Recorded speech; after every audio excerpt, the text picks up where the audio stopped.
LA Thieves, I really don't even know who the favorite. Probably Vancouver, right? Yeah. Like most people are going to have them as the favorite in this matchup.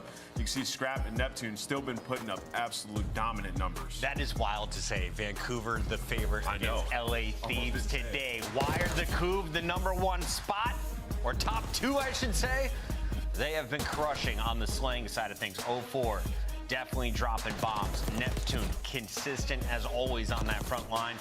And Nasty, is he the best player on the team right now? How is he doing over there, Rosalie? You were gassing him up in rehearsal. I mean, he's just great. I mean, the consistency from that AR is just what you need when you're on a squad like this. And you have to say Neptune's the best player on the team overall. Okay. He comes in, he changes the camp, they start getting wins. He has been unreal consistent. You saw in that stat versus Scrap, he's #1 in kills per 10 minutes, which basically screams consistency. It screams that he sets the pace. But I will say from the side of Nasty, this is probably the best we have seen him play in a couple of years. Yeah, and you know, the big thing you'd want to see improvement from Vancouver in is that search and destroy. You look at them, the 2 maps that got removed, Skyline and Vault, they're 5 and 9 on those maps combined, right? So the first look we saw on Dealership was dominant. They went 6-2. Everybody looked good on their team, so they could be, you know, trending in a great direction. We should remind everybody, LA Thieves won 7 online qualifier matches in a row. This is an online qualifier match against Vancouver today. Atlanta Faze, dominant on land, not so much online. They fall to Toronto in a Game 5 on opening day.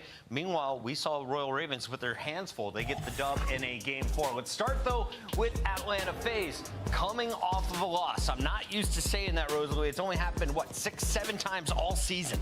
Yeah, it's one of those things where it might have been an off day for the side of Atlanta Faze.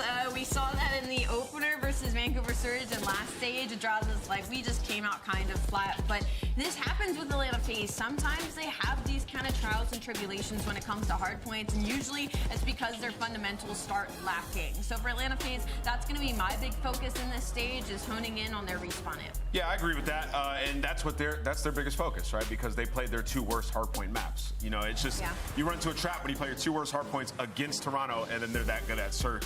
You can see today's matchup. We're looking at Abizi, we're looking at Gwyn. Both these guys can have such a huge impact on the game. And yesterday, Gwyn, I mean, through maps 1 and 2, was just taking over. Search and destroy could be the difference maker, as that one could go to a Game 5. If Slasher and crew get their way, though, they'll be able to finish in 4. The respawns have looked red hot for Carolina outside of that opening hardpoint against LAG. And unironically, in this matchup versus Atlanta, they have a huge advantage across the board. For Carolina Royal Ravens, I mean, there was obviously some talks after the major, after a lackluster performance, but they're still a really solid team, and they're still a team that you cannot count out. We saw that yesterday versus LA Gorilla Mates. Granted, it was a new roster. Half of it got sent off, and they were plugging into new players. But for Carolina Royal Ravens, their respawn's looking great. They're still the best search and destroy team in the game. They're going to be a terrifying team throughout this qualifier. Yeah, I think, like, this is the tough matchup for Carolina. This is where we need to see development, right? Because versus, like, the top teams, we've seen them get gapped a lot. Like, just kind of talent diff. Like, the fundamentals are kind of always there. Right now does seem like a great time to be going up against Atlanta Faze, given, like, Atlanta Faze trying out different maps and trying to, you know, get good at Hasi and Vault. You can take advantage of that if you're Carolina. They're such a good surge team, right? They're always going to be a threat. And you can see their schedule. A win here puts them in a great spot for winners bracket. Is that the hardest schedule we've seen? Where would you rank it, Allie, right now? Because Carolina still has to play Atlanta Faze, who's won 2 majors, LA Thieves, and Surge, who was just in a grand final. I would say the only way you could make this harder is you replace Rocker with, like, Toronto or something, and LAG with a middle-of-the-pack team. So this is easily top 3, one of the worst, hardest schedules I've seen. Get the wins when you can, Carolina. It's not going to be easy to start in the winners bracket, but we have faith. Let's take a look at what is going on all day long. It's just 3 matches here as we have number 8, 9, and 10 of our Major 3 qualifier. We start things off with Boston Breach taking on Kenny and the Minnesota Rocker when we return.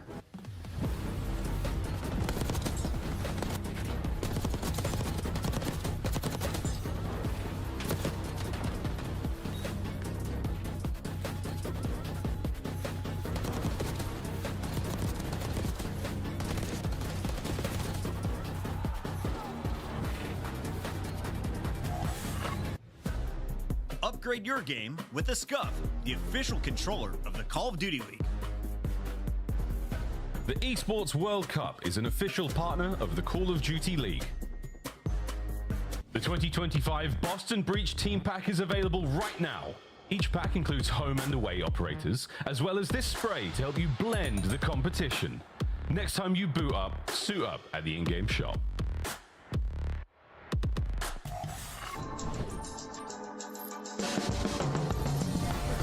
I was wide awake and laughing. The doctor didn't even have to slap me. Cut the cord 10 years later, I'm a prodigy. Got more letters on my name than the Ivy League. Now I'm an MVP, CEO, VIP. All the youngest wanna be like me, cause I walk like a champion. Double helix twist pedigree. Call me Red One, everybody got for me. Fame monster, sand squat posture. Big footsteps to follow, so use caution. Never duplicated, imitated so often. Feast on opposition, that's why I stay flossing.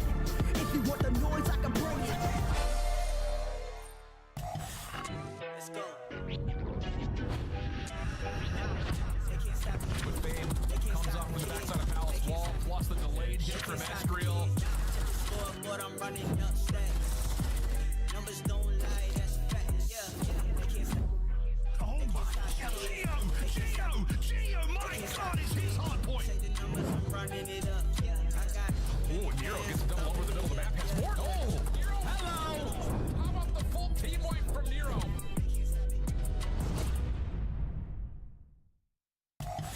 Minnesota Rocker versus Boston Breach. Surprisingly, this could be the best match of the day. Minnesota making a roster change, putting Paul X back down in Challengers as Kenny became a free agent from Optic. On the other side, Boston sticking with the same crew they brought to EWC Nameless. Yeah, this is a banger matchup. And you talk about champs, like we don't have many matches left in the online qualifiers. These two teams on the bubble, it could come down to matchups like this.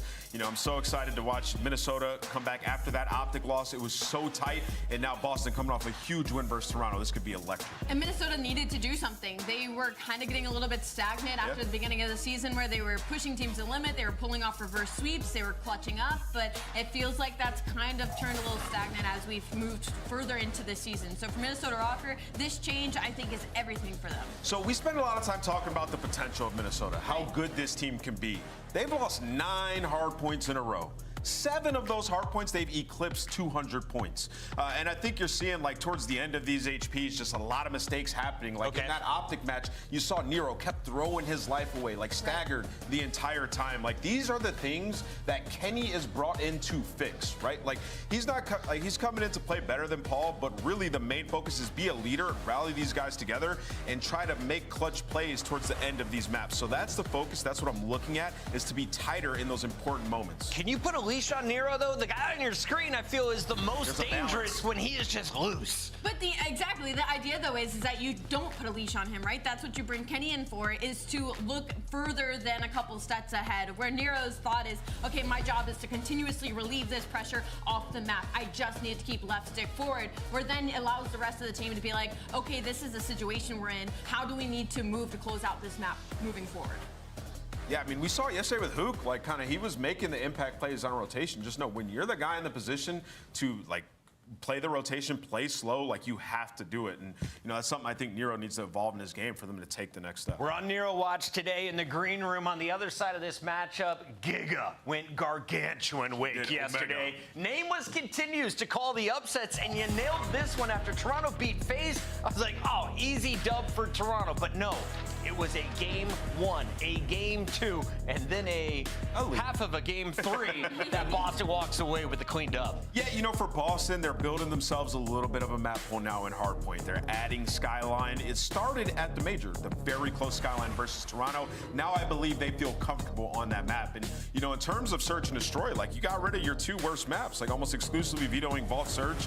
You know, Skyline, you're 3 and 6 on it, right? The first look we saw in Dealership, Snoopy's Playground. Can we just start calling it that right now? So yeah, for Boston, I think they're in a pretty good spot, but obviously this is a massive match to extend that gap over the team that's on the bubble with them. Their biggest thing right now is to just kind of clean up control.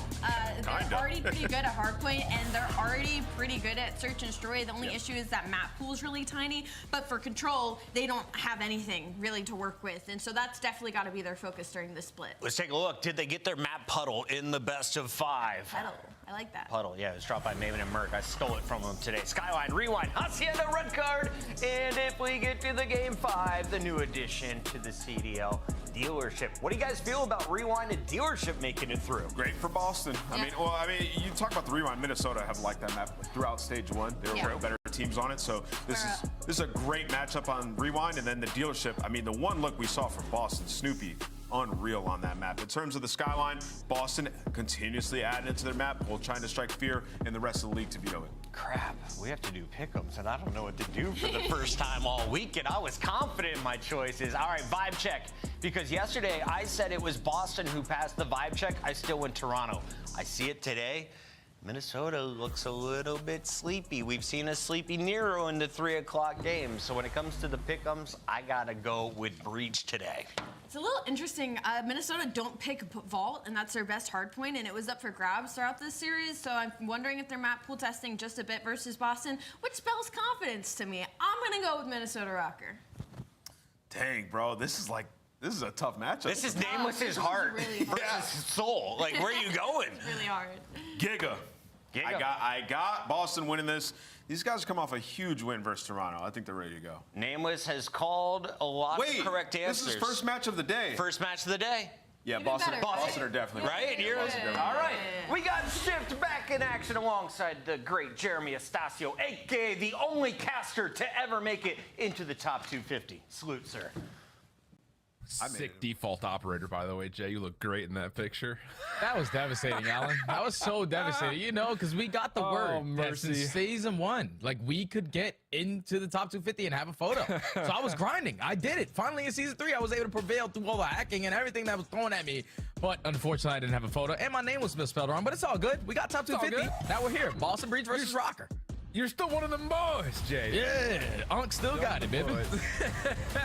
Oh, here we go, Pop. Let's get into this one, though. Minnesota, Boston. You know, the other important thing about this matchup in particular, you know, we haven't really talked about it a lot, but only having 5 games this stage, this almost feels like a must-win for Minnesota. You go 0-2, your chances at making it into the top 8 for Boca are going to be slim. You have to essentially win out from there. So, really important matchup here for Minnesota and the Rocker.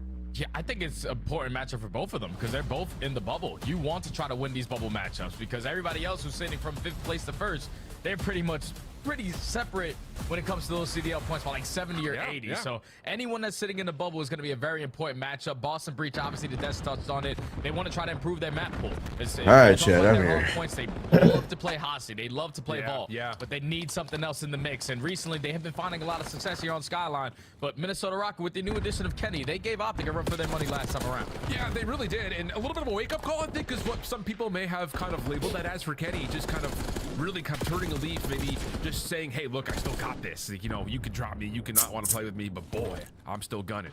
See how things go, though. Again, like we mentioned, this is a very crucial matchup for multiple reasons. But to start things off, Minnesota, a good break-off. Now trying to research their way back into the hardpoint, but shut down, and Boston will actually move the spawns around as well.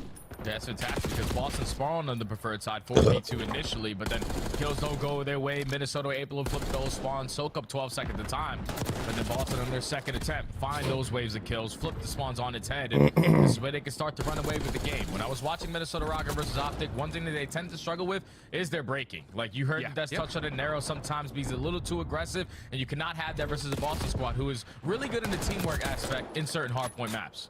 You also got to keep in mind that Boston, you know, suffering from the tribulations of not being a strong rotation-based team, are also very successful at breaking across the entirety of the map pool. So it's one of those things. It's like it may not have been great, but hey, you've gotten a lot of experience when it comes to finding ways to break open hardpoints. And so far, things have been pretty swimmingly, I'd say, for both these two teams. 30 seconds to fight across the top of P2, but this little push out for Minnesota looks like they're going to have Snoopy at bay, and they actually will fall to an aid. So it looks like the scrap time is largely going to be good for Rocker.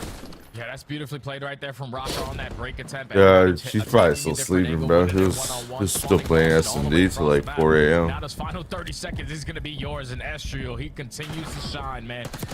I've grown to be I got off big at fan 1, of I this hit young both, man's gameplay. fell asleep The way at that he 2. uses finesse, the moves he's able And to I make, woke up at the 4 to playmaking take a decisions piss. that he's able to make. He's just And I saw he outstanding was still on because I S&D left him up. Absolutely agree with it. I think most. I was like, damn, this motherfucker's still on. To support on the purge, but kill still comes through. Not able to turn that into a second. So we'll get a 3v3 over the top of Kitchen. Now down to what happens over the top of the bar. Back in I was tired. Versus Estriel, but Cammy's been septexed and damaged, and that'll be enough for him to kind of hold his ground while the rest of his team tries to come and support. Yeah, when the region's gonna come on in, another stun connects. Now he's still stuck at bay and allows Minnesota Rocker, at least for now, to work their way back into the HP. But Boston have the numbers. They get it clean forward. Dead spawns are starting to get a little bit scattered, and this is where Snoopy can tend to be a little bit activated, turning, burning onto multiple players. They had at least a 3 dead for Boston. They're in control of the spawns for the next hill, but Awakening dying in that position now allows Minnesota Rocker to work their way on out. Yeah, not a strong start for Wake, just 4 and 10. Nero on the other side is 5 and 11, so you've got a couple of vulnerabilities. But as you kind of exclaim, we're in a little bit of a dire spot. Good prediction from Wake. Can't quite finalize the elimination onto Estriel, and you see Kenny spawn right up behind P4. So Minnesota will win the rotation to the spawns to new. Now you just gotta hold down the first push. You know that Boston are gonna approach from top flat, but just making this a little bit mixy. It's causing Minnesota to think a little bit more. The pressure's there through the backside of Kitchen. You go 2 for 2 in the gunfights, but as long as Boston stay alive in this position, they will spawn their teammates close. All you have to do is just finesse, though. Estriel again on 5 in a row, just doing a great job of just playing the objective. This is how you want to contest here at P4. Yeah, he's going to be able to get Nero right here with him. My God. For Estriel, dances away from the Septex, and now you can try to break this open if you're Rocker. And Estriel's just playing shoulders, playing the angle. Snoopy's the last one left, and the slide out with the combination of Geo will work for Minnesota to break from the front and flip the spawns. Looking for this back 15 seconds, but Boston close by, still giving it a fight. Yeah, Purge, final player here to potentially contest it. At least wins the one-on-one gunfight. Alleviates some pressure for his teammates to approach behind him. And they're not going to allow Minnesota to walk away with that final. Yeah, I never got the glitch. The only glitch I ever got were like all my pistols turned into M4s. It was a 35-point lead, and Estriel's still not missing. When season 1 came, Real solid at the moment. like all my classes were the same, but all my pistols changed into M4s. Like just a no attachment M4. For Rocker to get into the hard point and break past the 100-point mark. Yeah, with no overkill. Taking a lot of space with it, so every Because I don't run overkill on anything. Everyone that you find over here towards poolside, you will spawn them all I have the way perk read on all my classes. 25 seconds still to fight for here at P1. The entire kill feed is currently lighting up white, and Nero's doing a great job of just finessing with his life. The repositioning good enough to take care of Snoopy. Still 15 seconds. Yeah, when I was prestiging, I was unlocking guns because I was doing camel grinds at the same time. Wait. Or do you not actually secure the spawns? Purge is going to come up from behind, and that is just going to completely bamboozle Rocker. Purge having a little bit of difficulty here, though, with Kenny. Finally gets the elimination, but it comes at the cost of the rest of Minnesota starting to rotate over, and the spawns will be blocked for now with Nero in the back, or will they? Snoopy actually spawns back up as well. So a chance here for Boston with numbers to still supply this hold from P2. Ninja. Yeah, that's way too sloppy there for Rocker, because you find 3 kills. Nero just gets a little too aggressive towards bedroom. Once you that's what I was telling like people when I was like prestiging, because they'll be like, what should I unlock first? And I was like, if you're not camel grinding, start unlocking like those things. Unlock ninja, don't unlock fucking perk read. A slow start is usually not a 3 p.m. player, but he might be feeling himself a little bit better today. Yeah, and this is one of those moments in this map where you look at and say Boston really missed an opportunity there. Like Minnesota just don't get the anchor in the back towards P2. You get another player who spawns up while the break is unsuccessful, but you still cannot make good on that. And for me, when I was camel grinding, the last thing to get was the AS Val, so that's the first thing I unlocked. For the breach are a little bit of pressure on ult, plus they also have the setup that they want for new. Yeah, they had the rotation over towards new. You want to keep this hill basically scrappy, but the P4 needs to be the money hill. So you can fight yourself back into this game. But Minnesota with the angles, they find going forward that. Now Boston forced to try to break over from the opposite side. Estriel strikes again. Double positive 2.0 KD. Still doing a little bit of objective work as well. But Boston need to get in. They need to guard soaking up this time. I mean, this is just another one of those Rocker games where Estriel and Geo just take over. And you allow an opportunity for a player like Nero, who starts off like triple neg, to get back to even. Like, it's just unbelievable how resilient this roster team is. And so we kind of go back and forth between those two POVs. 70-point game, and as we start to look over towards P4, Minnesota Rocker working on it as we head into a Rocker listening. I'm pushing up on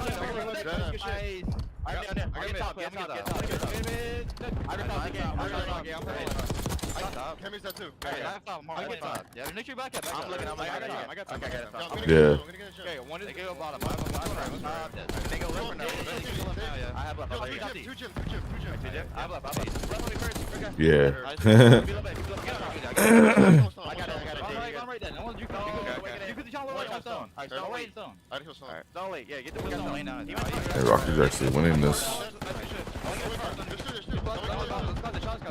Wait. Cool. I have all four. First guy can be. I have all four. Yeah. Alright. They go top zone. What's top right now? I can be dropped. Top lane now. I get your front. They went front.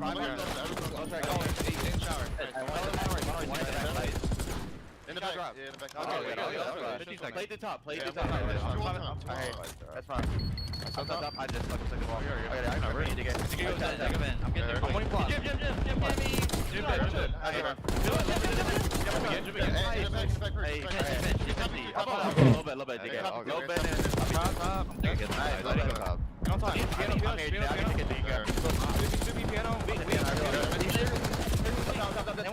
Jim and Tom. That's fine. I'm gonna double it with you, bro. That's fine. I need every time. Y'all together.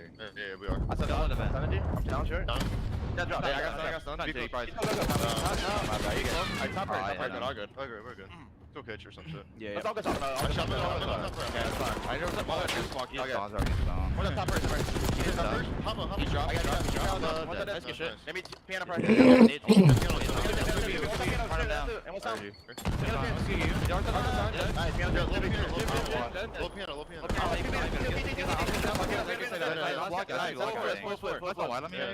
I have a trip down. I'm looking kitchen. I'll get kitchen. I'm already top. He's out kitchen. I got it. I'll go kitchen. I'm out top. Nice. Well, for a moment in there, I mean, we're looking at a 210 to 110 point game. Boston really do a solid job at P1, but unfortunately, right as soon as they need to put together a hold to string together 1-2, they get foiled, and now Minnesota's in a position to win the game. Yeah, this is truly the difference of this map. Number one is the slang. Like, if you look at the Boston stat lines, no one is positive. Everyone's basically -10 besides Snoopy. They had that one sequence there where they were potentially going to start the comeback, but like you said, final 10 seconds, you're dying at P1 with a clean 4 dead. Minnesota Rocker were able to flip those spawns. Now, if you can close it out here, yeah, that's going to be the game. Boston just decided to have too much of a slow start. Actually, Snoopy going to give it one last hurrah, but no, GG. Minnesota way too strong there. Map number one, the slang was just all there for Rocker. Yeah, that's one of those series you just gotta look at and you just think, damn, like that from start to finish. Minnesota just looked really clean, and a lot of it was really just down to the fact that Gio and Estrio were dominating from the word go. Nero, a little bit of a slower start, but obviously picks it up. Kenny finishes, I think, like +7, +8. Like, everything seems to be clicking for this Minnesota squad. And, you know, Jan, we're going to have a whole highlight package and a scoreboard to take a look at here, but I think that we just have to introduce the topic of conversation of, like, what is it about this Minnesota team that Kenny is finding himself back into his usual form? Do you think there was just something going on in that Optic Texas camp, or is this just kind of a turn-up moment where Kenny says, I got to play for my career right now? Hey, I don't know, man. I don't want to say anything about the Optic camp. Obviously, we know their struggles. They went 0-18 map count world championship roster. Everything just simply was not working. But Kenny, we know what he is capable of. Sometimes it's just a different change. Like, that's all you're looking forward to. And a different fire as well. Like, whenever you're one of those players who get released or get dropped, and you have to play against either your former team or join a different lineup, you have, like, a different passion for the game. You want to show who you truly are again. And with Kenny playing with a couple players who probably weren't expecting to have a player like Kenny on their lineup, a world champion, a phenomenal leader, they are playing for him as much as he is playing for them. And you can just tell he's feeling a lot more comfortable. There's not as much stress as it possibly was representing the green wall. Minnesota Rocker with players like Estrio and Nero still trying to work up their names, because Nero's been in and out the league multiple times. And same thing could be said for Gio. He's only on year 2. These guys are trying to evolve in their careers. And adding a player like Kenny, you're going to want to listen to him. You're going to want to all be on the same page. And I feel like even before adding Kenny to the lineup with Paul X, they had because I got off at 1. I fell asleep by 2. So now with Kenny in the lineup, and then I woke up to choose the best stream, and I saw he was still on. Very well. It's just, I think, interesting to see, like, the overall, like, career pathway that Kenny has had.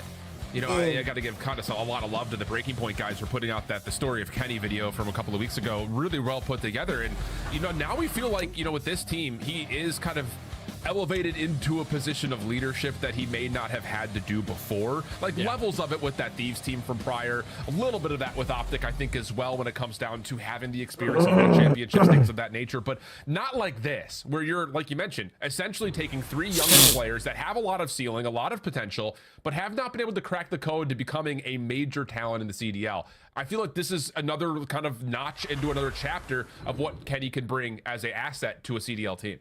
I feel like that's a lot of the stories for a lot of these veteran players in the CDL, even before the CDL even came about. Like Kenny was playing COD when he was like 13, 14, and then the age restriction came in. Then he had to take a couple years off, and he came back, joined that TK lineup alongside Accuracy, alongside Chino, and they were able to host a couple championships together back in the day with him being such a young player. It's just like you see the evolution for certain guys. Like Octane was just the human turn, but as he got older in his career, he became one of the best vocal leaders in the game without question. And the same thing could be said for Attacks. Like he was an SMG player, switched to an AR. It's like the older you get, the more knowledge you start to understand, the easier the game starts to become to you, and then you just start to take off with it. But when you take a look at this young man right here so far in year 2, Gio is just unbelievable. He kind of let me down throughout stage 2, but he's back in full form so far in stage 3.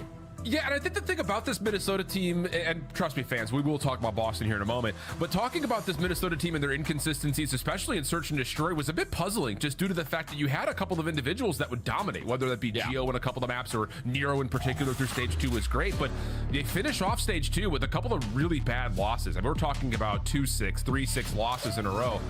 But now you find a way to come back. You have a round 11 loss versus Optic. Of course, you have the round 10 win on Rewind, where we're going right now. That's going to feel good for you. But on the other side of things, you know, I think this is an interesting point, because for Boston, you look at like the wider and the more open the map is, the more opportunity that this guy has, where Snoopy can kind of run free. Do you think he's going to find that same kind of success on a map like Rewind, like he would on like a red card, for instance? Oh yeah, if I remember Boston correctly, in the beginning of the season when Rewind S&D was a map in stage 1, Boston preferred to play this one. You know what Soupy's going to do. He's going to roam around Ziggs, try to dominate around Jen's area, and the same thing could be said on the opposite side for Nero. So that's going to be a nice little battle to see right off the rip, and an unfortunate team kill.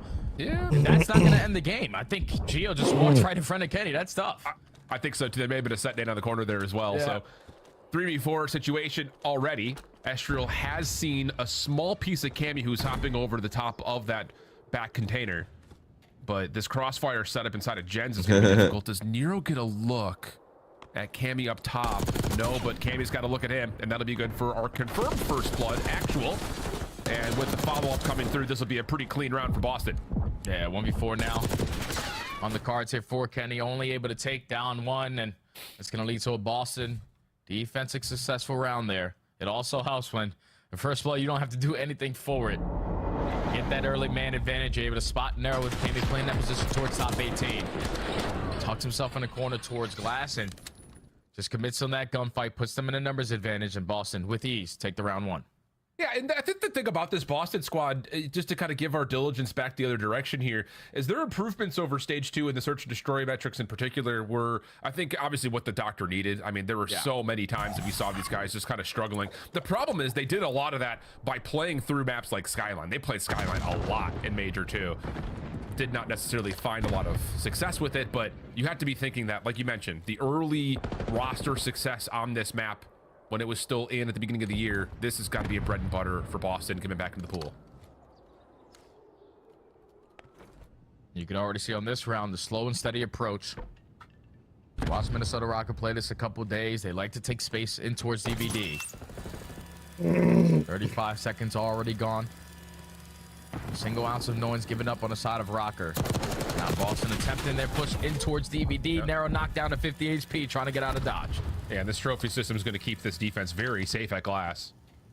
Snoopy looking like he wants to try to challenge this. May have to.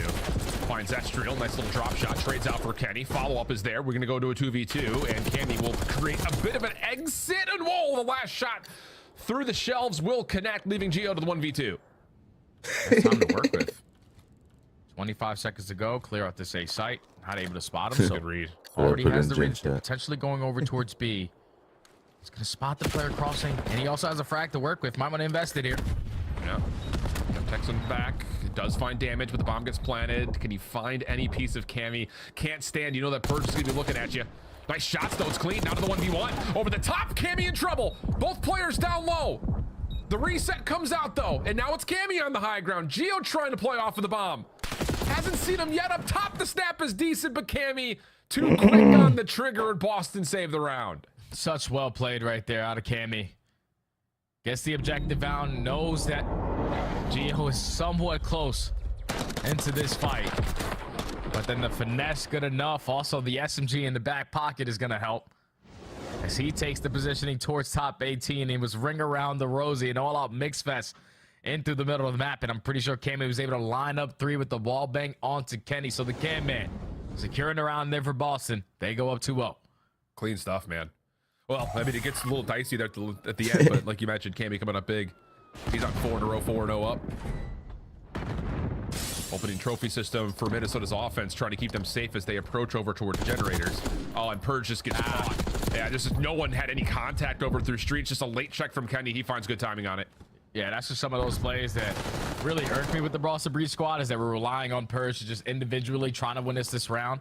But then if he gets called, you're instantly putting a man disadvantage, and then Minnesota Rocker just picking you apart one by one. Yeah. Don't really need to take those risks this early into the map. Down to 1v4 for Cammy, able to get kill number 5, dancing with number 6. Unfortunately, can't find it. And Rocker finally put one on the board. Yeah, that seemed like one of those setups, though, for Boston defensively, where Cammy's playing on, the trash can and is just watching for a cross.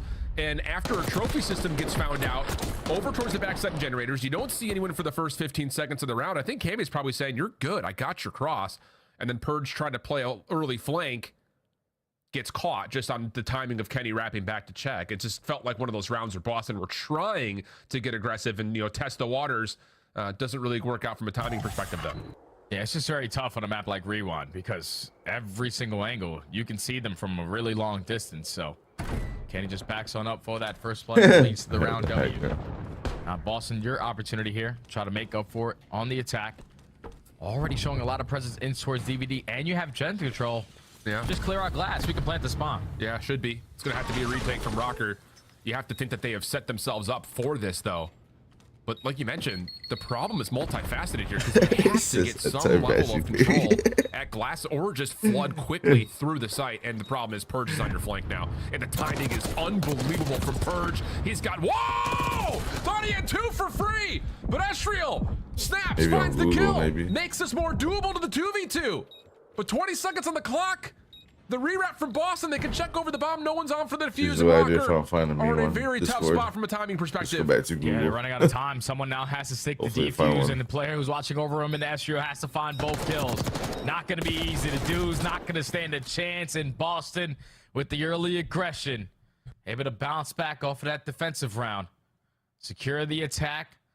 Plant the bomb immediately in towards A, and I love that version of Purge. When the play is already developed, it's not you trying to start it off by yourself. You know that everyone's going to attack through glass. You know they're not going to work through gens because you already had presence on that side of the map.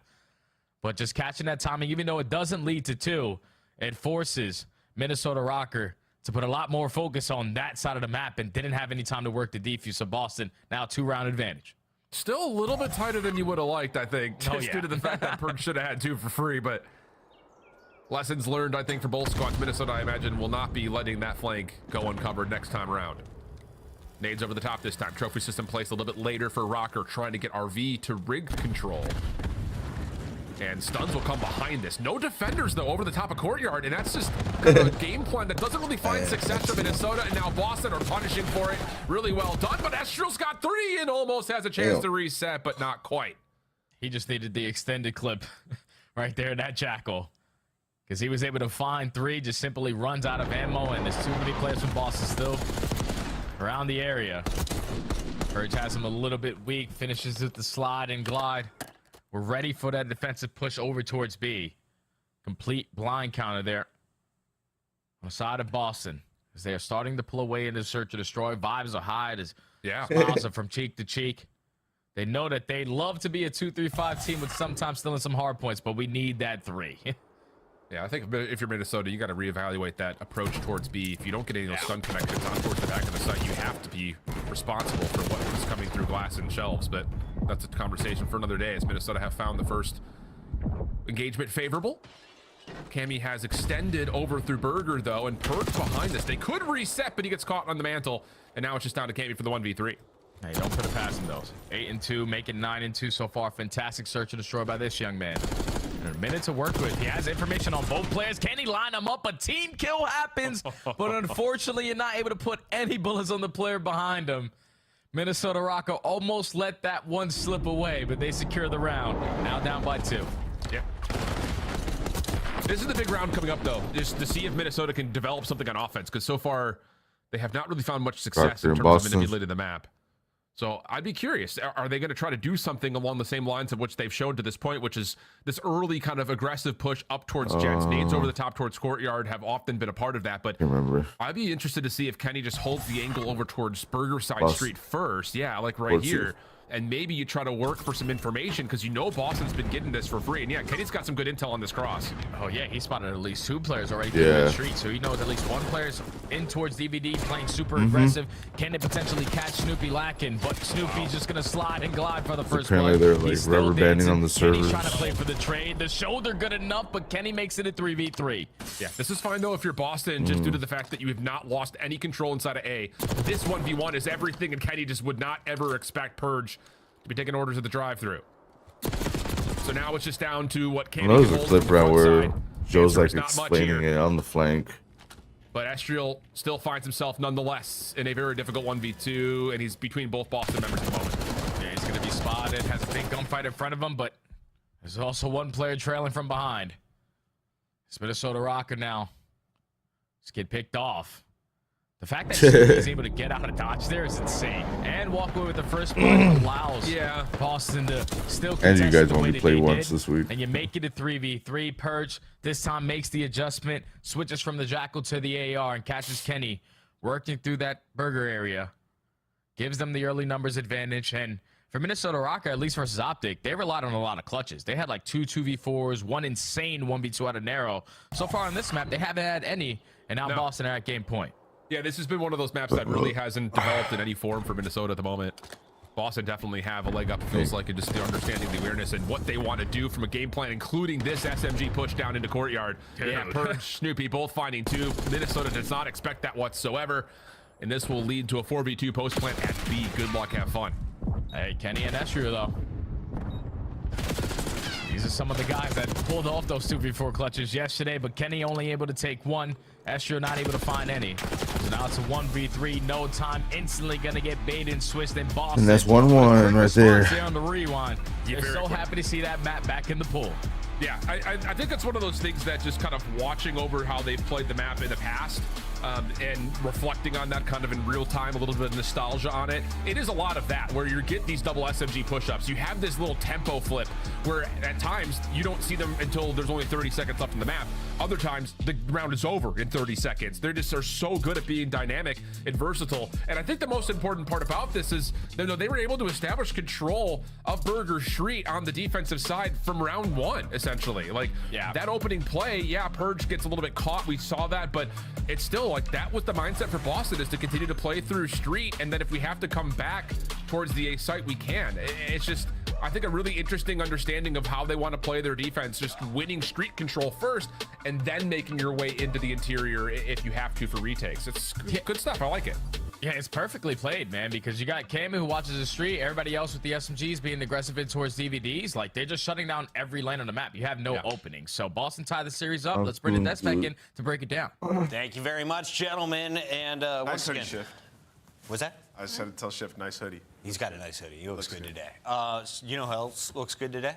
Cammy, 11 kills. Can I ask about Boston, though, in Search and Destroy? How does Giga drop 916 damage and go 1-8? I'll tell you, I mean, a lot of those situations, they're like gathering info, then wrapping, and they know exactly where Minnesota's going to be. And you just get into a team fight where he's putting in a ton of damage. I mean, he has 5 assists. I mean, listen, he has 1 kill. So KD isn't everything. He has 1 kill. I'm not just sitting here purposely gassing him, but if that's your question, like a lot of those fights, he's just involved and he's dying in the trade process. Right, just doesn't get that final bullet, right? And especially as an AR, like your job kind of is to lay damage. It's not that shocking, especially on a map like Rewind and the way that Boston was playing it, playing that street control. Yeah. He can look in, lay the damage on the players. That just means Minnesota Rockers playing their life well, but the ideal is that your SMGs then push up with that aggression and finish off those kills for you. So there's a couple of different scenarios. I think Cammy's just a thief. Look at the guy. 11 kills out of Cameron. He is the only player in CDL history to cause 2 forfeits. The man is the best in the game. Facts, man. Listen, they can't mess with him. But honestly, Rewind, I can't believe we ever removed that map. I love the way it plays. A more traditional COD map. Yeah. You saw Boston so comfortable. I mean, every round just getting all the info that they could need, making plays off it, quick wraps like that. If teams want to learn how to play Rewind, you need to study Boston VOD. You can go back to stage 1 and watch it as well. That team's ahead on that map. Minnesota, last time these two teams met up, it was December 7th of 2024. It was Boston taking the hard point, Minnesota taking the search. This time around, it's flipped. But either way, it went to a Game 5, Round 11. And now, if you look at these respawns, you have to think Minnesota could push us there if Boston doesn't finish it. 100%. And this is one of the better respawns I think we've seen from Kenny all year. He had a really solid start to finish. I mean, he is the reason that they kind of got the momentum swing. It was a little back and forth in that first set, but that P4 break, Minnesota finds like Minnesota. I mean, Minnesota does find a 3-piece. Kenny finds a specific 3-piece, though, to get that 40-point lead gain. And then you move into that second set of rotations, and it's a full 60. Perfect P2 hold from inside Minnesota Rocker, which allows them to then just steamroll the rest of the game. Yeah, their P1 into P2 is very good. I mean, we saw it there, like just SGO finding the kills on top and just making sure you don't let anybody slip through, whether that be underground or through P3. Like, Minnesota looked very good there. That was a big turnaround from the match that we saw. Nero, we expected you to come out sluggish. Please slow down and make my Boston pick correct. The whole team was firing in the respawns for Minnesota. We'll get into that Game 3 in just a moment, but first, it's time for Hidden Heroes. Ladies and gentlemen, it's Allie's favorite game where I provide 4 silhouettes with 3 facts each. Now, this is old faces, new places. Biggest hint I can give you, all of these folks are world champions. Allie, you get to go first. Okay, I'm gonna go with Kenny, and I'm gonna go with Kenny in the top right. Top right, 9 tournament wins. Best champs finish first. Yo, top left can't be so far. Top left can't be a world champion. It's impossible. It's not a world champion. 3 world champions and a non-world champion. Dude, that's so. Top left is so big, bro. Who's got? Top left is. Wait, no. Top left is Fellow. Tournament wins 1. Yeah. Oh, nice. Come on, bro. My bag is deep. Wow. Okay. Bottom right. Tournament wins 10. Best champs finish first. That's all you, Chris. 0.96 in stage 3. I'm going to go with Ken here. Kenny. Oh, dang. I was 1 off. My bad, Ken. Does that make bottom left Pred? You didn't know about the double digit Kenny? Yeah, bottom left is bottom left Pred. Show me an Australian. I did pretty okay on this one. I didn't. He goes by the name of the face of the Falcons, Pred, in the bottom left. We did well. 3 out of 4. I didn't have a mental breakdown this time. You were so close. You were so close. I was really close. Yo, Fellow's a dot. Right? Who calls that one out? He only had 1 tournament wins in 10 years? It's because it's the OSA tournament. When he was with Looney and Facento, yeah, I remember. I think it was that one. Shout out to Rise. All right, we got to get back into Black Ops 6, though. It's Hacienda Control. Let's jump in with Shift and Study. T-Fell Enterprises has been around circa 1965. That's what we know. Yeah, we got to give love to Fellow, man. He's looking good. He's looking good out there. Always does. Always does look good out there. Let's talk about Control here, though, because the issue here, Jay, is for Boston, this has been by far their weakest game mode over the course of the year. They are one of the only teams to, again, be in this position of, you know, vying for playoff spots and not make a roster change. So you really have to see improvement, I think, for Boston in this mode coming into this stage. Oh, yeah, this is the only thing holding them back from being one of those true contenders to contend potentially with the top 4. Because when you think about it, like Boston Breach right now is spawning into a series down 0-1 because they are so bad at Control. Because realistically, they just don't know how to finesse their lives. Thankfully, at the major, I was able to have a couple conversations with 3 of the 4 Boston players. And I was just sitting there like, Purge in the passion pit, dude, you got to finesse your knife a little more. He tells me that we all do it in practice, but the only one who consistently do it in matches and practice is Cammy. So Purge, Awakening, and Snoopy all got to figure out how to just stay alive a little bit longer. And they need to do that on this map in particular. Again, for both the 2 stages that we've had to this point, they've only won 2 controls in the entirety of both qualifiers, the minors, and the majors combined per stage. Not good, and not a fantastic start here either, as Cammy's the last one left on patio stairs. And it looks like Gio and Kenny want to try to teamwork him out. Kenny giving him a battle, though. Gio eventually able to win the battle outright, and there will be an opportunity for Minnesota to stay up in the play, but not quite, as Boston get back quickly. That was already one of those situations where Cammy just plays his life. He knows that, okay, we went 3 for 1 on the last man standing. I need kills to go my way to make it easier for my teammates to get off the respawn. And he was able to catch a double. Teammates are able to reinforce behind him. That leads to a clean 4 dead. So Minnesota's first attempt instantly gets shut down. And you can already see that takes a minute off of the game clock. You got to start going if you're Rock. Yeah, you sure do. And they're not really able to develop too much, at least not quickly, as the focus is over towards B. Snoopy does get pushed off a top spiral. You also have information that Cammy's playing up top at window, but they just can't deal with it. And Boston defensively, after what was a really solid break-off for Minnesota, have really come to life here. Haven't lost many gunfights since that opening break-off, if we're being honest. Off the reload, Cammy in trouble, almost actually able to push back against Gio. Last attempt for Rocker has to be here on this B hit.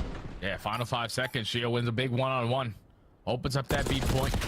You sort of have a double stack going, but still a couple players from Boston unaccounted for. They're able to jump out through the window, able to find that kill. But an unfortunate team kill, now leads to 3 dead. So Minnesota guaranteed their first segment. They got a pinch here from Kenny on the horizon. Now all of Boston coming off the respawn. They realistically should be able to extend this time here. Yeah, really important route right there from Kenny. It forces the spawns out, plus he also deals with the earliest defensive contestant up top. So now you've got an extra 60, and just like that, you snap your fingers, and it's a 15v15 on top of that. So now all of a sudden, shoes on the other foot if you're Boston trying to get back into defensive positions. Yeah, and already tight in their spawn right now. Snoopy knows it. Thankfully, he's able to come back and find that kill on the Estrio. That now leads to 3 dead. So if you're narrow in this situation, just put yourself in a position to potentially find an opening for your team. Draw the attention from Boston so they can work their way out of base. With 35 seconds to go, we got to make this play quick. Yeah, Wake gets traded over towards P2. That follow-up at Rock is good as well. Chasing is Snoopy, but has lost sight of Nero, who is now looking for some defensive spawners. Estriel does find Snoopy. Now there's an opportunity here to actually get on. Pause the clock at 20.9. Nero's not done top office on 4 in a row. Help is on the way over towards the point as well simultaneously. Can they find the kills they need? Bottom side bar. Yeah, nice shots from Nero on 5 in a row. And here comes Minnesota. They have a chance to stack. Yeah, this double stack going. Awakening's the only player to find a kill there, so now it's on him to just stall out time. Your teammates are not near the plate. His second segment is going to be guaranteed. Wow. A big Wake on this pinch needs to find something. Well, Nero's still alive and kicking. Gets the 10 and 4. Cammy pushes both players off. Now it's just down to Gio. This would be like a 1v3 essentially for him. Has a little bit of time to play with. Down to 10 seconds though. This next play has to be successful on the zone itself. Gio, a couple of defenders seen over towards patio side. Estriel down low. None of those gunfights coming through, and it's just on to Kenny, and he's going to be held outside of Fountain. Still though, to get 5 ticks of progress and what looked to be a stonewall defense is impressive for Rocker. Oh yeah, without question, man. Final 10 seconds, we make the last hoorah push over towards B, and all the kills go our way. Even a team kill from Boston allows us to extend that time. Walking away with 5 segments when you were 10 seconds away. We're walking away with none. It's definitely chef's kiss. Boston at least stands strong on the defense in that final moment. Even though Awakening didn't get a kill on that pinch, besides the one opening it, when it turned into a 1v3 and then he flanks through close. Just him drawing the attention right there from Rocker couldn't really allow them to stack all their attention from to bottom line or top office. Yeah. So that allows the teammates to just fly on in off the respawn, find the kills, and then hold strong to secure the first defense. All right, now we swap the sides. See what Boston can manifest on their breakoff here. Trophy system over towards Arches. Looking for some early influence to play this B approach through fences, but it doesn't really work out. Kenny holding the stone wall. He's able to find himself too. Nero a follow-up through stairs, and Cammy's now the last one left, and Minnesota seem to know that he's playing, over the top of fences. Kenny, good start, 3 in a row. Shot down the initial B push. Now Boston to waste time working out of their spawn. They're taking their time on the approach. Someone going slow and steady in towards Secret, the other two attacking from Rock side. They're just looking for kills to go their way. And Snoopy opens up with the first awakening. Time for you to strike. That's already 3 dead. Last player here is going to be Nero. Snoopy's able to get out of dodge. Fantastic play to finesse your knife there. Now you can work some segments here at B. And you get a little bit of further positioning over through tin. Kind of scaling this offense a little bit further beyond the bounds of the zone. Purge up top, just trying to be a nuisance. Seen, dealt with. Geo, nice shots down low. 2 members on, though, for Boston. Tech and Tick is going to get locked. 3rd on the way. Awakening finds one more before falling, giving Snoopy and Cammy a shot at this. It's just down to Kenny. Last one left. He's got a 1v1 with Cammy. Over the top of the fence, his opening shots are decent for both players, but help is here. Now the pinch from Purge is coming through, though. He's going to find 2. More in front of him, but Geo shuts it down, and that 3rd tick stays empty. Yeah, 3rd tick stays empty, but at least you have Awakening already putting himself in position to find a couple freebies. That's 2 dead. You have the numbers advantage. Snoopy on the pinch makes it 3. The only player unaccounted for is Kenny, the guy who broke us down the first attempt. He's all the way pushed out towards well. They know Awakening sitting in towards Boathouse. Nice. Can't find anything, but now it's on Kenny. Couldn't get there in time to get the final kills on the zone, so an extra 60 seconds comes through for Boston, plus they hold a life advantage. Minute 15 is what they'll have to work with. Awakening off his respawn, trying to hold over towards P4, shut down. The rest of the hit, though, is still here. No, we don't play Can it they there. trade this? Estriel in trouble, but whoa. Help from Nero comes through in the nick of time, and Minnesota will still hold on towards open hallway. That's till next week. Oh, and now this is on Purge. Can you open up a lane for your team? You at least find the first kill. Now just get out of dodge, finesse your life. You are listening to the Yonk. 50 seconds left to go. Boston up by 1 life, and now Purge with the repositioning might catch a couple more free kills. Oh, Geo seen him, but doesn't make a difference. Purge too clean with it. 11 plays 9. 40 seconds on the clock. Boston still finding kills, not allowing Minnesota to get this defense in towards their spawn. Play on the point, now starting to come through with a couple of members. Estriel gets 1 before dropping. Awakening going to join the effort on the point as the first tick comes through. More potentially on the way. Purge is holding up top. He's in a really good spot to watch this. Has the first in front of him. Not able to deal with the second. Can Nero clean the point up, though? Second tick is looking good. That's guaranteed. Now can you get on in and stop this 3rd one if you are Rocker? Nero and Estriel already combined for 2. Soupy knows he's stuck between a rock and a hard place. I have to try to get on out, but it's 3 dead. Another 6v5 round. Purge is just going to back on up. Final push here from Boston. Purge hoping he can maybe catch a rock. Remember, a little bit too aggressive. Semtex has Purge weak with the opening shots that are there with him, but off the regen, Cammy's able to find one. Now that here comes the play forward with Snoopy in the mix, but Geo holds on nicely. The rest of this hit, though, starts to make a play through connector. Kenny right here and try to save the day, and he's going to find 2. 3v2 situation. Last 2 members up are Purge and Snoopy. 3 seconds on the clock. You've got to jump in. You've got to touch. Purge the one to do so first. Catches the kill. You got to stay in the zone, though. You got to stay in the zone. 0.0, but caught as the window play from defensive side of Minnesota looks solid. And it's Kenny who saves the round through connector to get Minnesota their defensive win. It's exactly what it is, man. Kenny just working his way through L side, catching the timing on 2 players with that double. Obviously, no more respawns on both ends. But you just had the numbers advantage to close out that round.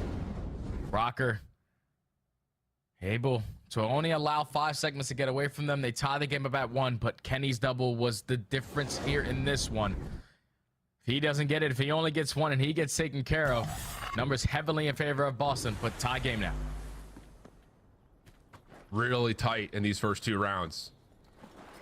Caddy will retain a 4 spree coming into their next offensive effort. Trophy system down for both teams over the top of this B zone.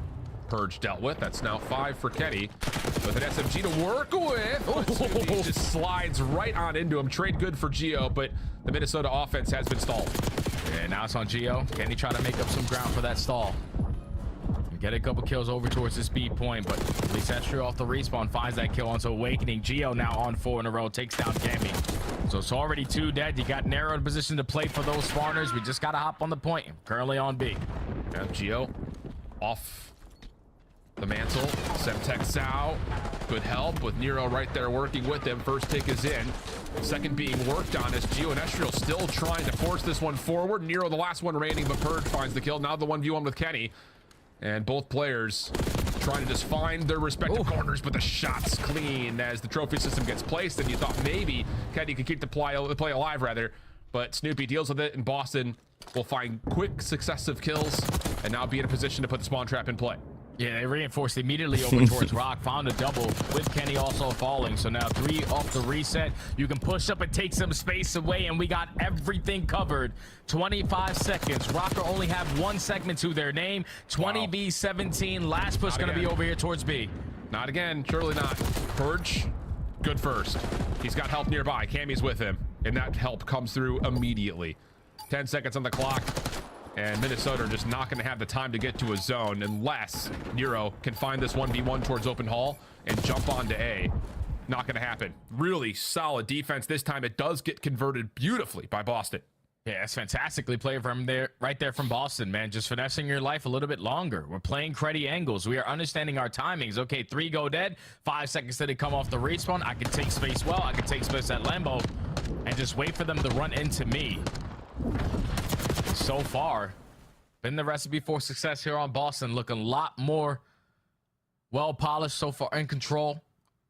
Playing a lot more consistent. The ARs are holding down their power lanes, and their SMGs aren't taking too many risks. They have definitely been putting in practice, and it's showing. Oh, without question. Yeah, defensively speaking, you don't really ask for much more. And really either of those 2 zones, outside of the fact that obviously that last breakdown on round 1 comes through, but for the most part, this has been really clean for Boston. Now this break off up top towards Fire Hall's looking good. He catches the first. Estriel trying to follow up on it, but denied. And Snoopy is thinking, yep, I've got help from an AR. Let's just go ahead, jump out, get on defenses, and get to work on the B zone. First segment might be guaranteed here unless Shio's going to time this to contest at the right second. But he jumps on in, also wins that gunfight. I swear, like whenever I watch Gio with that AR in hand, even versus SMGs up close and personal, he has a really good chance at winning the gunny. And whenever he finds himself in that kind of mode, it's always very difficult to take him down. He single-handedly shuts down that B push. Now Boston forced to work their rotation on the OE through Rock side, and they at least are trading now and taking space away. Another one of those maps that you start to look up towards the scoreboard and you say, who's going to be the hero to keep this Rocker hope alive, as Estriel's just 13 and 25, really having a tough go of it. Awakening able to catch off 1 by surprise, and another. Wow, Kenny in the corner. Thought he would have had him dead to rights, but not the case. And so now it's just on to Estriel. The wrap for Boston heading over towards B, and they're going to get the second tick, especially with Purge able to find 2 up in the corner. Yeah, that's going to make that so much easier at this B point. The only play you haven't accounted for is Estriel, but you should somewhat know that he touched that A point. He's most likely working the pinch. Now the positioning is known. You're trying to isolate onto that gunfight, adding that extra minute to the game clock, and you're currently up by 7 lives. Boston could close it out right now. And they very well may. Cammy holding on to Office is on 3 in a row. Snoopy from the other angle. Big gunfight win versus Gio. And Awakening will just put the controller down on the zone at the moment. He is on A and hanging out while his team is absolutely frying. 5 for the Cam Man. Oh, are we going to continue to just give him 1 for ones? Maybe. And honestly speaking, Awakening is like, screw the point. Screw it. On the zone, dude. Yeah. I'm not even worried about it. They're just like, let's just get the kills. Let's just keep on slaying, man. We have them in the hell lock right now. But at the right time, Minnesota are able to strike for a clean 4 dead. So now a minute to work with. You're up by 11 lives. No way Boston throw this situation away. Well, Cammy's going to stun himself in place. But no.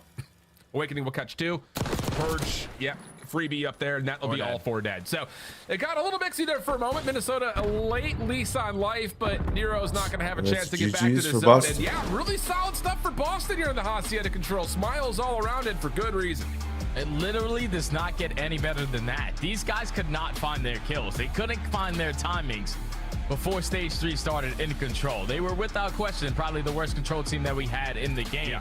Yeah. But when you put in practice, when you go through all those leaps and bruises of everything that you have been through in that mode, eventually something has got to shine at the end. And just a little bit of communication, a little bit of practice of how they want to finesse these plays, how they properly want to set up these plays, and just valuing your life a lot more right there from Boston Breach. Allows them to finesse, allows them to keep on being a part of the play, allows them to open up with multiple double kills, because everyone on the side of Boston will find a success at a certain time.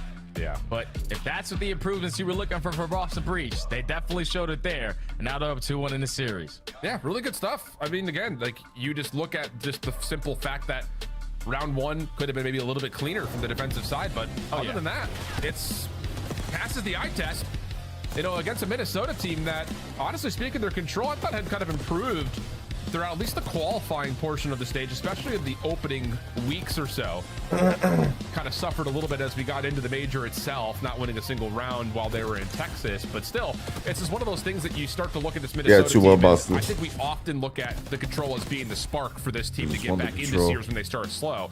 If they could find a way to start hot and win controls, they become a major threat towards, you know, some of the top teams that are in the game. But here today, right now, I would give every single one of those rounds a really solid nod to Boston. Oh yeah, without question, man. And even in the first round, final 10 seconds is just a hoorah play right there from Minnesota Rocker.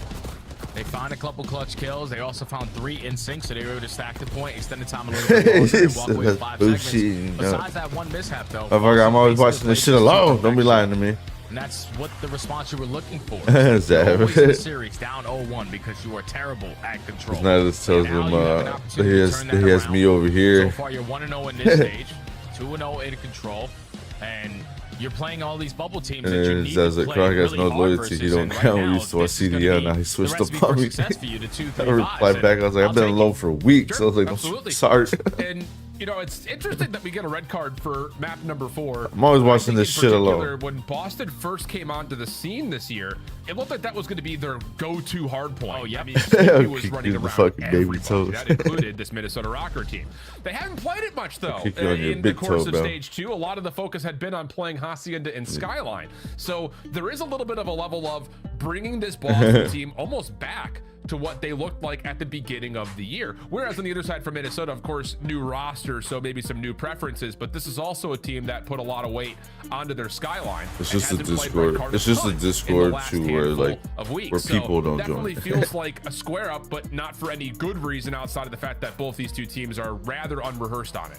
Like how when you look at this, I don't know if you ever saw like how Ninja had like the secret Discord where all the streamers went. They start slow in series, but whenever you're thinking that their backs are against the wall, they stand no chance at winning, most likely gonna get 3-0. No, they start the fight. They show fight. Yeah, the one that ISO speed leaked. Yeah, that one there, but the map 4s are way different than the map number 1s. A 10-8 record, a lot more success here to try to force that game number 5. Just on a squad who were on a 9-game loser streak in HP before taking that opening Skyline. As hard points are a struggle for them. In Boston Breach right now, their guns are definitely high. You need to be shooting with these guys. Oh, 100% the case. Should be a fun one. Any wagers, Jay, on whether or not this goes to game time? I feel like every time we watch Minnesota play this map, it goes to game time. Yeah, but now with Kenny into the mix, I don't think that he's going to allow that to happen. Someone hop the OBJ. I'm watching over you. All right. See how things go. Gio, in map 1 was everything Minnesota needed to kick off this series on the right foot. But since that point, Rocker have struggled to really kind of keep up with what Boston have thrown their direction. And on a map like Red Card, there's got to be a Discord where like previously mentioned, we don't this stream is off one of it. those maps that we looked at and said Boston could possibly be a dominant force on this map. Has not been as much of a crucial part of the map set as we would have figured at the beginning of the year, but still the same storylines apply. Can you keep an eye on Snoopy because you know he's going to get wild? Oh yeah, with that SMG, probably the only SMG on the side of Boston. He is going to be playing for those pinch plays and try to be a nuisance as much as he possibly can.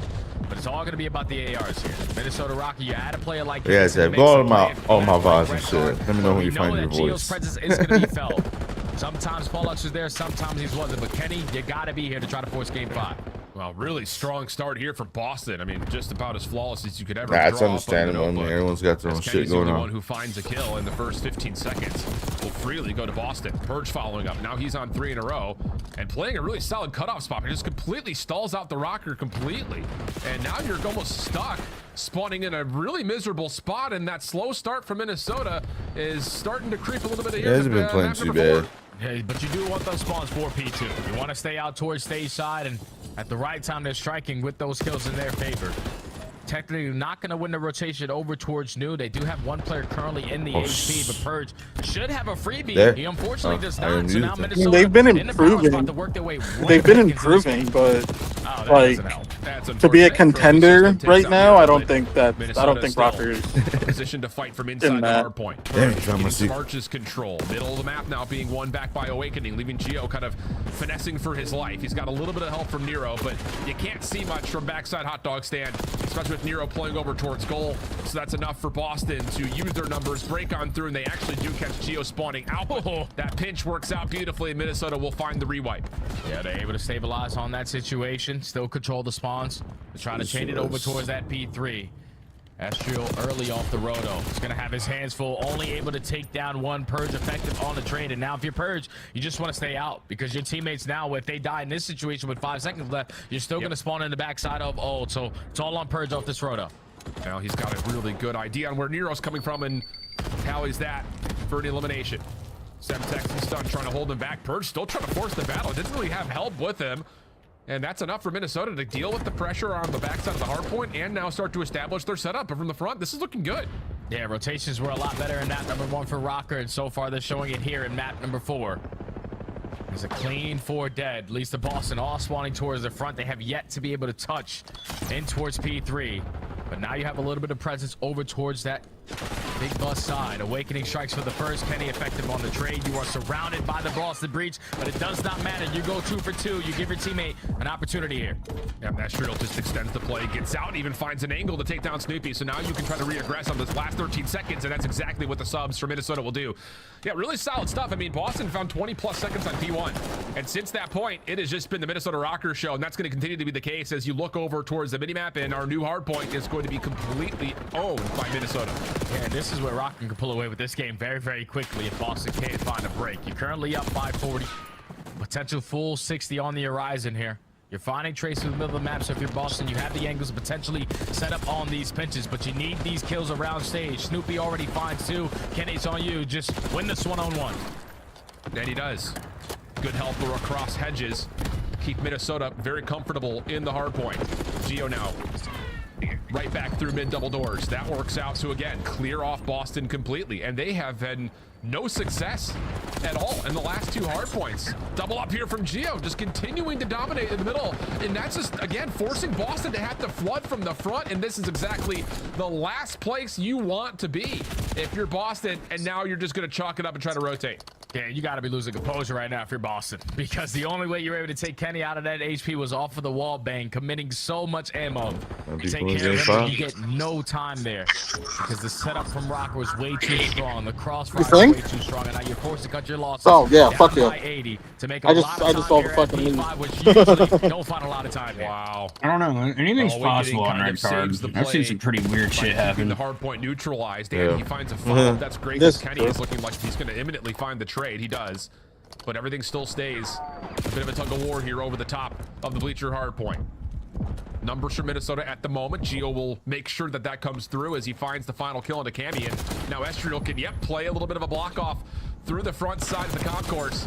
Double chow comes through. Estriel still dealing with it. Purge able to find 2 of his own, and that will neutralize once again under the hard point with 20 seconds to fight. Yep, 20 seconds still to fight for him. Boston need every single second to work their way back into this game. It's just Minnesota by having such a phenomenal lead so far in this one. You can contest all the way to the very end of all these jump times. So you know Boston has to commit on it, but now off the rotation, Minnesota combined for 3. They have hedge control, and they're forcing Boston in that headlock setup again to try to find a breakthrough Eskies. This has just been almost the same story that we saw from map number 1. Yeah. Minnesota just taking over on the rotation game. Nice nade and follow-up from Kenny.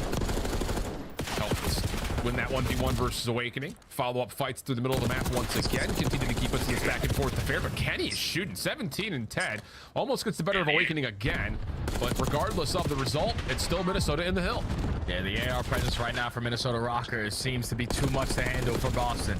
You need to try to turn it around. You need to find a break here at P1. You have a lot of reinforcements working their way through the middle of the map, but it's Kenny on the pinch. Kenny on the pinch, able to line up a couple, puts down shots at Snoopy to not soak up any of this P1 time. But now you set up narrow for the double. You're trying to fight for that stage control, and now it's on Estriel to work that deep route. Yeah, you got Awakening trying to play a bit of a delay on this route through stage as he spawned out. He's done well to catch one, gives his teammates a very big chance to win the opening time here at P2, but Nero and Estriel once again. The spark plug for Minnesota coming to life. Follow up in the point, looking good. Trophy system is now down, and Minnesota again give him the win for the rotation here. And now you're banking on Snoopy on this pinch. Already works his way out towards Hedge. Only able to find one, and Nero absolutely now it's getting out of hand. Off of H3. But Minnesota still holding on. About to breach that 200 point mark. Hey, low-key, got a my contest 100 fight point in club. towards the HP. Kenny there for the trade. You're more than happy to just keep it wet at this point if you're Rocker. Yeah, absolutely the case. Well, 23 seconds to fight. Rocker going to play the long game of just setting themselves up for new, while also just committing their SMGs to playing around the old time. Shutdown from Boston is exactly what they need, though. 10 seconds of scrap, looking decent, but most importantly, Purge is in a position to make sure the rotation to new is completely safe. Yeah, they're going to be locked up. They have the rotation over towards new. The setup just needs to be better. Kills off the rotation are also going to play a big part, because at least you die at the right time to spawn on the backside of that new hard point. But on the same time, it's a parallel spawn here from Nero to early contest. In the case. It's going to be just a flat-out 50-50 over the top of the hill. 45 seconds still on it, and Boston need it badly. Need every single bit of it. Snoopy almost able to fight off every single rock murder from the front, but the follow-up is good. Cammy getting a trophy system into play. Struggle to answer your question in Discord. No, I don't know if they fixed it. I don't know if they bugged it so that level 4 you unlock all your shit again, but it worked for me, but it didn't work for Kenny. The stage hard point. Snoopy making miracles happen. He's able to pop. Jimmy was trying it before he was level 4. You know he's surrounded. He has to get out the hill for now. He was level 6, and it still didn't work. He had to remake all his classes. Long route gets shut down in Minnesota Rock. Nah, I just usually have it off, so. Boston will have to win this first set of fights. See Nero up top, Estriel on the point, Kenny watching from street. Everything is locked down. Just comes down to, can they win the gunfights? And so far, so good. 230 to 112. Kenny just runs out of ammunition. Boston able to find a couple of key eliminations, but how do you get into this hard point? Nero still up top. Cam able to find one more, but it's Estriel staying inside the stage, nice and safe. Yeah, this is over with. Like Minnesota Rocker have the crosses again being watched. Already find 2 kills. That's 5, baby. We got a game 5. Finally, Allen. It's been such a long Game 5 start. But we're back, baby. Game 5. Minnesota's hardpoint game looks really solid. Rocker took the first search, right? Legitimately. Map number 1 looked really tight. They had maybe one mistake. We're over the top of P1. They were like getting a little bit shredded at the end of the game. Rocker took the hard points. The rotation to P2.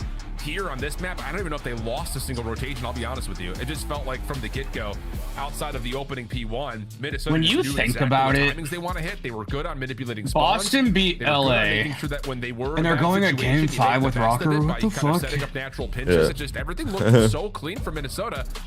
And once again, you take a look at the guy at the top damage. It's Kenny 30 and 15 with 10 assists. Yeah, Kenny was shitting on though. That's why I'm telling you, if you're Rocker, you're happy as hell that this guy fell to a free agent. Because to get a leader, that's what Rocker needed. They just need to get rid of Paul. Obviously, he wasn't performing with Optic, but sometimes we've been saying that since the beginning of the season. So far, he's looking real comfortable. Look at him now in purple, and it's just like his leadership combined with his gameplay. You can just tell how in control. You guys see they close it out with the search because they didn't do so good on rewind. They were trapping Boston every single time on some of those power heroes where they were thinking, okay, it's fine. We can be in this position. We should be able to get on out. But not to score a single second over towards stage, to barely get any time on the first go around at B3. They were just playing catch up the entire time, and Minnesota Rocker take that one with ease. But we've got a map 5, and it's on one of our other new maps. We've got Dealership coming into play. We'll see how both these two teams have been able to prep themselves up on our most recently additional map for Search and Destroy. See how things go. It's going to be a tight one. Both teams would desperately like a win, and it comes down to Dealership next after the break.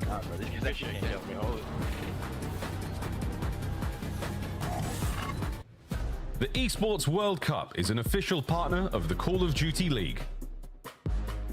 Upgrade your game with the Scuff, the official controller of the Call of Duty League.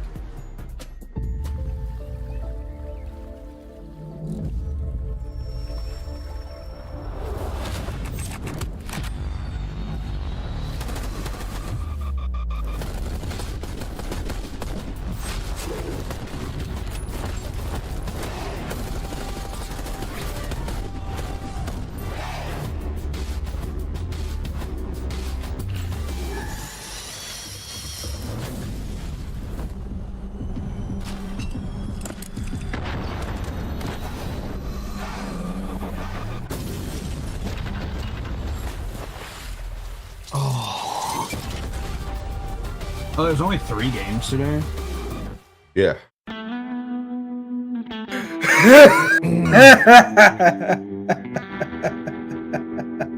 Oh, Timmy's laughing at the libtard.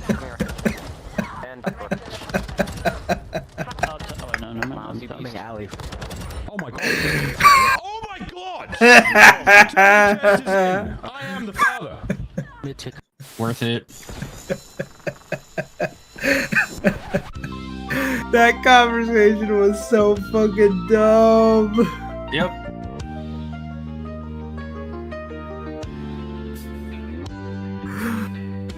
You calling him a box of rocks? What's the insult to the box of rocks? I said it last night, I'll say it again. Holy fuck.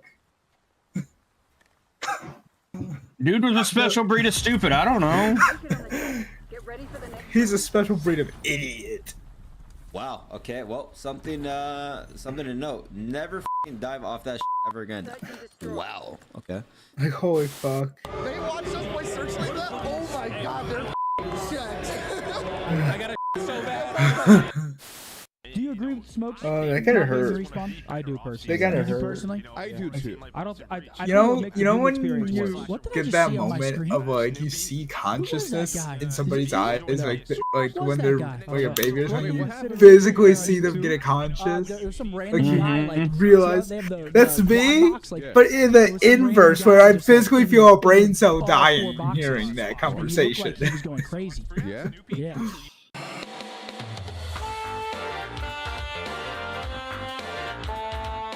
Like I physically felt a brain cell just disappear out of my brain. Yeah. Yeah. Like holy fuck. Iron Doge does it all now. Go big. Unicorn. That was the dumbest shit ever. Yeah, weak, close. Yeah, dude. Nice.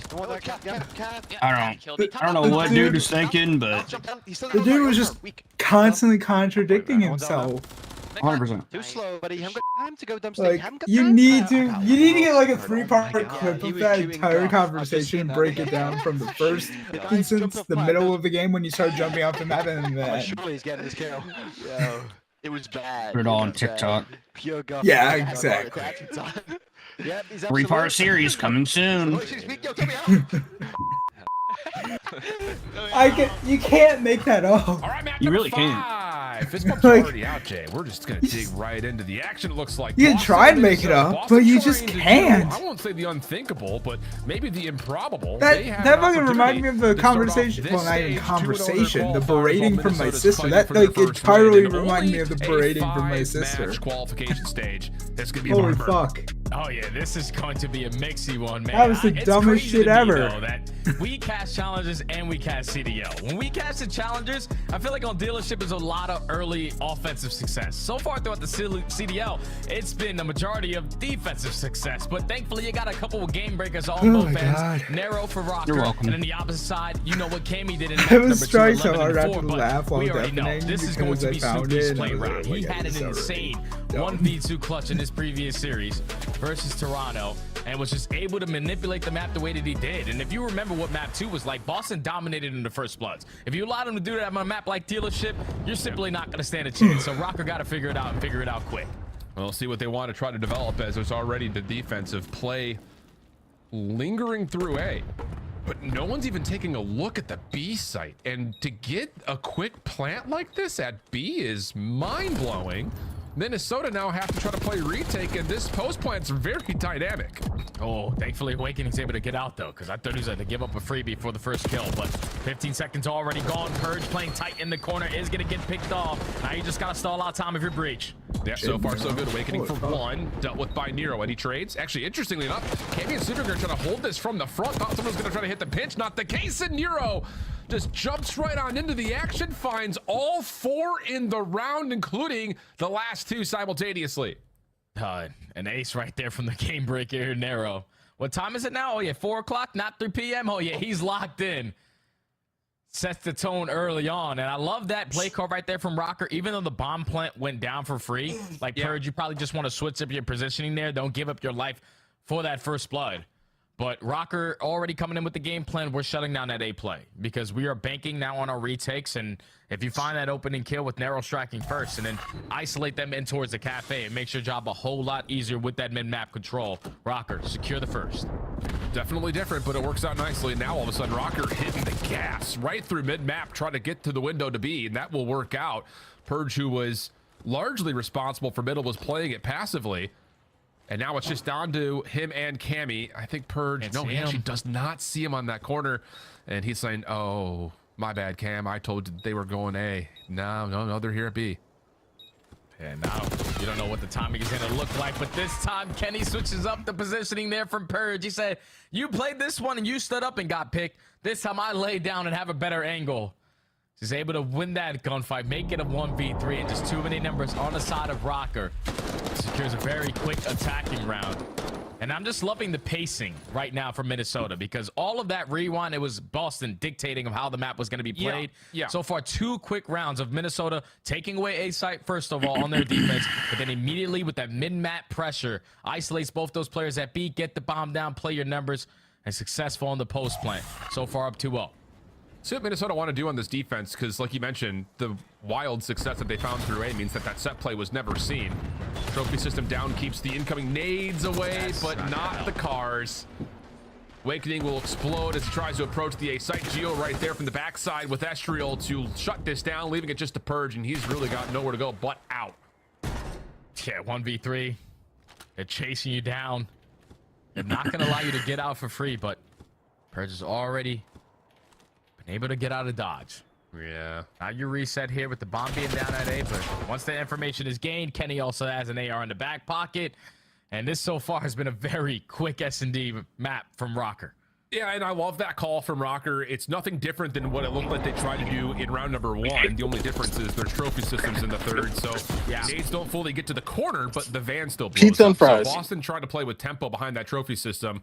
Doesn't make a difference if you've got exploding vehicles in your face. And then just, again, chasing down Purge, but knowing the bomb is down at street. Very easy call to try to play a little bit further forward, but not lose sight of the bomb. Yeah, we might have to get an update or something. Well, it was like because I heard wings Joe and in the time that he was casting this map saying, there's way it too was many like cars, man. You just need a hot trophy system wings, honey basically mustard for every wings, single one. fries, and pizza. Because you never know when that thing is going to blow on up. But even when you invest Rocker, in you trophy, cannot it blow blows this, it up. right? So now you cannot commit everything over towards it. You're going to retake through the middle of the map, and not a single player from Boston did contest it. Yeah, that's just one of those moments where the frag just beats the trophy to the ground.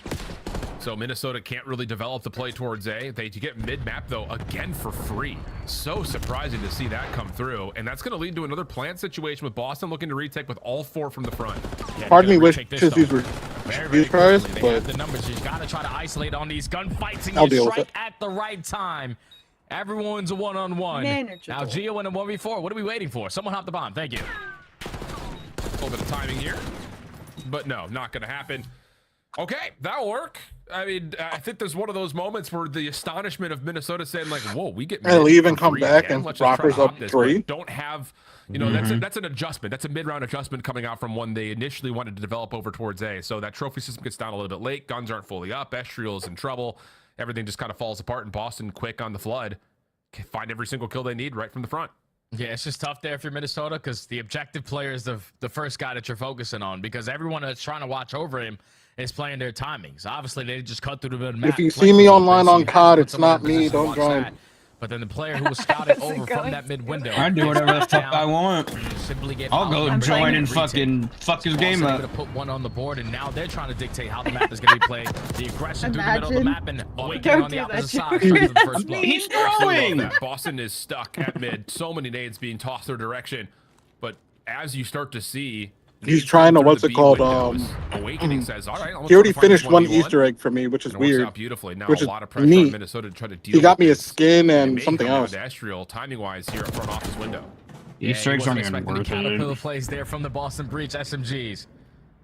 They find that I kill, mean, instantly put them in a 4v2. Awakening gets too aggressive and gives one right there. Well, he's an Easter egg. Gio, and the same thing could be said on the opposite He side. hunts for Kenny. Easter eggs. Makes it a 2v2. Bomb planted at B. Like, if I let Very him doable, play God especially of with Kenny finding that kill War, on the other side of the map, he would will hunt make all the Boston Easter eggs for God of consider War the potential for a long and flank, and you can see do all the Purge is Valkyries way out of from the it. picture, leaving Snoopy just to sit here and throw shoulders, and he's got to kind of check for 2 angles at once. and he kind of misses the timing on the first. Purge gets pushed off. Now here comes the isolation over towards the front side and Kitchen. Kenny's already over towards the bomb, hasn't hopped for it yet. Oh but my his God, play we're gonna from throw the Gio game. could work out perfectly, but no, maybe the door has been heard, maybe not. Hard to say, 13 seconds though on the clock. Gio has to try to chase down the kill, and he's got to make the jump happen. And of course, everyone knows about that, including the last going members on? of Boston, who just waits for it, finds the kill, and there's no Nothing worries. good. Oh, definitely a little bit worrisome. Boston's though, adjusting, because that was that's a it. 2v4 you almost threw away. Two players trying to work those long angles. Like, Both get I isolated. don't know if we're in getting the too 2v2, even with aggressive. Purge. What? Repositioning himself over through the middle of the map. Information gets gained. And I thought Gio on that repinch to that side room was almost going to be able to line up a double. Just simply ran out of time there. Minnesota Rocker almost pulling out the 2v4 clutch, but Boston able to stabilize, take the round, now only down by 1. This time the trophy system gets placed a little bit further back, and it does find success to keep this Minnesota offense safe on the corner. But Good shots. yeah, I was gonna say it still doesn't help taking away the long range angle the Cammy's on. Secondary trophy gets placed behind this. Looks like Minnesota do want to just kind of hedge their bets and still try to force this, but Purge on 4 in a row. No. Hero from the window catches 2. Someone I thought for sure was watching it, not the case, and all of a sudden we're into a 2v2. Yeah, we were just trying to isolate that gunfight onto SU. They eventually get it, but now in a 2v2, you're still in a battle. 31 HP in a dream. Cammy just going to play his life. Awakening watching over him. And now we stabilize on the map. 45 seconds, Minnesota Rocker rotating. Yeah, we cut contact, we cut noise, and we're trying to put some pressure on the Boston Why defense. are we not Cammy's sliding taking out the on spot that? And the follow-up, good prediction.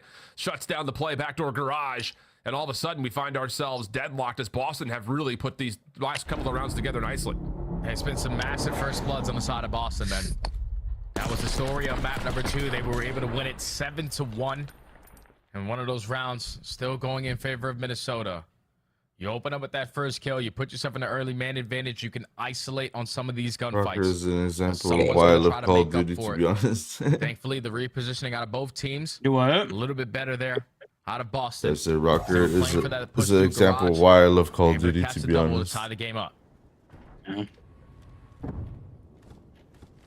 Rocker heavy stack at mid. Really only using a couple of stuns there by the sound of it. One last follow-up just to make sure. But yeah, I think that's at least 3, if not all 4 stuns from Minnesota being popped. That's light out, though. They want at middle, and now the delayed hit comes through. Just the absolute worst case scenario. It does get traded away, but still, that's good news for Boston, able to open up the space. He's under Without you. question, man, because now they don't really have to. He was push. under you.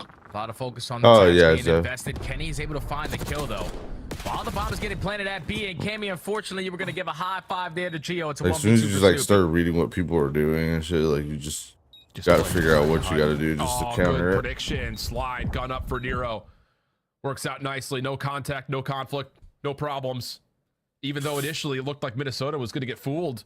Just so much investment through mid, and that's just all it is a delayed hit for Boston that starts to open up the map. But the follow-up eliminations around the outside, especially down towards the bottom for Kenny, are critical towards making sure that Minnesota defense stays into a really good spot. Yeah, because the majority of those kills that went down that round, as soon as it started off for Boston, it was instantly responded by Minnesota Rocker. As soon as as soon as Cammy found a kill in towards garage, Estriel was there to trade. The only one that wasn't untraded was Kenny finding that kill onto Awakening over towards B while the bomb was getting planted. Massive play for him to just get that one, get out of dodge, keep the man advantage on his side, and then the retake even better. Rocker take the advantage again. Hit over towards B. This time the defense going to get there. Awakening's knee has been seen. So that's enough to know that for Minnesota, this approach is going to be heavily contested. Trophy system deleted, though, and Awakening could be in trouble. No way. It's the lineup instead before the stun comes through. What a critical 1-for-2 exchange that is for Awakening.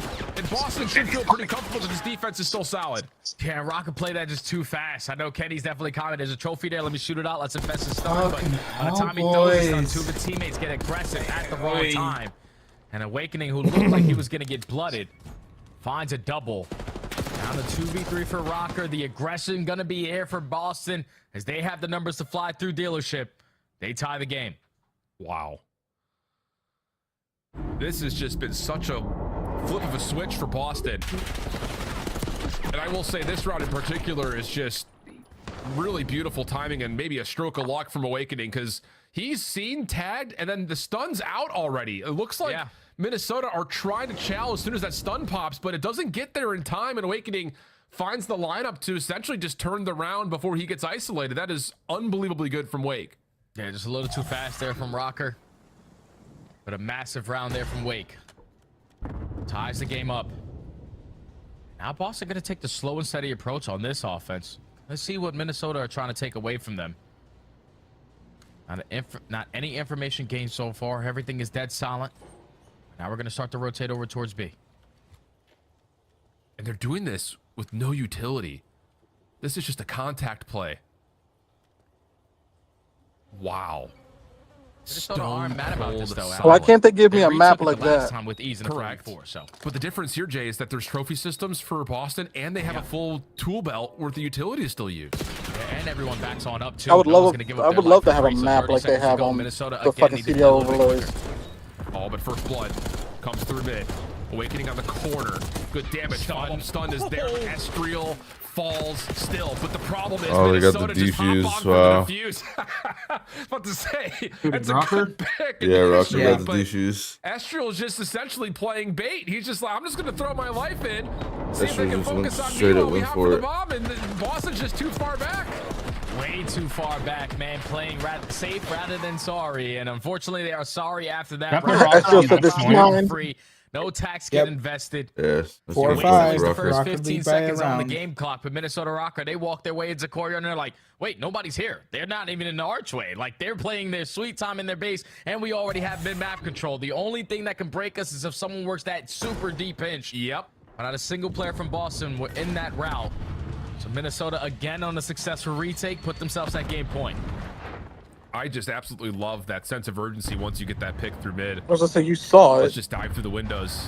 Force this post plant to deal with us. Now you've got an opportunity here for Minnesota to put the game to bed. And they're going to go for the plant at B. Retake to be required for Boston. Last time they did this, they did it by all 4 members flooding from the front. This is the same setup, and Estriel's got the safety blanket this time of trophies. And Ken over the top, and Purge still wins the first gunfight. Oh my God, joking? No way. They just walk into the setup like that and find every kill. Nero, maybe a chance to take the diffuser off, but doesn't tally the player at offense. And we got round 11. Are we gaming, boys? Last time that they looks like we gaming. What, like December 7th? It went all the way to a game 5, round 11. We find ourselves in the same exact situation. We got video games. Just on a different map. They gaming, boys. They're on a retake is perfect. Purge slides on in for the first. Snoopy wins his one-on-one and Awakening with 74 HP. Map 5, round 11. Gio usually doesn't lose those up-close and personals with the AR in hand. But again, the same scenario there for Boston. Everyone winning their one-on-ones. Secure the retake. When does Faze and now play? one round away to decide Next. who is the winner here. Oh, mercy. Minnesota's going to go right back into the quick B hit. At least his first map isn't putting me to sleep like fucking the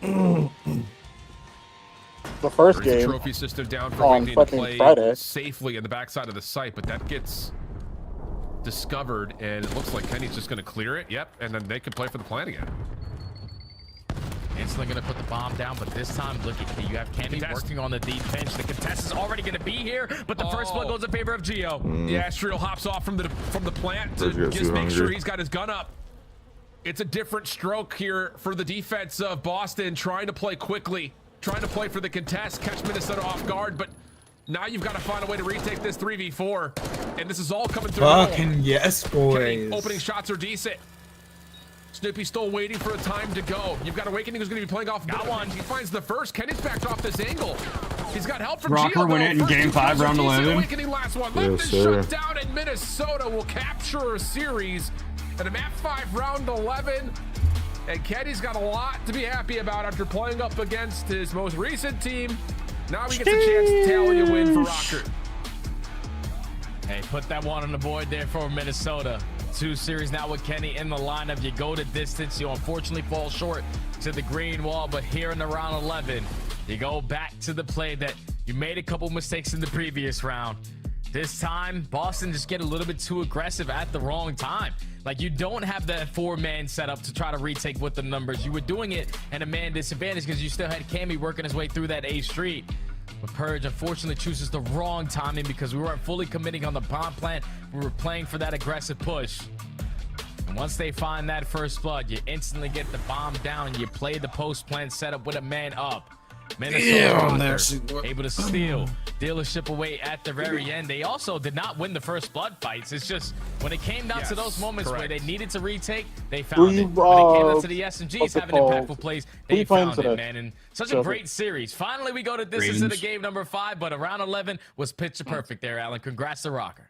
Big congrats to Rocker. One small decision, maybe the difference maker there at the end as we head back to the desk to get us set up for the rest of the day. Great match to open up our Sunday here, a Game 5, Round 11. Alley Cat, well done on the prediction. And you and I were very impressed by Gigawake. But Minnesota gets their first win since February 23rd. Sheesh. It's nearly a 2-month drought. Yeah, I mean, that's massive for them, too, because that's a huge bubble game, right? Like, Boston were 25 points ahead of them. So, for Minnesota, Kenny gets his first up, and he looks good doing so, man. Now, hard points were electric, and then we get a Game 5, Round 11, where the smallest decisions were the difference. Was Gio the MVP, Allie? Who are you looking at from your Minnesota squad?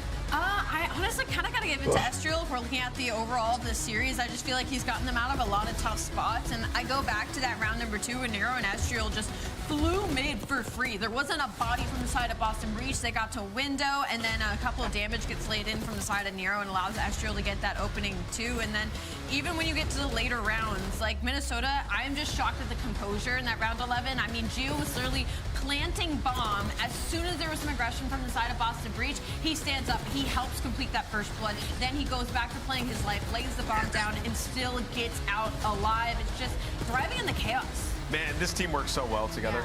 Gio and Kenny play off each other so well. Like when things are going right in hardpoint, when they're winning rotations, they were just putting people in an absolute blend. Yeah. Gio had an incredible series. I mean, despite how good Kenny played, like Gio just putting up crazy numbers. Yeah, and then in the Game 5, he has 11 kills with some huge 2 pieces.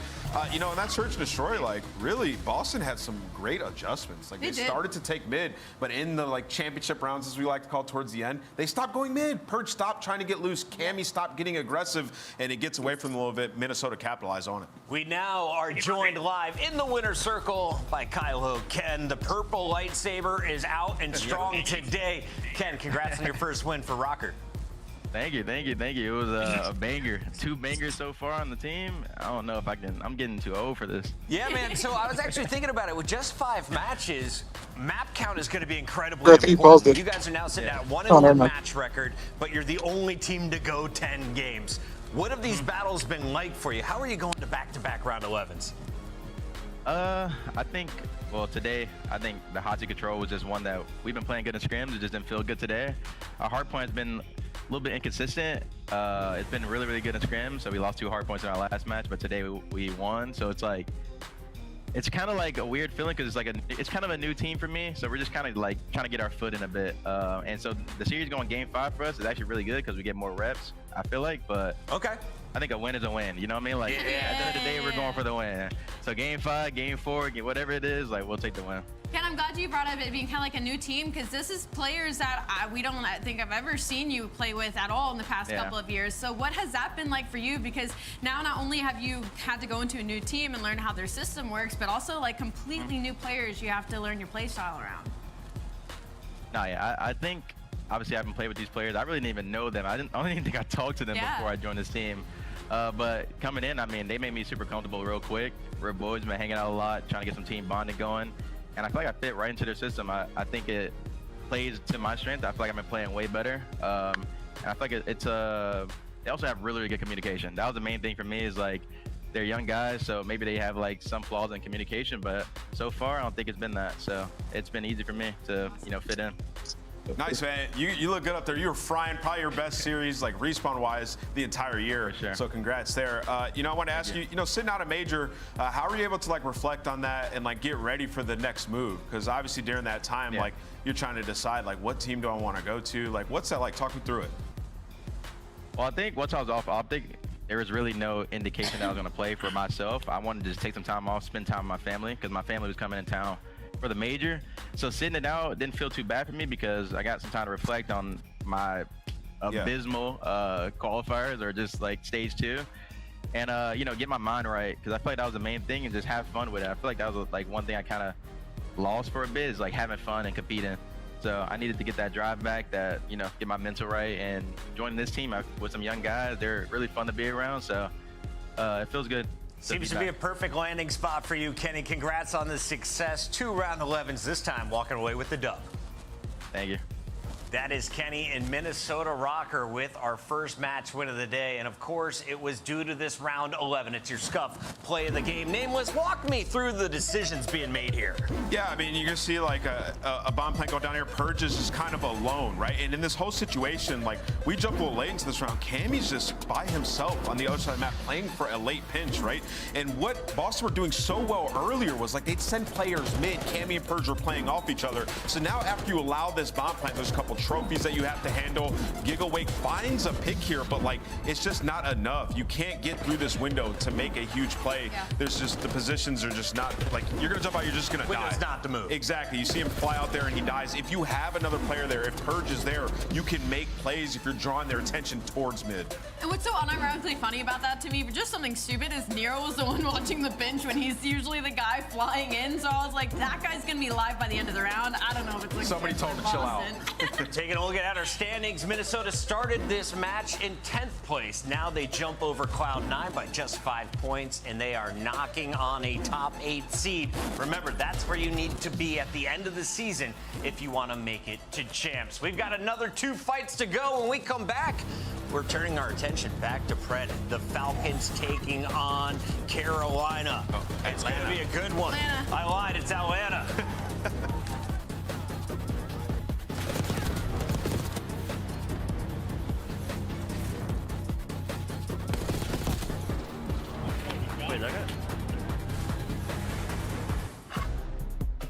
Upgrade your game with the Scuff, the official controller of the Call of Duty League.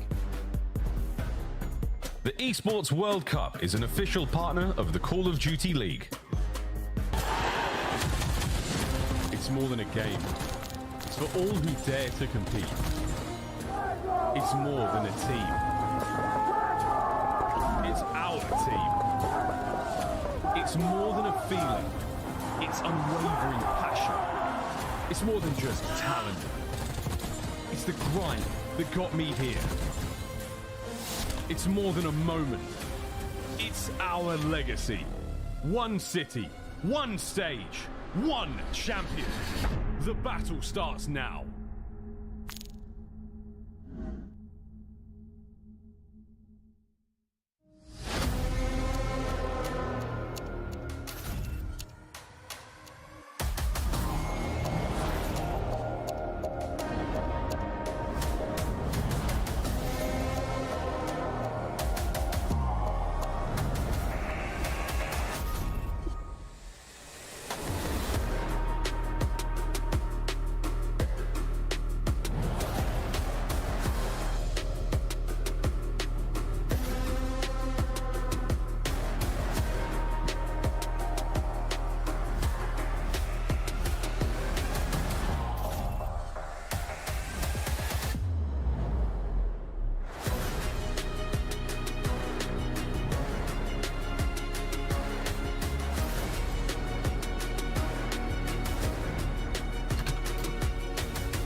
Type.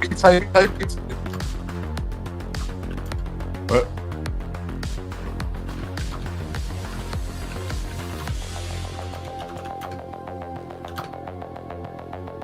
Angry typing. Whoa.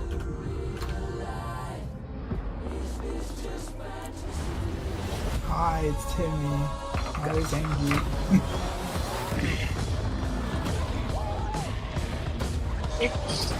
Wait, I'm confused. Smart. Oh, Major threes in Miami, right? yeah. Uh-huh. Then what's in fucking Ultra's Four? what's Ultra hosting is that? available now. They're hosting champs. This pack includes Oh, home and Ultra's away hosting. operators, as well as this weapon charm that's easy as Faze. They're hosting Next champs time in you a boot shitty up, suit town up at the apparently. in-game shop. Yeah, it's a shitty town. There's no way. There's no bars. I guess close to the fucking arena. Hotels And it's are a fucking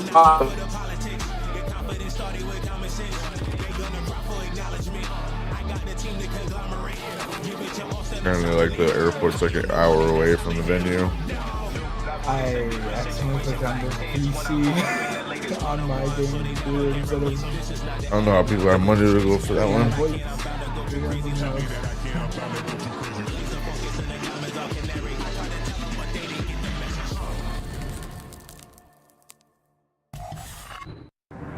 like you would think they would put it in Toronto.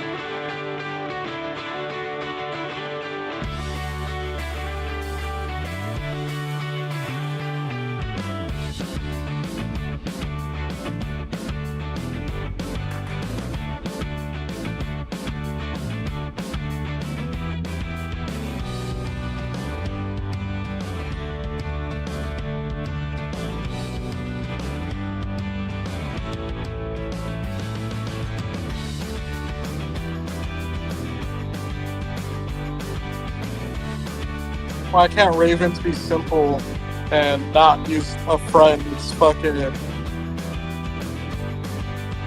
themed intro?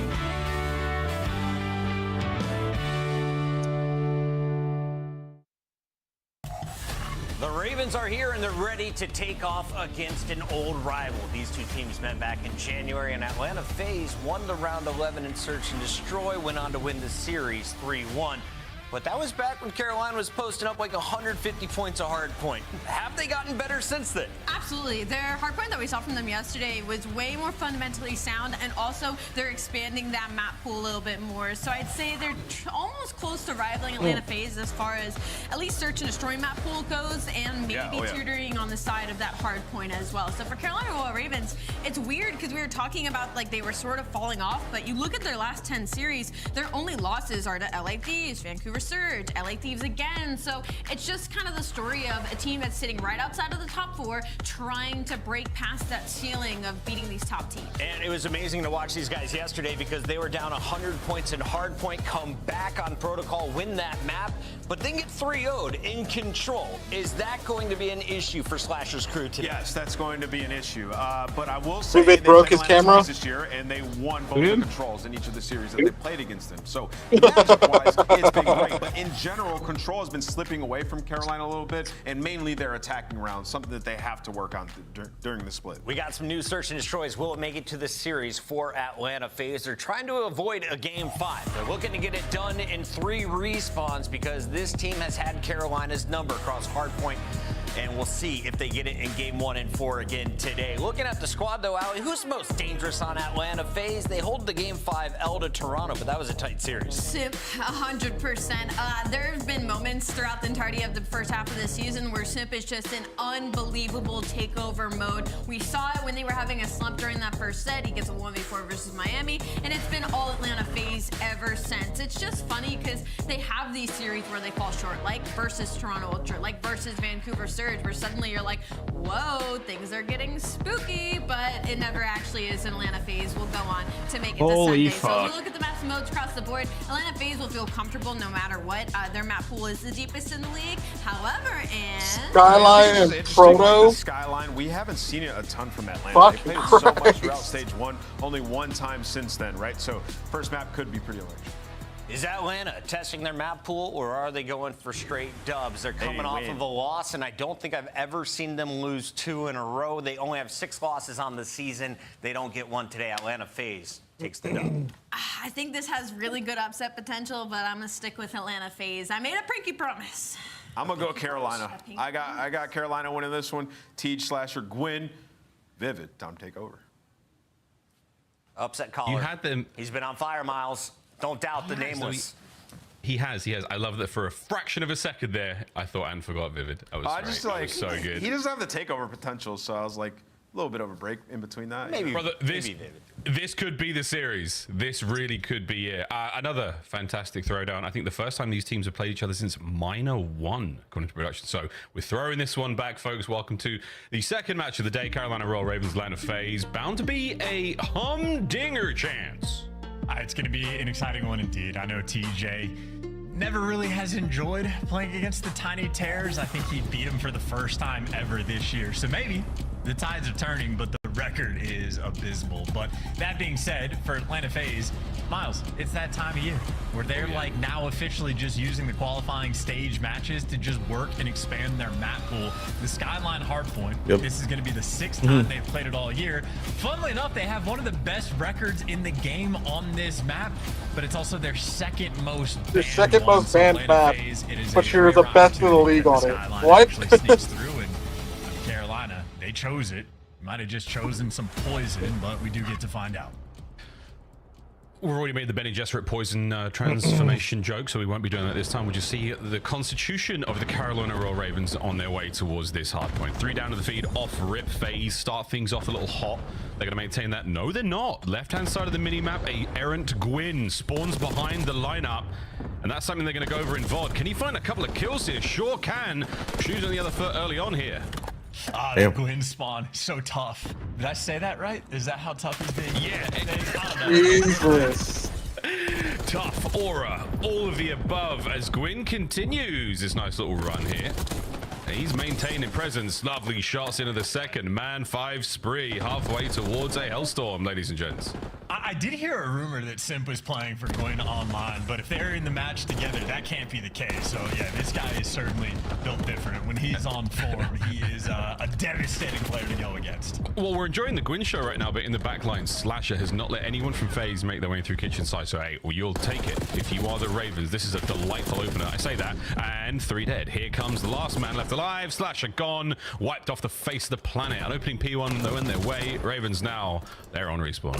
Yeah, Simp found the route anyway to make sure you go and get that breakdown through. A couple players line up there for Celium and Atlanta Faze. Officially re-have control of the map, but Gwyn wins a single gunfight. His boy spawns in the back, and TJ shooting his gun as well, so Atlanta Faze jump all over him. A brief moment where Carolina had an opportunity, and Atlanta Faze waste absolutely no time slaying everybody in sight. Yeah, everyone fighting their way forward once again. Gwyn with a contest. No win, though. Teamwork makes the dream work on time. Faze once again rocking away with this one. Vivid with the hops, and Vivid with a momentary takeover. Have that one, Wheeler. As the break is there for the final 5 seconds, you're going to see the Ravens maintain lead going over towards Kitchen now. Hardpoint number 3 here on Skyline, and Faze are in first. Dude, once it got Faze, their comms must be out of control right now. Every single time there's like one errant sort of Carolina player like in the back line doing something funny, those arrows converge. So they're hot to try. They're ready for the gunfights. Now this P3 time, the first 3 gunfights go their way. Last man standing is going to be TJ, who's, I mean, just waiting towards grass for Celium. Already with the nerd spots rolling through.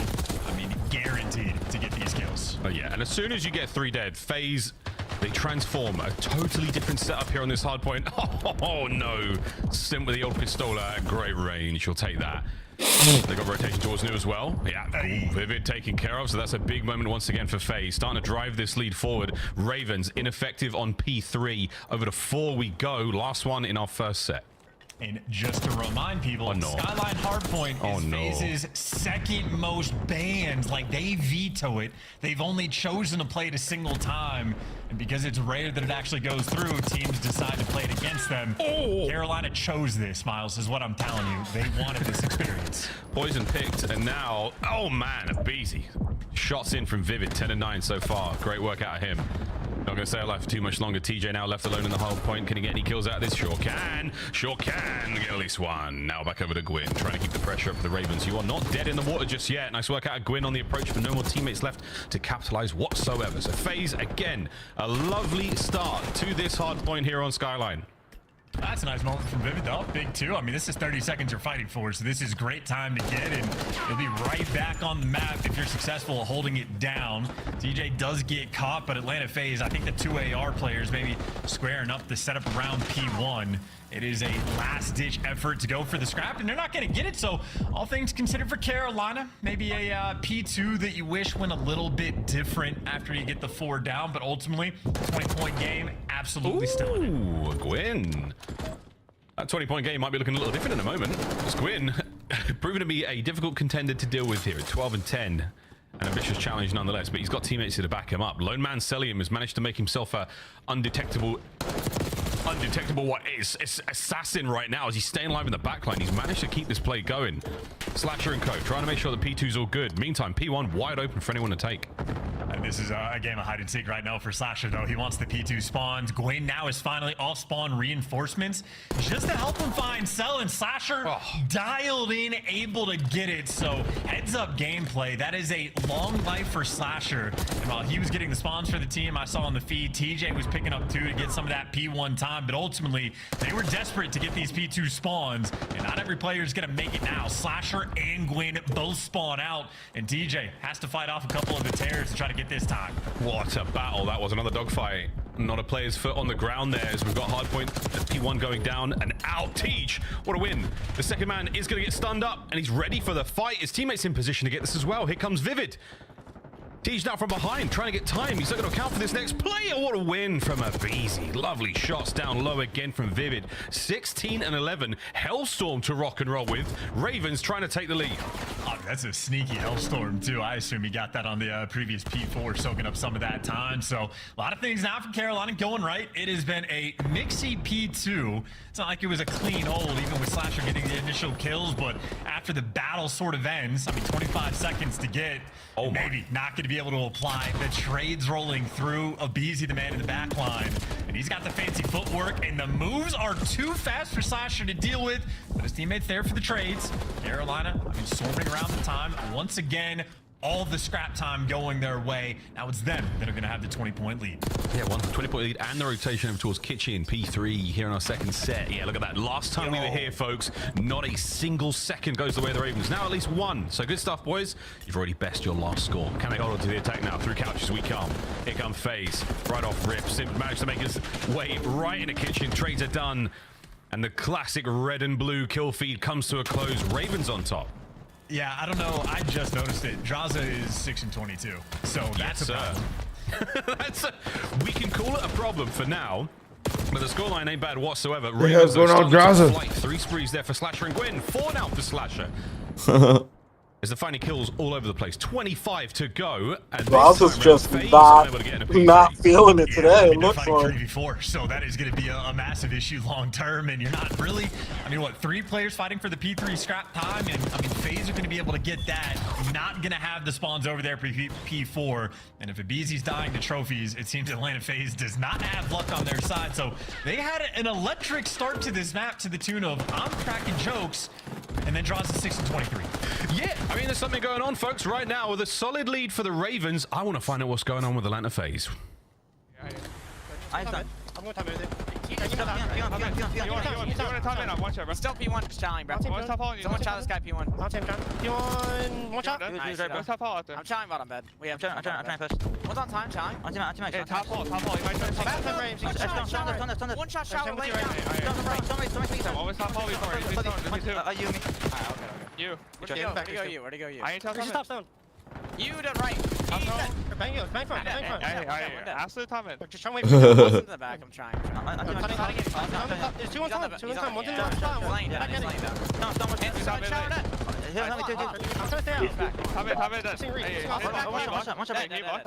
Yeah, I'm by. Running at me on time. On time, quick. I have time. I have right, okay? Yeah, here. Hold on. Yeah, I'll pick it up. I'll get top ball. I need them top zone.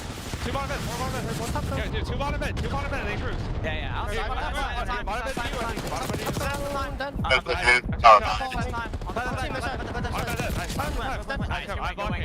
you. Hey, I'm gonna go across all then. I need to share like gunshot. Top hall. I got time. I'm on the bed. Top hall, man. You got me. Hey, top hall as well. I'll see him sliding the hill. I don't know. I don't know where he's at on pin. Keep me right. I'm trying to get it. There you go. That lesson real quick. This game could be over, chance. Yeah, I mean, they've had to fight off 2 different hellstorms on an open hill, and it has just been, I mean, all things considered for FaZe, considering the situation they're in, not too shabby, but Carolina Ravens have fully capitalized on the situation. They're looking great, and really just need to make sure you close out this game. And Froggy. Guaranteed, it feels like to get to multi-kill madness. And Draza, hey, want a gunfight? Fight response. There you go, baby. Teach can't get in through the back. That's going to be FaZe now in full control of P2. Not an ideal skyline for them, but again, we are trying to watch this team grow and, you know, change before our very eyes. 40 seconds to go here on P2. How much time can you accrue, FaZe? At the very least, keep the Ravens away because they are close to the win at 250. TJ is going to be the man leading the charge. Really, you guys had to do some dumb shit while I'm fucking watching CEO. TJ in the back block and spawns. That's going to force number 6 out. Even though he dies, still gets value out of his life. And his teammates now in the time trying to clear out white steps in. Funny business over towards it. Gwyn drops 2. You get in time in a victory lap here. Carolina so close to ending that number 1. So close, but so far. 5 seconds still to go. Rotations on the way. They've got themselves over towards kitchen. A foot race now from FaZe down low, right across the middle of the map, maintaining presence in mid. Simple and easy self. Everyone gets their kills. All down for the Ravens. 245 to 182 when Atlanta FaZe gets a 4 down. These are situations where they at least want to try to flip the switch and assert dominance, but maybe an insurmountable situation for FaZe. It is not in their hands. No, Gwyn from upstairs does a great job. The trades are there. Look at the flight of the Ravens now. Getting towards time. Slasher finding another one on a Tej. First man on the point. Vivid from behind picks up another, and that should be game, folks. Sweet Carolina. Map 1 goes their way. Wow. Fist bombs out and bound, taking full advantage. Draza, I mean, listen, even the world champions, it happens from time to time. Just getting absolutely shitted on. Just want to bounce back, and it just felt like a potentially dangerous game. Even with Draza going double negative towards the end, I mean, quadruple negative when the Hellstorms are getting fed. Still made sure to keep it close, so make no mistake, Atlanta FaZe are dangerous on a skyline, hard point, but Carolina happy in the end for their choice. Up 1-0 so far, and listen, man, TJ, he's had the experience. He's dialed in against the Terrors. It only took, well, how many years? How many years for Teach? Good stuff, man. All of them. Literally all of them. GG, map 1 in the books.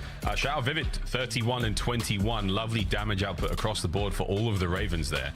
A fantastic start to their series. 23 non-traded as well. Honestly, shout out Vivid. I mean, we were joking about it, but pretty the desk that he's not necessarily the biggest takeover player in the roster. Absolutely not. But right there, a good look and a wonderful, wonderful start to Nemesis pick for the Ravens here on the win. Highlights here, folks. And again, a lot of love going the way of the Ravens. But Cell Chance, still one of the most difficult players to get 10 with. An absolute wizard when it comes to the KD department. A statistical anomaly. He's phenomenal. I enjoy the thought experiment of, like, if you could just duplicate these players, like if you had 4 Celiums versus 4 Simps, like who would actually be the greatest player of all time? And I just imagine Cell in every single role would be a terrifying force. Wouldn't want to deal with it, but a lot of fun options there. Yeah, imagine the listening when you go to, like, that's listening with Team Celium. It'd be a lot. It'd be something, man. It really, really would. But either way, GG's, folks. That's still a look across this one, and another attempt there for Atlanta FaZe to deepen the map pool, a map that they have banned religiously when it comes to these CEO online matches. Have not wanted to play too much Skyline Hardpoint, but they will. Why is this this is what they do. This so is our current up, reigning champs. They won Major 2 pretty convincingly. They took care of Major 1 in a very, very dramatic fashion. And Major 3, not far away, folks. And what do you want to do? Tighten up all those game modes. Make sure that you don't have any weaknesses whatsoever that your opponents can exploit.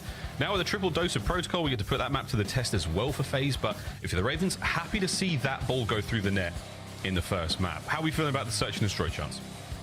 Well, ultimately, I'd say good for both of these teams, at least for the map number 2. I will just throw out very briefly the Hacienda for the map 5 for Atlanta FaZe is another one. Typically, it's their primary veto in S&D. Now they're working on it, making sure it comes through. So if we see it in game 5, That's Atlanta Faze just trying to get reps. But the protocol going to be very interesting. Both these teams very strong on it. It is absolutely a square up map. And I think the biggest theme we're going to see on it is Carolina Royal Ravens are the best defensive team on protocol. They are 21-6 on round count. That means Atlanta Faze are going to be testing it. Can you pull off those attacking wins? Absolutely, folks. Well, on a little micro level, this is a BZ versus Gwyn statistically. Both of them very, very comparable. But, man, this is going to be a real battle. Two fast and furious players looking to put the franchises way, way, way deeper into the night. Here we go. Excited to see this battle go down. And, again, we've got great long-range plays in the form of the ARs. Of course, Draza had a bit of a stinker there in map 1, but expect to see him turn this ship around in a big way. And, of course, Slasher, the island player himself, usually found on his own when it comes to these search and destroys.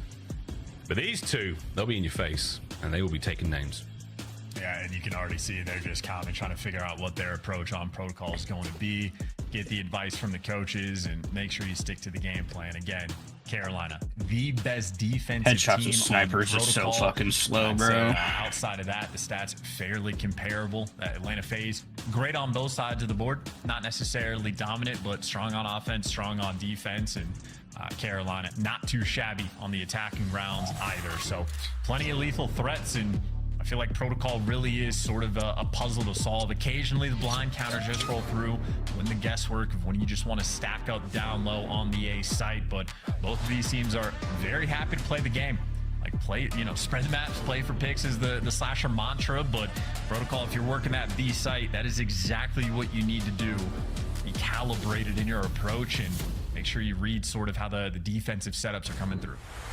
B-bomb site wide out in the open as well, so not that we see too many streaks here in S&D. We've seen a couple of Hellstorms, I think, throughout the league thus far. Nothing too crazy. Looks like we're playing quite a lot for a top mid here. Abe gets into the wrong part of town at the right time. 2 life advantage right now for the Faze boys. And an instant B-bomb plan rolling through. So again, Carolina 21-6 on their defensive rounds. Looks like we might be going to 21-7. That is an instant punch. As long as they seal the deal, Slasher and TJ for a 2 versus 3 potential, but Sally might have just closed that door. Yeah, wonderful work here. Slasher's trying to make the attempt alone. It's a 1v3. If you can take out Draza, that's one thing. You got to deal with a lot more. And they're coming at you fast, but wait a minute. What a read there onto the Terror, a former teammate. 20 seconds to go here. And Celium will be coming into play a little bit later. Bomb site, you got a man on it. But you are not going to be able to find this kill. And a sneaky cell from way downtown finds the angle on a Slasher. Yeah, first round of Faze. Slasher. Yeah, 100%. Just no time to work with. 2 players in power positions, 20 seconds on the clock. And calling 3-1 Faze. I'm seeing that. For 3 in the round. You're saying that? He was able to give us the 4th on it, but Cell just ribs Vivid. I mean, 7 seconds into the round for the first blood, and Abizi there for the follow-up. So, you know you're studying it. The coach is going to look at the defensive record of Carolina and say, okay, like everyone. Yeah, I feel like Faze will win all these protocols. What do they do? Where are they successful? And how can we beat it? And just setting the tone from round 1 for Faze. One of their best maps, isn't it? Yeah, we're not going to be going outside this time around. We're definitely going down low. But so are Faze. At least 2 players here committed to this one. Abizi's going for a bit of a wrap, so he'll be dropping down behind them in the elevator shaft momentarily. DJ, they're waiting for anything. Oh, Abizi got caught out by the slow play of Slasher. Lovely start to the round. I mean, Slasher has those timings dialed in for the P2 flank to roll through, and now it's going to be trades on trades. Slasher's got in the mix, though, and uses Abizi's weapon against Atlanta Faze, and it leaves Cell in a 1 versus 2. However, that means it's Cell, it's clutchable. Yeah, it's not over yet, folks. On plant, all the power positions in the world you could ask for here. The opportunity for the trade, and now the intel. Celium knows the Vivid has been left alone. 1v1. Celium just 1v2'd him. The battle is on, and never count this man out. Man never loses them, bro. A surgical approach towards the bomb site, and he plays the information he has absolutely perfectly. Celium, the wizard strikes again. Yeah, he actually just is the best. I don't even know what the argument would be other than maybe his teammates perfectly played 1 versus 2, has the angle, spot Slasher in, like just checks the left, that little left peek on the computers to see if he has to worry about Vivid in that moment or whatever player it was. And as soon as that's clear, slide out, take advantage of Slasher. And then once the pre-fires are rolling through, if I'm playing against him, I'm terrified. As maybe the Ravens were. They're down 2-0. He gets wrong and it hurts. Now we go down low for Faze of this attack. And Selim is still on an absolute tear here. We are close enough to the Hellstorm. No intel, no damage, no nothing, no trophies. Oh, there we go. They're starting to click away. So here we send in Obese to try to pick up some of these players who are weakened. No, TJ. He finds the first blood. Selim once again getting very creative with the frag grenades. Bomb plant for Faze now. Come at me, bro. Yeah, and the first blood is fantastic when you take down a BZ. It's a massive thing you have to do it against Atlanta Faze. Issue is, Draza might be having a bounce back game, and Selim and Simp are still alive. Oh yeah, ooh, very much still alive. Streak still on. The crossfire's there. Lovely cross from Vivid. 25 on the clock. Can he 1v2 this? Absolutely not. Perfect setup from Faze, and a couple of chuckles in the player cam. The Selim spree, it continues. Yep, this is a evil team. Maybe one day they'll repent for their sins, but for the time being, they just get to do whatever they want. 7-0. Yeah, I mean, listen, he might just be the best. Yeah, this the case is definitely out there, and there is a lot of empirical evidence to suggest that Selim, what a play. And Faze, what a run. Great setup there. Especially when you know Vivid's on the bomb site. All the sort of nice moves he can make. Trying to hop over the threshold there, trying to staying out the line of fire, but they set themselves up perfectly there. The insurance policy was in play as well. And now another round up, and you can see the Ravens with a nice mixed attack towards, you know, the low and the top side. And knives out! Oh, good job, Tej. What a win. I mean, listen, they've been on point for the first bloods. That's the good news. Bad news is still can't win a round, and Slasher just isolated and overwhelmed. He gets hunted down. Still going to be an 8 plant as well with awkward positioning. TJ at least gets the trades for the 2v2, but seemingly a weird round. Draza and Simp going to be going for the retake down low as TJ remains up high. And remains up high, but doesn't pass any intel, so he didn't see either of those players cross. That's going to make this even harder for Gwyn downstairs. Yeah, Tej knows something's up, man. I've missed something here. I caught one with a little bit of damage. Gwyn now trying to stay alive. He takes hits as well. So not an ideal situation to be in right now. Gwyn has to back up. Can he get a kill? Still fighting for his life. Both weapons starting to get exhausted. Draz with the final shots. And his 4th kill in a row. Faze unstoppable so far. So close yet so far from that round when TJ tried to get him everything, but I mean, that Faze was a series Proto of is just 4 iffy. different Call of Duty timings, just not going his direction, including going down the zip just into the clutches of Draza. So Draza might have played poorly on map number 1. The bounce back absolutely going to be in here. Had a solid few rounds to get back in the mix. And I mean, really the biggest shining light for Carolina, their defensive rounds on protocol. 0 for 2 against Atlanta Faze. Not ideal. Nah, man. Especially when we pulled those stats so perfectly coming into this one. Down low we go once again. Chance, let's send it. It's like Ravens will be going in a lot hotter this time. There goes the server. And now everybody's trapped in a corner. Yeah, pre-fire, easy reads, and a 6 spree from Draza. They are evil. He was looking at his next there. First 2 on the round. There's no idea they're outside, but here's the nade. That gives you a bit of intel. Here's the chow. Lovely shots from Slasher. Pushes him down. Raven's still trying to make the entry, but you took too much time, and Abizi will punish you for it. Faze. Immaculate gameplay. I mean, 21-6 was their defensive record going in it. Now they're 0 for 3. So, I mean, listen, they're going to fall. They're going to end up being the 3rd best team on defense after this map. Maybe we have to filter out when you're playing against Atlanta Faze and pretend they don't count. But either way, nothing but perfection here. Gets the tags, get the comms, and he doesn't waste any bit of time. If they're trapped in the corner, they're free kills. Draza on form in S&D. Yeah, wonderful form. And again, an amazing sort of shade of Faze. We saw them on a map that they're not that confident on them. They're trying to improve prior, and now this is what they look like when they know what they're doing, and they're very confident indeed. TJ is going to run into a whole load of trouble in a second. How much damage can he do? The answer is not a tremendous amount. Draz is there for it. Nade stuns, you name it. It's all getting thrown at that P2 position. DJ's dead. Dead. Oh, Abizi maybe bit off more than he could chew. I thought he was going to wait for Draza to get some tags in, but they're playing confident because they're up 5-0. But keep in mind, Selim is alive in a 2 versus 2 now because Sim gets the extra kill. So even with that start, Faze could still get the 6-0.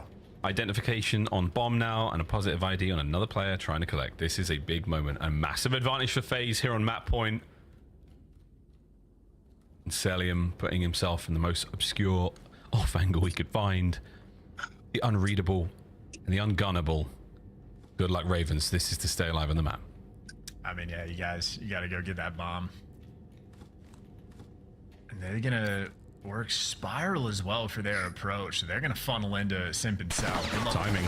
Yeah, timing's not great. Cell there, guns up at the ready on the cross. Finds one.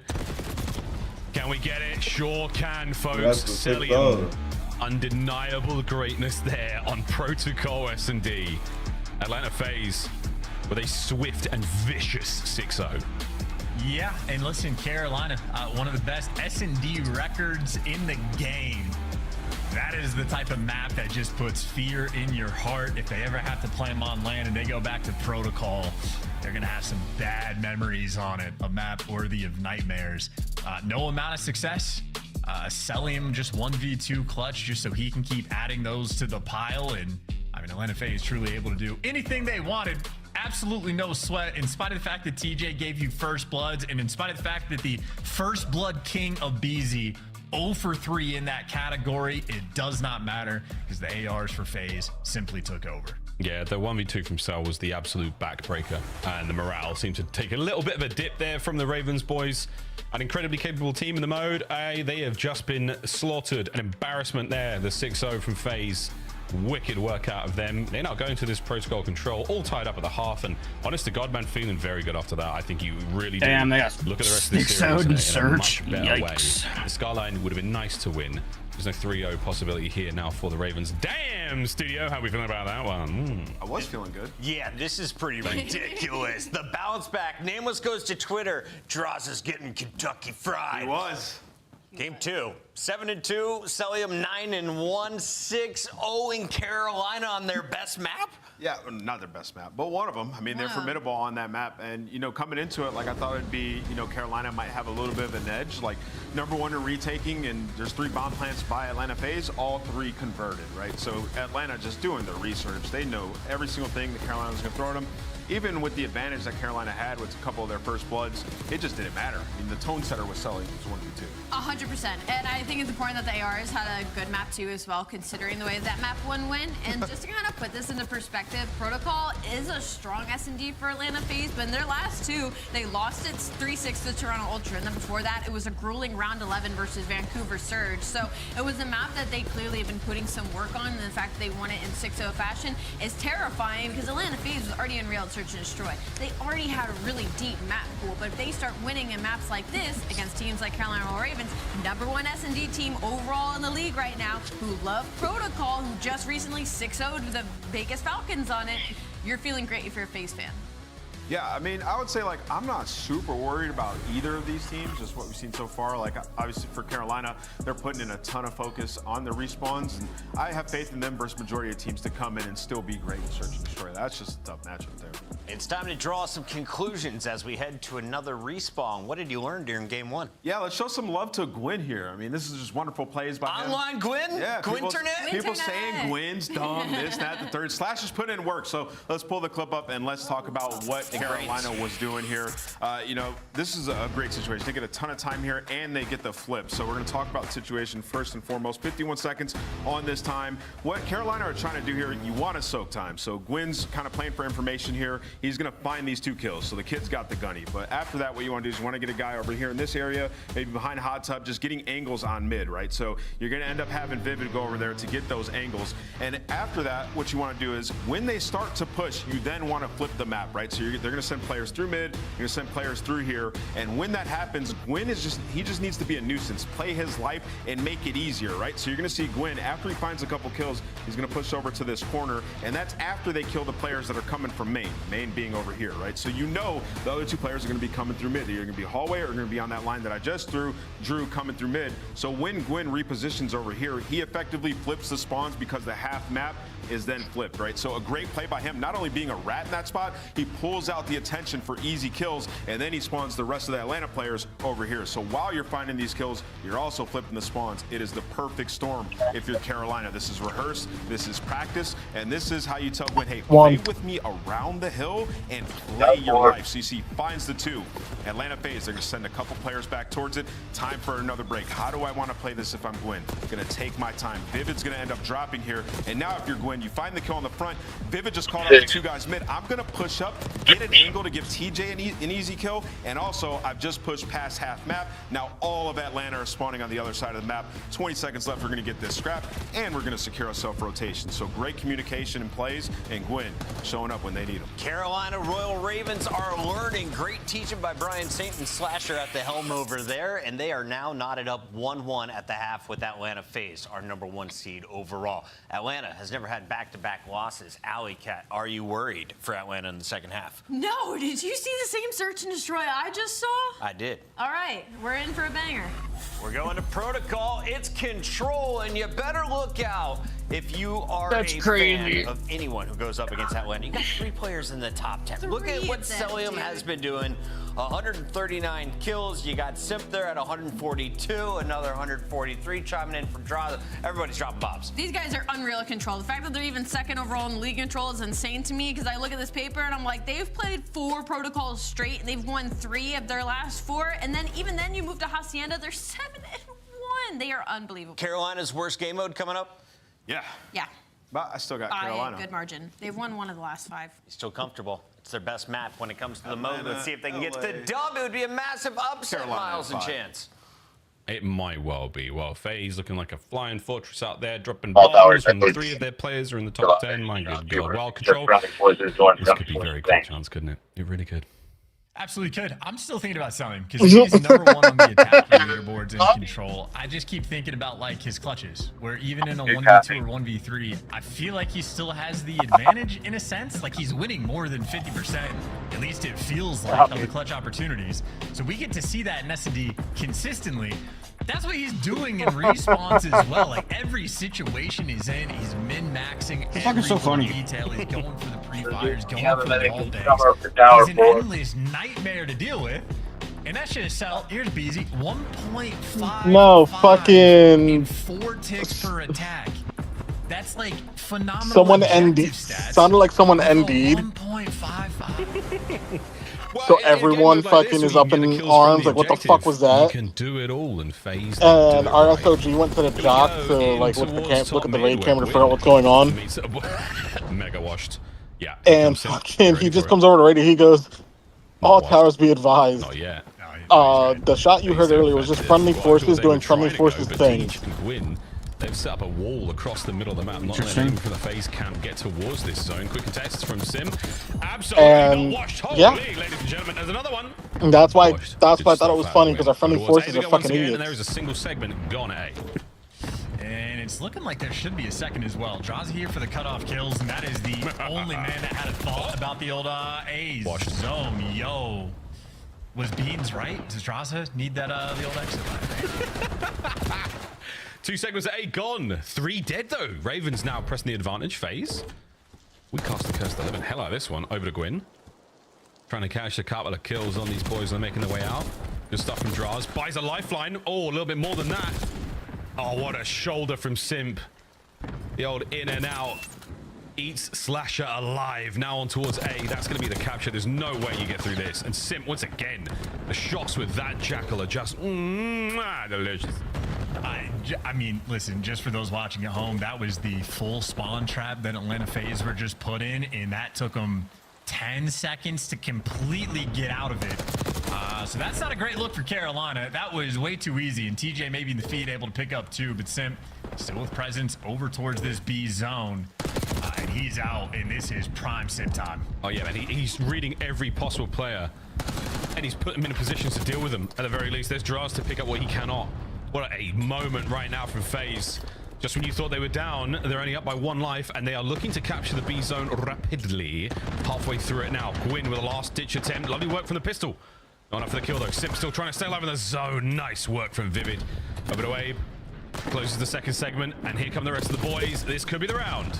Oh, nice shout though from Vivid. That's your opportunity, because that tick is nearly gonna fall, but you still have to win all these gunfights, and they just simply are not. Vivid with the only opener, and now you're flooding into death, and Vivid, I mean, he has remained supine in that exact spot. And Draza, I was just kidding, man. Don't worry about it. 9-4, you're doing great. No, everyone's doing amazing. That's really, really lovely work there from FaZe on their opening attacking round.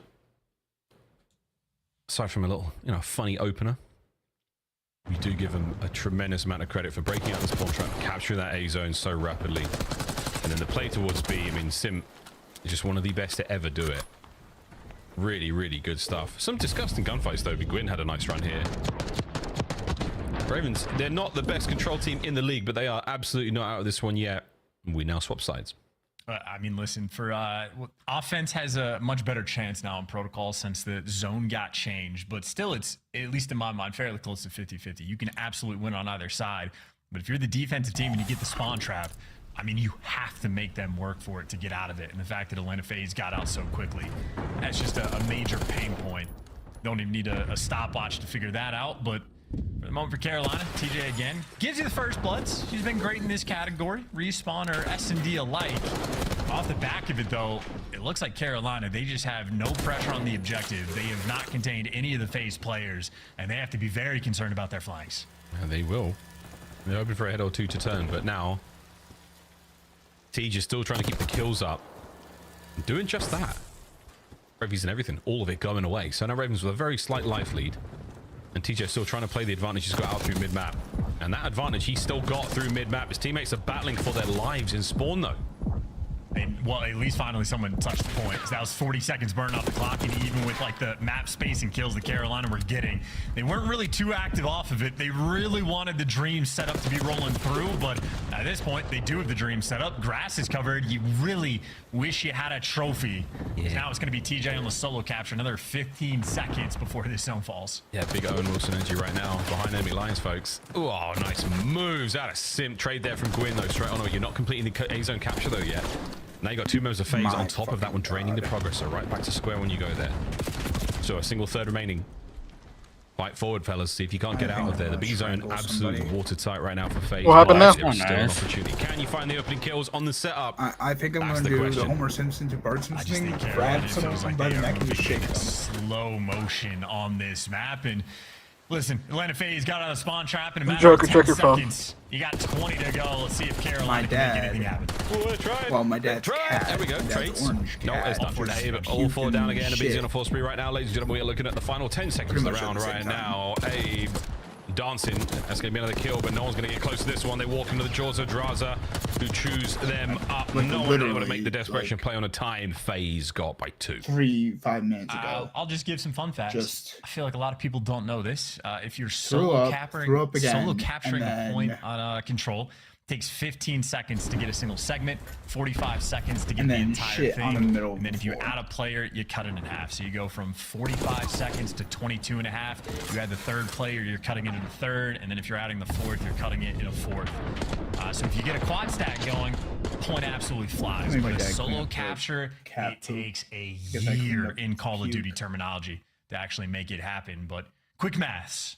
If you ever, but then I'm asking my dad, like, hey, do you feed him any human food? Because my dad tends to do that with this cat. Hey, somebody got over here quick. We're going to capture the zone in an additional 15 seconds. And then I keep pressing him, like, did you feed him any human food? Rarely applicable, but in the situations where, like, if there's no lives at the end of the round, if there's one segment left on, like, the B zone, and you're in, like, a 2 versus 2, that just means the team on defense knows, hey, if there's only this many possible people on the point, like, 1 segment, 2 people, you have 7 seconds to work with. Like, that's the amount of pressure. So you can treat those zones like a bomb site in a sense of S&D, but first off, why is he feeding the cat chocolate? Strong sub right now for FaZe on this attack. I've been fighting this battle second for the past segment absolutely year gone. Since I moved in the next 15 seconds, we're going to see a busy potentially get this one done as well. Over towards the A side of the map, Selling was dancing. A great win from Gwyn there. That gives you a tiny bit of space on the work towards the A side, but B is gone, folks. You can say goodbye to it right now. We will not see the B zone again. Yeah, I know. Like highly toxic. From the boys and the Ravens open up the space towards A. So FaZe right out of spawn right at a time. But nice crossfire. The setup is in position. And Trophy's certainly going to help him here, but he needs his teammates. I hit that trophy putting in overtime too. Just gonna eat up absolutely everything. So on this next push, Atlanta FaZe, at least on that front, gonna have a little bit of that advantage. Not winning the gunfights though, but these good knows for a BZ, you still have control of the power positions. And now because Sunday he can't call the vet, so he's gonna call the vet tomorrow for Wednesday. And I'm like, no, you need to get him in ASAP. There should be an emergency. There should be an emergency vet somewhere. anywhere near you. It might just kill everybody else instead. Yeah, this is looking great now from Abizi. Oh, picks a good corner, a little bit of a crossfire now towards A, and it's a two-man stack. There's potential for the third now. Celium could be there. But an awkward situation to find yourself in because you don't get rid of Vivid out of the helicopter. Well, so now he's gone, eyes forward, and that's Celium getting the job done. Can he help Sim get this last man on zone? Can Cat's a year younger than my cat, cat, so so it's time like as well, 7 or 8. and a two-man stack. So you don't know what changes with their diet year to year, because sometimes they can develop allergies as they get older. Kill out of time, so Abizi backs off. Not usually a year within a year turnaround, but sometimes it does happen. They are having to work It happens with dogs, it happens with any animal, where sometimes as they age, they've got any moment where they touch that time is going to be a great thing for them. But they're actually really trying to work through the grass side of the map, and maybe for good reason. It is going to be I'm open, thinking the cat Oh, nice work from Abe there. Something plus the chocolate Gwyn, can help. if he speeds his step, he might be able to catch Abizi now. Full awareness now, he's have to double back. I'm very 11v4, you're gonna get 3-0'd in Patrol 2, Jesus Christ! Any kills you get here are great, Gwyn, but you've got to try to stay alive as well. The trade is going to be there. Faze just be hitting Diffy, baby. Another one down. You can have the hard point, bitches. Last man left alive. Teach. Game. You tell them, joke. Yeah, man, this is... You guys were different teams Joker. are able to achieve it at different times, but Faze is certainly that team where you can see they have the advantage. You can just feel how hopeless it I got up is so lackadaisical and just got on the gun. A little bit stunned. I think as soon as that protocol 6-0 came through, I literally stopped watching the stream, put my phone next to the fucking the gun, got on it, and just listened to you guys the entire time. Put in your heart. So Ravens need to pull off almost the anti-Neslo. You got to win both hard points just to force them at 5. Oh, indeedy. Well, a tough map there for the Ravens, there's no doubt about it. Oh yeah, and I've Folks at home who are that Faze the fans, cat I know there are plenty, like licking your lips the prospect of that protocol hardpoint to close out this series 2-1 right now for Faze. Ravens, though, no slouch on the mode chance. It just feels so difficult. When Faze are winning, it is really, really decisive. It is something. When they're losing, it still feels like they can get the job done. You know what I mean? It's really, really tough. Faze, they are the best team of the game for a reason. Yes, they're good at every single aspect of the game. You know, in S&D they got the first bloods, they got the clutch potential, they got the mid-round adjustments, and the respawns. They just sort of figure everything out. And obviously now to the point where they're like experimenting. I mean, it's a grown-ass man. You should know how to take every animal anyway. It's if there's any weakness in your game at all in this control for Carolina, not effectively setting up the defensive spawn trap. If you have any weakness, it's going to get exposed and you're just going to lose. And you have to be dialed in at everything to be able to match Faze, because they really don't have too many weaknesses at all that you can exploit. So you have to be on point. And as soon as, in my mind, that first defensive round rolls through, where Carolina put themselves in a good spot and let it go, then I'm so yes, indeed, you're in a good spot. You got the 2v1 against Cell, you got the bomb down. You have to win those. I don't know. Would you eat it? What does it you eat? don't. Hardpoint, the last of our protocol trilogy in this series. If we have to go to the house in my dad game 5, we'll see how that goes. But till then, that's toxic. How are we feeling about the hardpoint chance? I mean, of course, Faze, just Call of Duty very momentum based right now. I've yet to drop a round since the search and destroy. First and third, I mean, we are in for a treat here. This is a heavyweight fight. But right now, it feels like Faze, well, at least in the round-based I don't fucking care. No, not too bad. Keep in mind for Adraza, I mean, you went only 1,000 more headshots to go with the HDR. Yeah. At one point on the first hard point, they had to deal with 2 different hellstorms as well that the Carolina players got, and it was still only a 50-point game.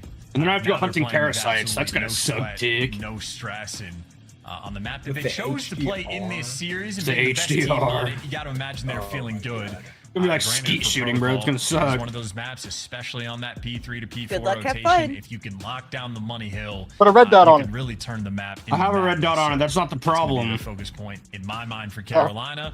It's that situation. The problem is that map is dog shit. Atlanta Faze are on rotations on that map, at least for the P4. You got to beat them there. Yeah. Once you get down low, the bomb site area here on Protocol, it is ruthless. The money hill, the one you tend to get the most points on. The cleanest setup will always win. The Ravens, we know they can do it, but it's really going to come down to who can leverage that point the most, who can milk it for what it's worth. Add to their stockpile towards that race to 250. This is going to be a real good one, folks. Can we get to the game 5 for the Ravens to even have a fighting chance at getting around in this series? Not so much an S&D win, but just a round, fellas. Here we go. Whoa, Ravens. we're halfway Faze, there. Protocol Whoa, and no one seems to care. It took me 48 minutes to get 1,000 headshots. Map number 1, 4K damage he was able to throw up. Got a Hellstorm as well. At least I mean, for I'm the P4, indirected, I think it was but the Super Soaker. Rest of the map, I assume he besides was just the out point. there slaying. So had a strong performance, and that is exactly what you're going to need out of Vivid. Certainly struggled a little bit. Why are you here indirected? with the protocol control, but all Because anyone go past round 11, which means zombies aren't sprinting at me at Mock Jesus with a sniper in my hand. Time to dive straight into the hard point. Here we go, ladies and gentlemen. Map number 4. Stage 3. That makes sense. That's actually kind of wild. Faze on a hard point. Wow. Thank you very much, production. Ravens, pretty good at it. There's a smell of a game 5. Faze players. Opening rips though once again. Faced with the guys who have managed to win him on Skyline. This time around it's going We're to be still going to have to do even. normal to do the abominations But for even Neb. one thing on an asymmetrical map like this one, yeah, finding a little That's bit more gonna time if suck. you're the Ravens. And good job. Yeah, I'll get There's the contest. Vivid pushed that one a bit. GS45s and just run around Helps and put all blow the zombies members of up Faze until down, and now we go to P2. an abomination shows up. And I'll kill the abomination with the sniper, go back to my GS45s and repeat. And that is exactly how you want your AR player to be playing it. And this is a super sizable It's the same way I did my LR. goes. You could not ask for anything more. So Carolina starting their map off right, and TJ in prime position to help you out on this rotation. Gets tags in to shred Simp. And Sully, last man standing by time, wins it because he's shooting through walls and cells built different. What could have been for the Ravens? What could have been? Unbelievable. What a piece from Tej. Vivid on the outside. Perfect nade. Just at keeps minimum, I will get that time trying to get back into this my one. Nice 1,000 or 2,000 headshots today. In there. Ravens right at it. Faze counterattack now is on, but Vivid takes care of TJ. That's unfortunate. You lose the amount of time as well, and you lose the setup. Oh dear, that hit the fan pretty quick. I do wonder if that's like a I'm cooking a frag, getting ready to throw it, and one lands in my face and just explodes, or if that is just finished my kilo already. So either way. That's like honestly on this hill, maybe 2 different opportunities for Carolina to accrue a really sizable lead, and instead keeping things a little bit close, but ultimately still playing very well. Still got the left side spawns and gonna get the scrap time as well. So a 30-point lead going into new, and the rotation percentage that Atlanta Faze typically on this map are great at so far being outplayed by Carolina. But yeah, fantastic work from Carolina right off rip. Third hub point now. We go inside. In-game says beach, but that's cat, ladies and gentlemen. Damn, shots out of Abe. On the approach towards time, Slasher might have to save the day here. You're starting to run out of boys on the point. Oh my maintain god. that back left-hand side of the map. That's where the spawn points are. That's where you want your teammates to be coming from here on the reinforcements. And what a turn! Oh, wicked win from Slasher. Saves the day yet again. And somehow nearly takes a Beezy with him. Yeah, trying to flip the time stone doesn't pay off, and his teammates around time seems like they're falling. Gwyn, though, does give you 2, and that means you can keep the play going if you're Carolina. Maybe flood into this and try to get those trades. A Beezy's gonna fall, you send the next man in line, but Cell can't give you 1. So it's not a trade fest. Now if Atlanta Faze dies in these moments, you're gonna spawn out at all, but at the very least, even if Atlanta Faze get the kills, Carolina do get to the ever-important P4 first with a 15-point lead. This is their big opportunity. Oh, there man. it goes. Yeah, there it goes. And yep, out we go. Tej wins another big gunfight. He has been absolutely tearing it so far. Abe's going to catch that. Good dodge as well. 10 and 6 so far for the mighty Tyler Farris. Now on approach to time. 11 and 6. Finding kills where his teammates have taken the lead. Solo chow. Solo chow. Solo chow. Everyone take a breath. Hold on, Ravens. You know what you're doing. Here comes the next hit. Solo chow. I mean, at least you're trying to like set up the pitch. Yeah, you know, Slasher, they're trying to work big door at the same time. So like, here's a couple bad solo chows, and then a guy like Slasher, as we expect, slows down the pace and tries to make the play happen together. But yeah, simply does not matter. Stop going down the steps. It's not. It's not happening. It's not happening. Once again, There you go. Draz leaves his power position and gets himself brought down as well. But the Ravens, terribly difficult time trying to get to that hard point. Back upstairs we go, though, folks. Next set upon us, back over to P1. And Ravens, once again, they were great at this the first go-around. And so far, okay. But Simp's in. Simp is 4 and 10. Washed. Unbelievable. Can't believe it. The Phenom. Shots out Vivid to take care of Selim from there. 12 and 8, though. His teammate Abizi not washed on the approach towards Snoo. Folks, we are kidding, of course. If you are joining this, think what are these commentators talking about? We are joking. These are some of the best players in the world who are also washed. Yeah, 30-point lead, though, for Atlanta. Might end up falling. Saldo, when did he find the time? Maybe a full 60 there on P4 is going to get him to Hellstorm. And he's making it hard to shoot as well. Serpentine formation as he comes flying down. And Atlanta Faze is going to be able to get this P1 time. And right side spawns as well. They're just playing for the trap. And this might be a moment, maybe a potential mistake. Number 2 is going to spawn out at old. And you actually do have Draza playing for it. So Atlanta Faze super heads up with the situation. Got to win the gunfight, though. And TJ, so tough. So a big aura from Tej, dude. Look at him go. He's still going. Washed. Shots out of Draz. 45 seconds to go here on P2. And these boys are just disgusting. Nice up and down. You are watching every possible lane right now from Draza. The pivotal focal point right now of the setup, smack bang in the middle of the map, and he is causing problems. His teammates are feeding him information, and whether or not he needs to, actually adjust for it or not is up to him, because good God almighty, Faze running it here. Yeah, and Cell, by the way, played that perfectly on the minimap. He was blocking the spawns initially, allowing his teammates to play with freedom, and then he sort of opened the spawns up to try to force Carolina out to new. It doesn't end up paying off because Carolina do pick up a couple clutch gunfights on the left side, but Carolina gonna have to start heating things up. Gwyn is on a 3, maybe some momentum in the kills column coming this way, and Gwyn should spawn on the left side of the map.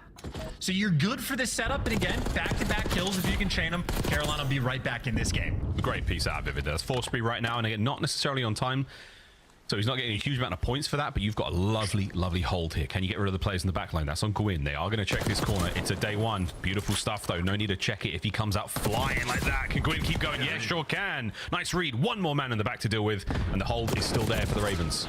Oh, God. Beautiful stuff there from Gwyn and Vivid delivering for 2. Simpo making an impact, and that's going to make things a little bit more chaotic. You see the trades rolling through, except no dice. Abizi might have been one shot, but Gwyn shooting at a ghost can't take him down. And while you need to win this P4 rotation, if you are Carolina, it might be a desperation effort. Simp, the emphasis was there. The gunfight was not. Well, you get the final 10 seconds to scrap. You go back to the stairwell of doom. These poor Ravens players. Poor Ravens. They're peacocks, man. You gotta let them fly, and they cannot fly in a space this confined. Well, down low we go again, folks. Yeah, that last P4 wasn't anything special for the Ravens, and Draza, finally brought down. Somebody fills the gap immediately. There we go. 3 dead. They've done it. They're in. That's exactly what you need. Yeah, finally the double challenge coming through from the spiral, maybe enough to overwhelm. And that's a great corner being played by Vivid. God. I mean, I'd be calling hacks if I was in game, and it's just Tyler Abizi doing what he does best. Just checks it. Crossfire's there, Cell in position to soon get the contest, and Faze waiting for the opportunity to strike. Oh, the iron was hot. Draza makes it red hot, baby, and this should be the last man left alive on time, and it's TJ, so he's a tough character to deal with, and he's diving and sliding. Here comes the reinforcement. Oh, Gwyn's over the top, managed to keep the Ravens in time, and they're looking at the comeback. Yeah, all things considered, a great P4 just to make sure Carolina can battle. And for the first time since P1, Carolina Royal Ravens have the lead. Whoa! Slasher nearly gets the 3. The lead now changes hands, and the Ravens are back in. It's starting to soar. Cruise control, though, not there yet. Faze now looking to fight their way back over to P1. 3 dead in the feed again. Slasher last man. He's going to get at least 1 kill out of this, so he's going to fight to try to maintain some presence here. Good luck, Ravens, on the approach. But Litigo, what a battle that was. Hey, at least he took him to death and set your teammate up there for the trade. TJ gets help on time, and Vivid there, credit for the assist, but There's always some annoying player on Faze getting you off the time, being the thorn in your side. That time it was Draza getting the space, but Gwyn does to Draza what Draza did to him, gets the cutoff kills. Now Carolina back in it. So a bit of a slugfest right now on Protocol. The #1 versus the #3 team on the map. We have ourselves a fight. A true battle. What a contest this is as the contest comes to a close there on P1. Over to 2 we go. And right now, in theory, Ravens with the position. They have to make most of this, though. A lot of members there are faced in the middle of the map. Slasher caught unaware. Now TJ on a bit of a wrap. This could be great, but again, you've got to get over towards time. TJ's wrap. A delicious one at that. Nutritious. Can he find 2 out of it? Plenty of damage. And he's trying to make the play over towards time. His teammates now in position to help out. So, he might have filled up his boys, and they are in time. Yeah, that's great trust from Slasher, too. Knows that Vivid has his outer step, so he's just ready for the gunfights up top. But being ready for Simp is different than winning the gunfight against him. And Simp, who's had a slow map, now he's on a 4 spree. So he pulls out an AR, comes off spawn, and starts to take over. Gotta be on the lookout for Simp, as look at the setup on the minimap. I mean, the 50-yard line being dominated by Atlanta Faze. Totally red, as is the lead right now. They've got it back. 15 seconds to go here on P1. No one's getting out. Oh, sorry, P2. You got to get through this line of red over towards the new hard point as well. Try to secure spawns. No streaks to do so. The kills are perfect right now. Simp's on a 5. He's got himself a Hellstorm as well, ladies and gentlemen. Oh, he nearly gets that as well. Cell with 2. And the spawns are terrible for the Ravens.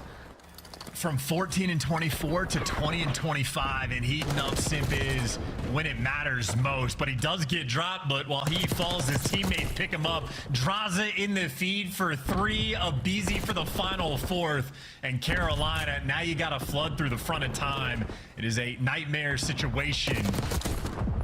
And Simp continues to be calculated on his approach. He is the terror. 30 seconds to go. You're not going to need all of it to get the win here. Ravens, last chance to get in, fellas. Last chance to make a game of it, and they're in. Abizi on time, still soaking it away. 10 for the win. The back door wide open now as TJ finds his way through. Can we get the pinch going? 5 seconds for the dub. Ravens are in. Ravens find a kill or 2. Sim now from the side. He gets brought down over the cell. Last man here for Faze. The rotation's on as well. We go to another point. And guess who's here first? It's going to be a big door hit. 3 players here for the Ravens. Abizi gonna have to stave off all this pressure. He doesn't have the help, nor does he have the reinforcements. The flock of the Ravens fly. You're into the crossfires. The trades rolling through. Gwyn, last man standing, and this is for the map. And Cell gonna be the man to close that door. Atlanta Faze. Uh-oh. Get that final point. Don't ruin the call. They ruined the call. They ruined the call. It's not over yet, and it will not end. What the actual fuck is going on? A single second for Faze is all they need. One more break. Get a perfect one and dip a toe, boys, and the series is yours. Ravens, they are holding. Ravens, next man in Sim. Contest. Ravens are holding. Next man in Celium. Ravens are holding. You got to get to P1 though, so someone's actually have to get out of the mix. You have to make sure that you are standing on the time when it pops. In Atlanta Faze, do you want to try to late hit old just for the single second, or try to rotate towards new? They're going to try to rotate. They get the first 2 kills, but now 2 kills fall. You want to go back for time. Slasher clutches up. Look who's standing on new, and his teammates get the cutoff kills. 2 front war there for Carolina, and boy did they fight. But ultimately, they fall. Atlanta Faze for the 3-1. Here you go, Davey. Faze for the 3-1. A stressful hard point. What a comeback it was from the Ravens. And man, did they hold. Well, brilliant hard point game, folks. But again, Faze just too tough with 2 Fs. Too much aura. I don't know if I'm doing it right. But 3-1. When it came to Search and Destroy and Control Chance, damn son, were they just special. Yeah, I mean, they're just too good on Protocol, bro. Especially, I think, is painful. The Control, I mean, they just continue. Carolina almost brought it back. For Atlanta Faze, a series where anything you want to have happen go right does go right. And we're sort of talking about Sim stats. Playing Faze on Protocol is like playing Ultra on Skyline, bro. So you just don't do it. It's a slow map. Still, at some point, he ends up getting a Hellstorm. Cell, the same thing. I mean, just racking up the hill time, getting the Hellstorms. Just off the back of Draza, had a poor map 1, slams them there in the map 4, and obviously the AR duo untouchable on the Protocol. Carolina needs to work on their S&D and Control Protocol. Well, aside from Skyline, hardpoint, but again, I think most teams would possibly fall where the Ravens. Their hardpoint was all right. And there we go. They were able to A fucking make it a series, banger, folks. Faze but- put on a real show for us there in the round base. The Rio moments, of 6-0, course, they gotta strong work on control, that shit. Absolutely squeaky clean, folks. Nothing wrong with those at all. The hard points, though, still could do with a little bit of work for Faze, but right now, still the top dogs in the scene. Yes, They sir. have yet to. It's like how I called the 4-0 at Major 2, in this man. run up to Major 3. Chance. Great stuff from those guys, and now it's great stuff from the. The best stuff. I agree For you guys. Miles. Hey, that's a fine in the NBA. Put those away, Miles. Let's talk a little bit about what we just witnessed here, Nameless, because FaZe does not lose 2 matches in a row. Draza does not go negative 2 maps in a row. Yeah, as Miles said, that was aura from Atlanta FaZe. Some huge moments throughout that. Carolina did their best, but on that game 4, it was really just the P2s that set them apart. You saw it multiple times, like Atlanta FaZe, they just have a good idea on how they want to hold it. Carolina giving They up also far too chawed the much time stairs there. how many The times? last one, like, Carolina One they by had an one? opportunity at the end of that game, right? Like, if you could hold all that time, get somebody over towards P1, it's just too tall of a mountain to climb. Like, you've given up way too much time earlier. Allie, what do you see during this series? Throughout the series, just, I mean, from Atlanta FaZe, a masterclass search and destroy and a masterclass control. Again, we were heading into that, and I was like, look, control is one of their strongest game modes right now. Into this game 4, though, like, I can't wait until we get into the interview, because I don't understand what it is with Atlanta FaZe and getting these huge leads and then kind of allowing Carolina to crawl back into it, and unfortunately, it cost them that map number 1. This could have been a 3-0 bought from the side of Atlanta FaZe, which raises some question marks for me if this is going to be kind of something that follows them throughout this qualifier. Atlanta playing the hard points much tighter today. Is that credit to Carolina improving their side of the ball? Yeah, I mean, I think it's a little bit of both. Like, Atlanta clearly have, like, they're trying to put an emphasis on the HP, right? Like, they've been losing a decent amount. They lost 2 to Vancouver, 2 to Toronto, and now in this series, you could have just lost 2 to Carolina, right? So it's definitely the biggest pain point in the Atlanta camp right now, but still have full faith in them. You saw the surge, you saw the control. They are dominant in those game modes. We've got the man who is #1 in the KD leaderboard, the MVP of Major 2. He joins us live. He goes by the name of MacArthur, but you can call him Celium until you get to know him better. Celium, how are you?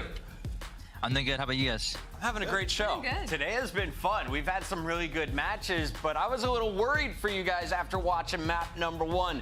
What's up with the slow start? I mean, I'm kind of holds Yeah, like I think Pixie gonna Boy's really about get to one, play but too. I mean, it's unusual to happen, you know. So I'm confident on the hard point, like for the future, like for the future. If anything, Atlanta FaZe has is a lot of confidence, right? But it did follow you guys into that map for a little bit. You were able to ice out, close it out at the end, close out the series. But why do you think you guys in the series got so ahead early in these hard points and then kind of fell a little bit short, allowed Carolina to be like, hey, we might be able to rally back in here? Oh, yeah, what kind of nice happened? wig. Was it Carolina turning up, or maybe you guys slowing down? It's a bit of both. I honestly think Carolina was taking advantage of our mistakes, and our team was kind of slacking. So it's a bit of both. All right, I'll be right back. MC, I want to ask you, you guys have won back-to-back tournaments. I mean, truly spectacular. Have you sat back and reflected on, like, a dynasty in the making? Like, how does that feel? Talk to me about it. Yeah. I mean, it's crazy because I feel like back-to-back is crazy and hasn't been done in a minute. So, I mean, our team's going for every event, you know. So that's what we strive for. Love that. Have Banks and the FaZe crew hooked you up with a giant gold chain yet, MacArthur? Nah, not yet. Yo, hopefully soon, maybe. Get on it. Yeah, This I man got has pulled up. been FaZe for the league, #1 on every KD leaderboard you could ever ask for. Celium, congrats on the wins. We weren't worried about you at all today. Appreciate it, guys. Thank you. Celium also earns our Scuff Play of the Game. It's not his first. You're going to see many more of these. They're called clutches, but this time it's a 1v2. Walk me through it, Allie. This guy is just icy, dude. There's some sort of like confidence, aura, whatever it is from him in the past couple of years, but like just the way that he plays, he knows the guy's gonna drop through the side, so he's framing that he's expecting the pressure from the left, but he doesn't even go for the chow. And then you move on later on, and he's basically in another 1v2 situation again. By the way, this round Simp and Self 2v4. It wasn't just a 2v2. They 2v4'd this entire Great round. call-outs. We're letting Cell walk through front door. Carolina, wake up, bro. If you were sleeping at home, well, it's time to wake up, because when we call back, LA Thieves tries to get back on the horse. The problem? Vancouver is surging forward. Top 3 teams take each other on when we come back.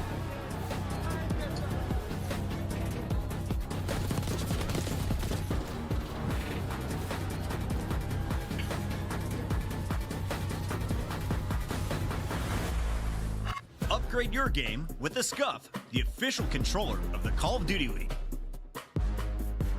The Esports World Cup is an official partner of the Call of Duty League.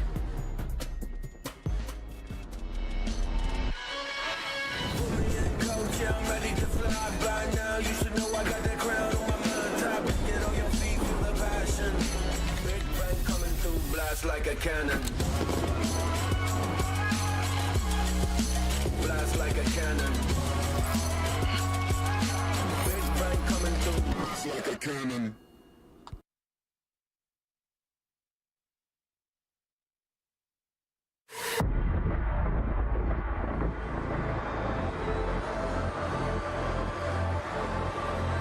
Alright, Timmy's back for a little bit.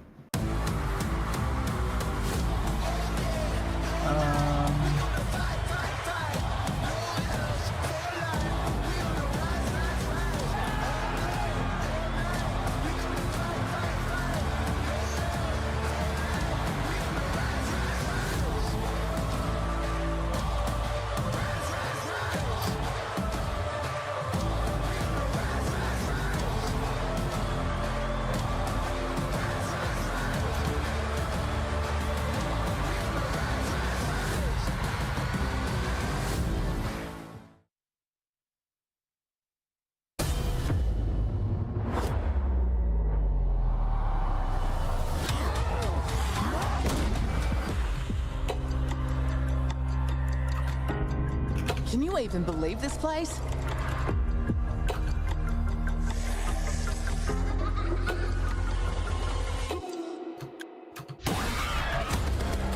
Sit your slimy ass down. The sizzle sells itself. Someone give me a 10-gallon hat.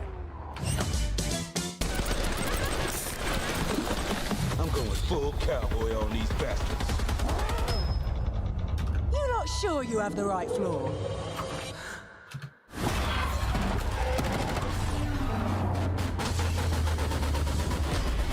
It is so nice to meet you face to face, Plate.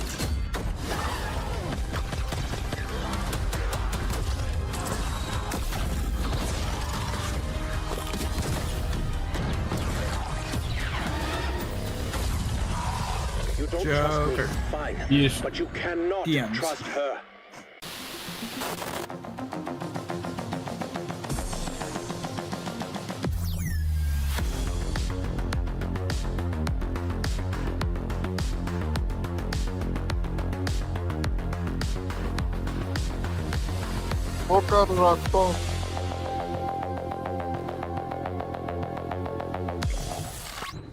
The 2025 Vancouver Surge Team Pack is available now. Each pack includes home and away operators, as well as this weapon charm for when you have a bone to pick. That's Next translate time you that boot up, from suit up Spanish. at the Rat in-game off. shop.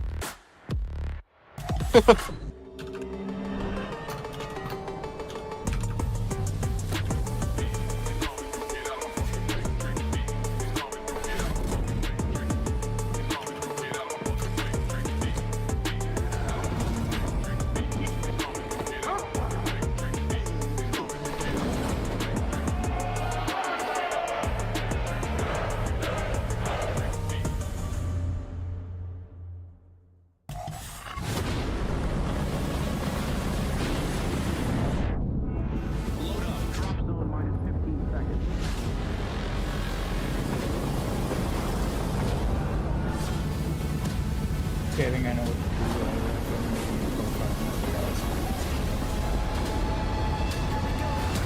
That's easy. Just imagine doing it.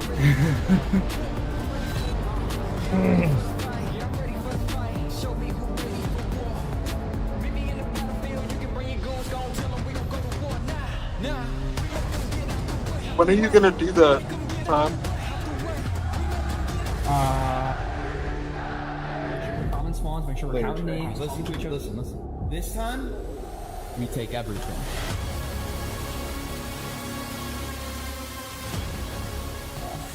Welcome back to the Call of Duty League. That Zombies trailer right before we came back got me all kinds of excited. They're talking Texas. We're going to see some big hats on folks like soon here. They have a recent drop, and so did their team at the major name. The cowboy hats looking absolutely fire. They might get some of those, get some vibes going in the LA camp because you know how to send an email through the Twitch page to creators? They got knocked out by the top so you can get the string key. Boston Breach. That's the lowest in the winners bracket in the winners round one. After that, they run into Toronto, get knocked out of the tournament with not nearly as much money as they planned on banking. But Hydra and crew are back to their online form today. Yes. And do you expect them to take a moment like Atlanta did after a major to find their footing?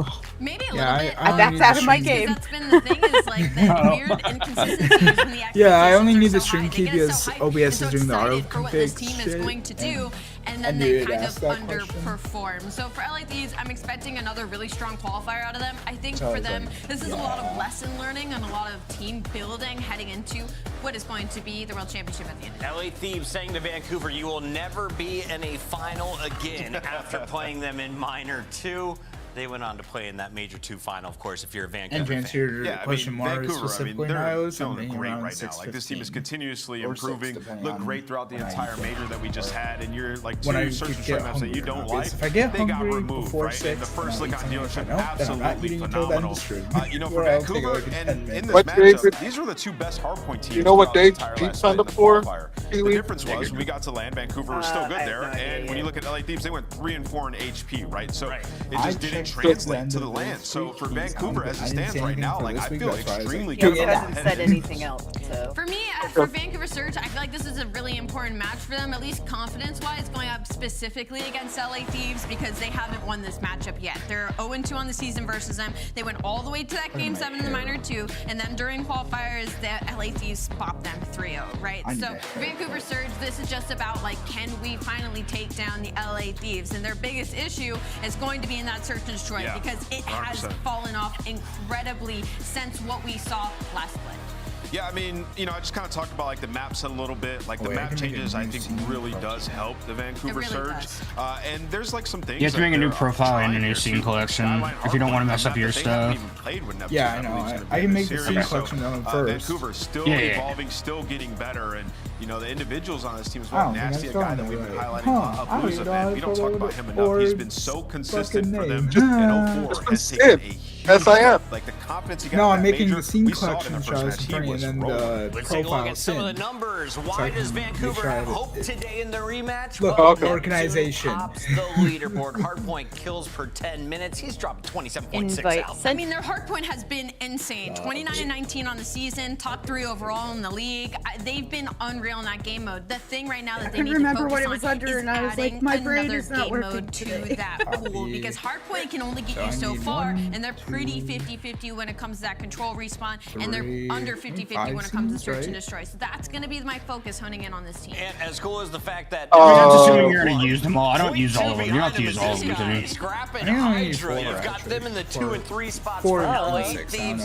If you're looking for Slayers, this is starting and ending are this is firepower on both sides. Each of these teams, mandatory. You know, at one point, have just been straight dominant. And the live. Talking about this LA Thieves team, like starting, like they have the gun skill. They're always going to be able to win fights. It's just will they lose their heads in these HPs? Like so uncharacteristic online, especially in that Boston match. Like watching them, everything online was so smooth, so calculated in every push, in every break, and then we get to land, and there's just no cohesion whatsoever. Ghosty was the best player in the game mode, right? So you need these guys to bounce back. Speaking of Ghosty, I need him to stop shooting bodies in the firing range. It's time to get into the lobby. Let's take a look at why LA Thieves was knocked out of that tournament early. Boston hands them a 3-1, some surprise losses in hardpoint.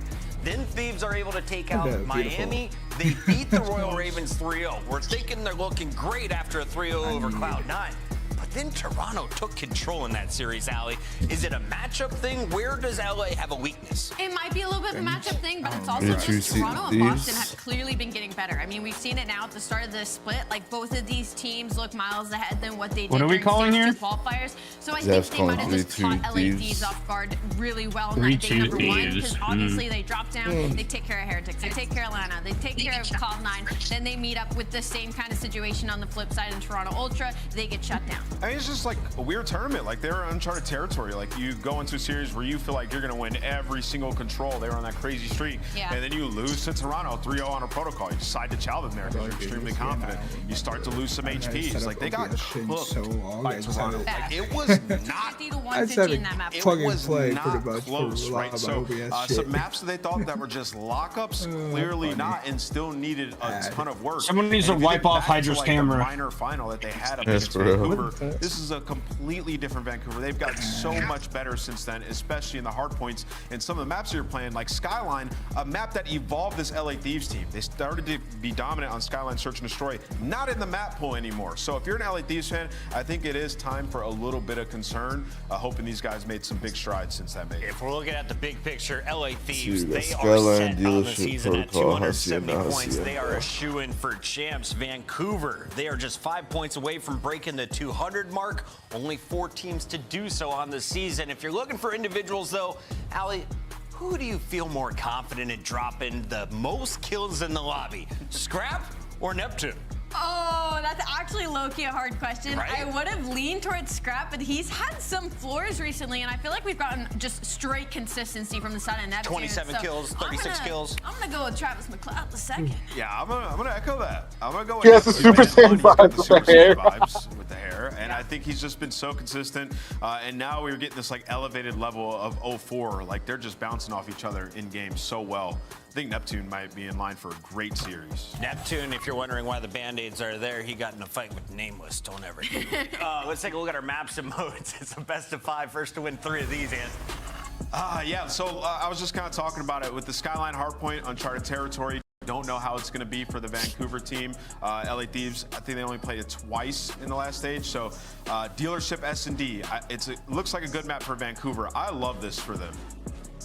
Yeah, I'm looking at this. I'm thinking dealership's going to be great. I'm looking at the Hacienda in the later half of this series for Vancouver. I'm glad that it's map number 4 instead of map number 1 because you're going up against LA Thieves, number 1 map 1 team in the game. So they're playing for the long haul for sure. Scuff Pick'em leader. My lead has now dwindled to just 2.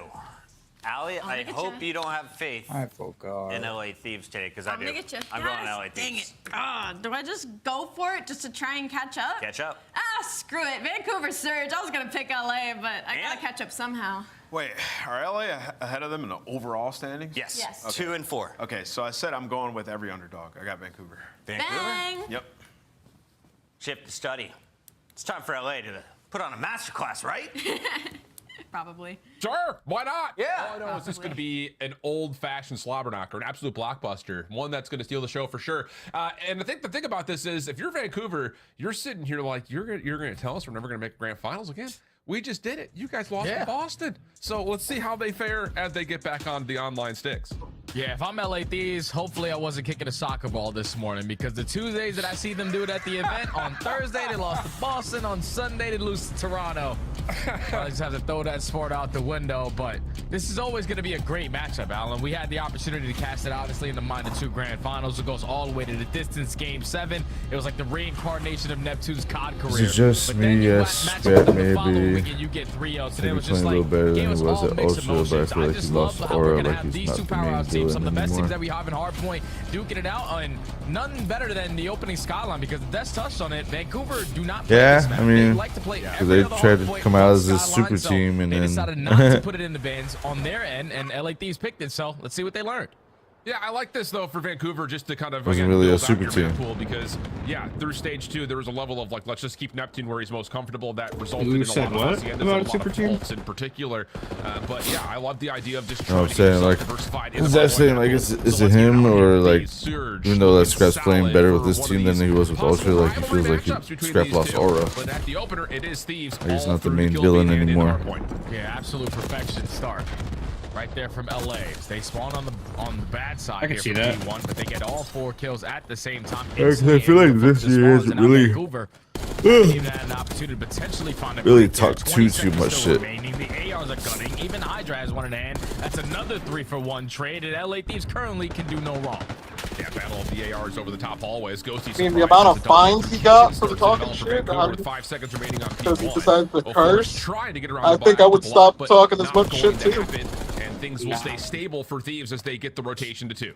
Yeah, they definitely look like they didn't play any soccer this morning. Perfect. Because how much is a fucking Vancouver trying to find their break in towards Kitchen. Goes how much to you your got job to pay? hold You think down they towards fucking piano. The timing is going to play into his favor, but the stuff better there for Vancouver. Probably like $500, nothing crazy. Trade fights, and the spawns might get a little freaky as long as LA Thieves do not find trades, but they're still in the back. Yeah, really good composure here from Thieves. The setup is perfect. The layering That is also still absolutely stacks, the though. way you want it to be. Never really allowing those spawns to be blocked, threatened really at all. And so now Vancouver with 25 seconds kind of has really just one more chance at this. Neptune is continuing to keep the hand hot as he's good for 4, but still this is one of those situations that for Vancouver, they never really got any substance towards those breaks. That's going to be essentially a full 60 for the Thieves. Oh yeah, it doesn't get any better than that. Like LA, we're filling every layer, trading every gunfight, not allowing Vancouver to cross past that 75-yard line to block those back spawns, and just consistent trading allows them to open up this hard point. But basically a full 60 on both. Now Vancouver have to cut their losses. Win the rotation over towards New, but already on a pinch. Here comes Ghosty. Another 3 dead, and the break is early for LA. And this may be why we're seeing this as a hard set veto for Vancouver. They are getting destroyed right now. And I don't even know if there is a team out there that would be able to do better than what Thieves are doing at the moment. This has been absolute perfection for them. 04 just trying to create something here through the middle of the map. That'll work out as Neptune's right there with him. But again, the trades are so swift for LA. It gets the hard point back to neutral. Gunfight win comes through. Now we got a 4v3 for the Thieves. And they still have the spawns that they want for the P forward side. So if you're Vancouver, you need to find these kills and find them now. Thankfully, they go 3 for 1 in the trade fights. Take down Hydra. Now you can start to apply pressure toward the backside of Cabo. But LA Thieves just keep on creating those layers. Apparently it's between 1,000 and 5,000 points online, as we all know. Like, even in that the moment right internet there, never lies. like the Thieves have both. Wait, they what are you to talking pop about? up. They walked that long street. How much they get fined for cursing? Oh. Repinch on the way for Thieves. That's gonna be 4 dead. Vancouver. I don't think they actually What do you realized say? they spawned the How Thieves much? out. They were 1,000 to still expecting them to be 5,000. backside 1,000 to patio and 5,000. forward. Not the case. And we're gonna have a 100-point game with LA in the. Like I said, I would perfect stop. setup I for would P4. stop Yeah, they took cursing too too. long I would right stop there to challenge the fucking players in talking the shit hill. too. Like, you already have back Or Cabo. try You not gotta to move stop. forward Try to because stop pinches are cursing as gonna be much. abound. I am sure that is No one changing their blocks in Kitchen. pockets. That's where that repinch instantly breaks them down. So now LA potentially trying to walk away with all this time here. You still have pinches here from Vancouver from every single angle. 2 players still trying to stay alive around the tub area. Back and forth we go in the kill feed, but it's still LA towards the back. No longer. Okay, finally there's something for Vancouver to win, and it comes at just the cost of what is about 18 seconds worth of scrap time. So maybe a sign of life here, but for the most part, I'm sure Nameless is sitting there in the green room right now thinking of a multitude of ways he could draw some conclusions about how perfect that first set was from LA. Tall task here for Vancouver to mount a comeback, and they're going to get beat once again in these battles over the top of the hot tub. Hey, my boy Wheeler has a bunch of clips that he can take in and draw conclusions because LA basically played that first half perfect besides a mixy P4. Now we get into the second set. Vancouver looking for the bounce back. So far, they're the team soaking up a lot of time here at P1. But when you have such a lead the way that you do, that's going to allow Hydra to develop on this long route. Yeah, this is a perfect time as Thieves are just, again, creating all these spaces and these opportunities. Let's jump in to see how the LA Thieves are coming here in the second rotation. No, nerd last, nerd last, it's last one. Stay alive, watch on time. Pop from P2, yeah, we're good. From P2 as well. Nerd in on time. Okay. Going with. On time, yo, talk about the game. Alright, yeah. French no, what on me? What's on me? What on me, boys? What on me? What? From bed, in bed. Front bed, the other one on time. On time, take our time. Top T, Nancy, that top T. On time, weak, on time, weak. Needed it, inside it. Our side time, hit him again. Nothing left. Ditch, one shot 04. Wow, one shot P1 and one from grill. In the grill corner. I'm laying on the couch, Back couch is laying on it. Could be up P1. Back couch is weak. Nice. Jim. Moving left. Two. Nice. One square. Back door. Run it out. Top left, Nancy, absolute. That's the only one I think. Just keep one shot back door. One shot back door. They're gonna be close front after. Yeah, I front. He's still back flat, boys. I spawned one in front of me. Oh, I'm flat. No. 2 front. We need to flip for the skid. In the back. Or front and in the back. Alright, 30 seconds. Just let you again then. I spawned front door. Piano. One shot piano, 1-6. One shot piano, 1-6. Piano, one top mid. Come in. I don't see anything left. Piano, there's 2 jump low. One zipper. Jim. He left the boost out of the behind. He's still top mid. I'm looking for it. I'm going to I'll see him here. Probably going new, boys. I'm leaving. 2. I got one. I'm going in. Zip, P1. One's P1 on me. Look out at him. I don't see her. I don't see her. I'm putting P1 right now, dead. This. We're gonna be close. This one, Dennis. A little bit of a listening curse right there as Vancouver start to bake their way back into this game, and we're going to take a look to see how Surge are coming as we go to P3. I'm here.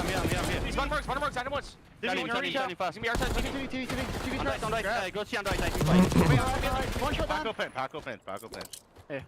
I spawned again. I'm trying my phone, bro. One shot. Grab that one more. I'll take you right. One flip.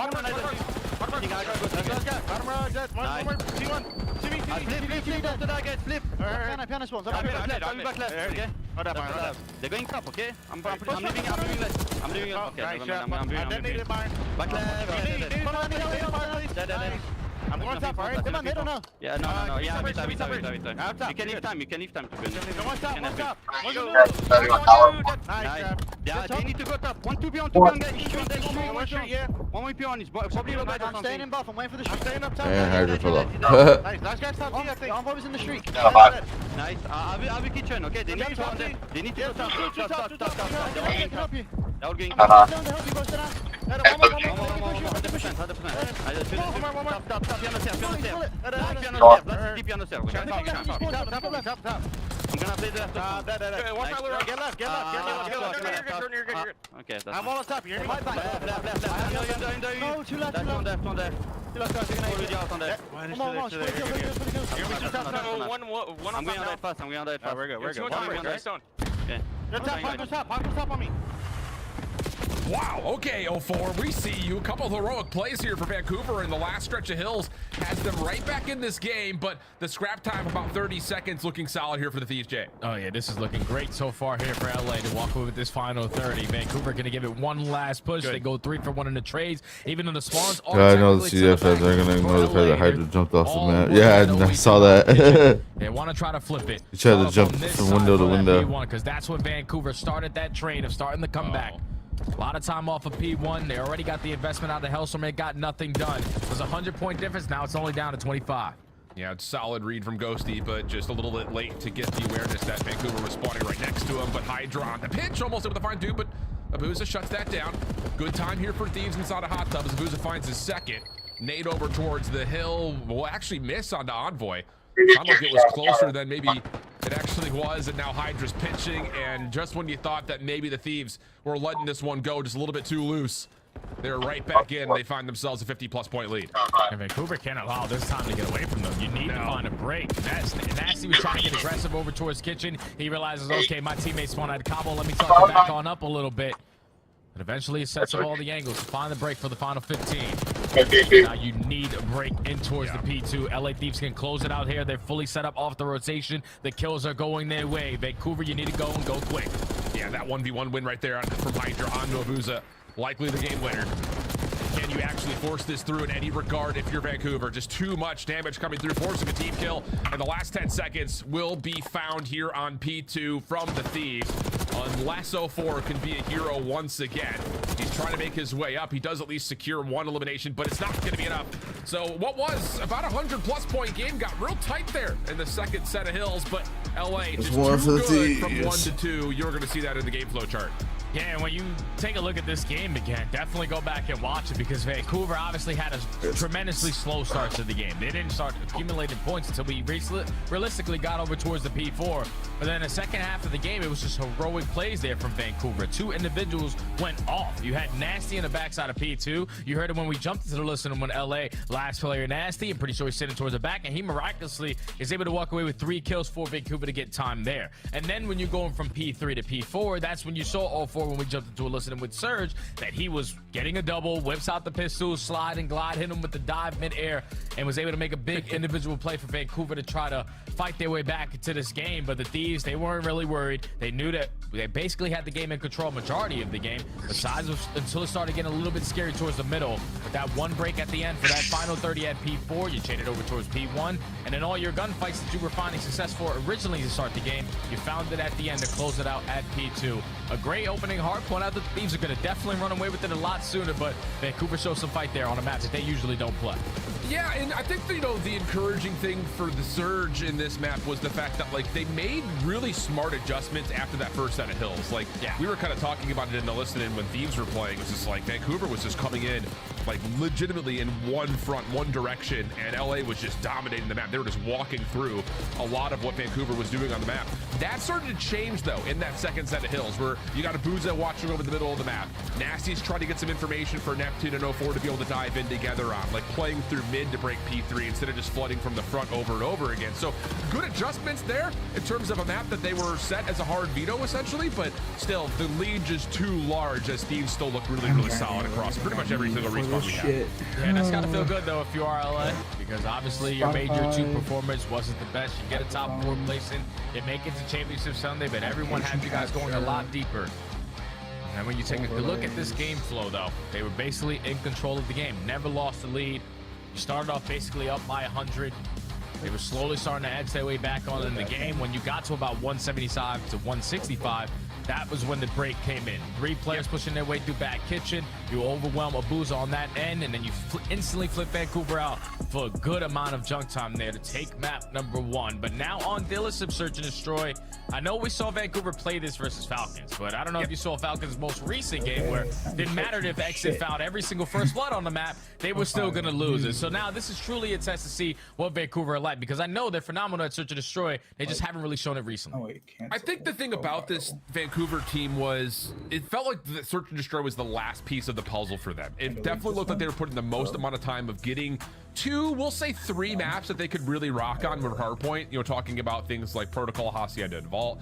The Search and Destroy was largely just Protocol. And when it started off at the beginning of the stage with Neptune, they were defaulting to playing for flood hits to A. And it was working out because the SMG gameplay was obviously dominating at that point.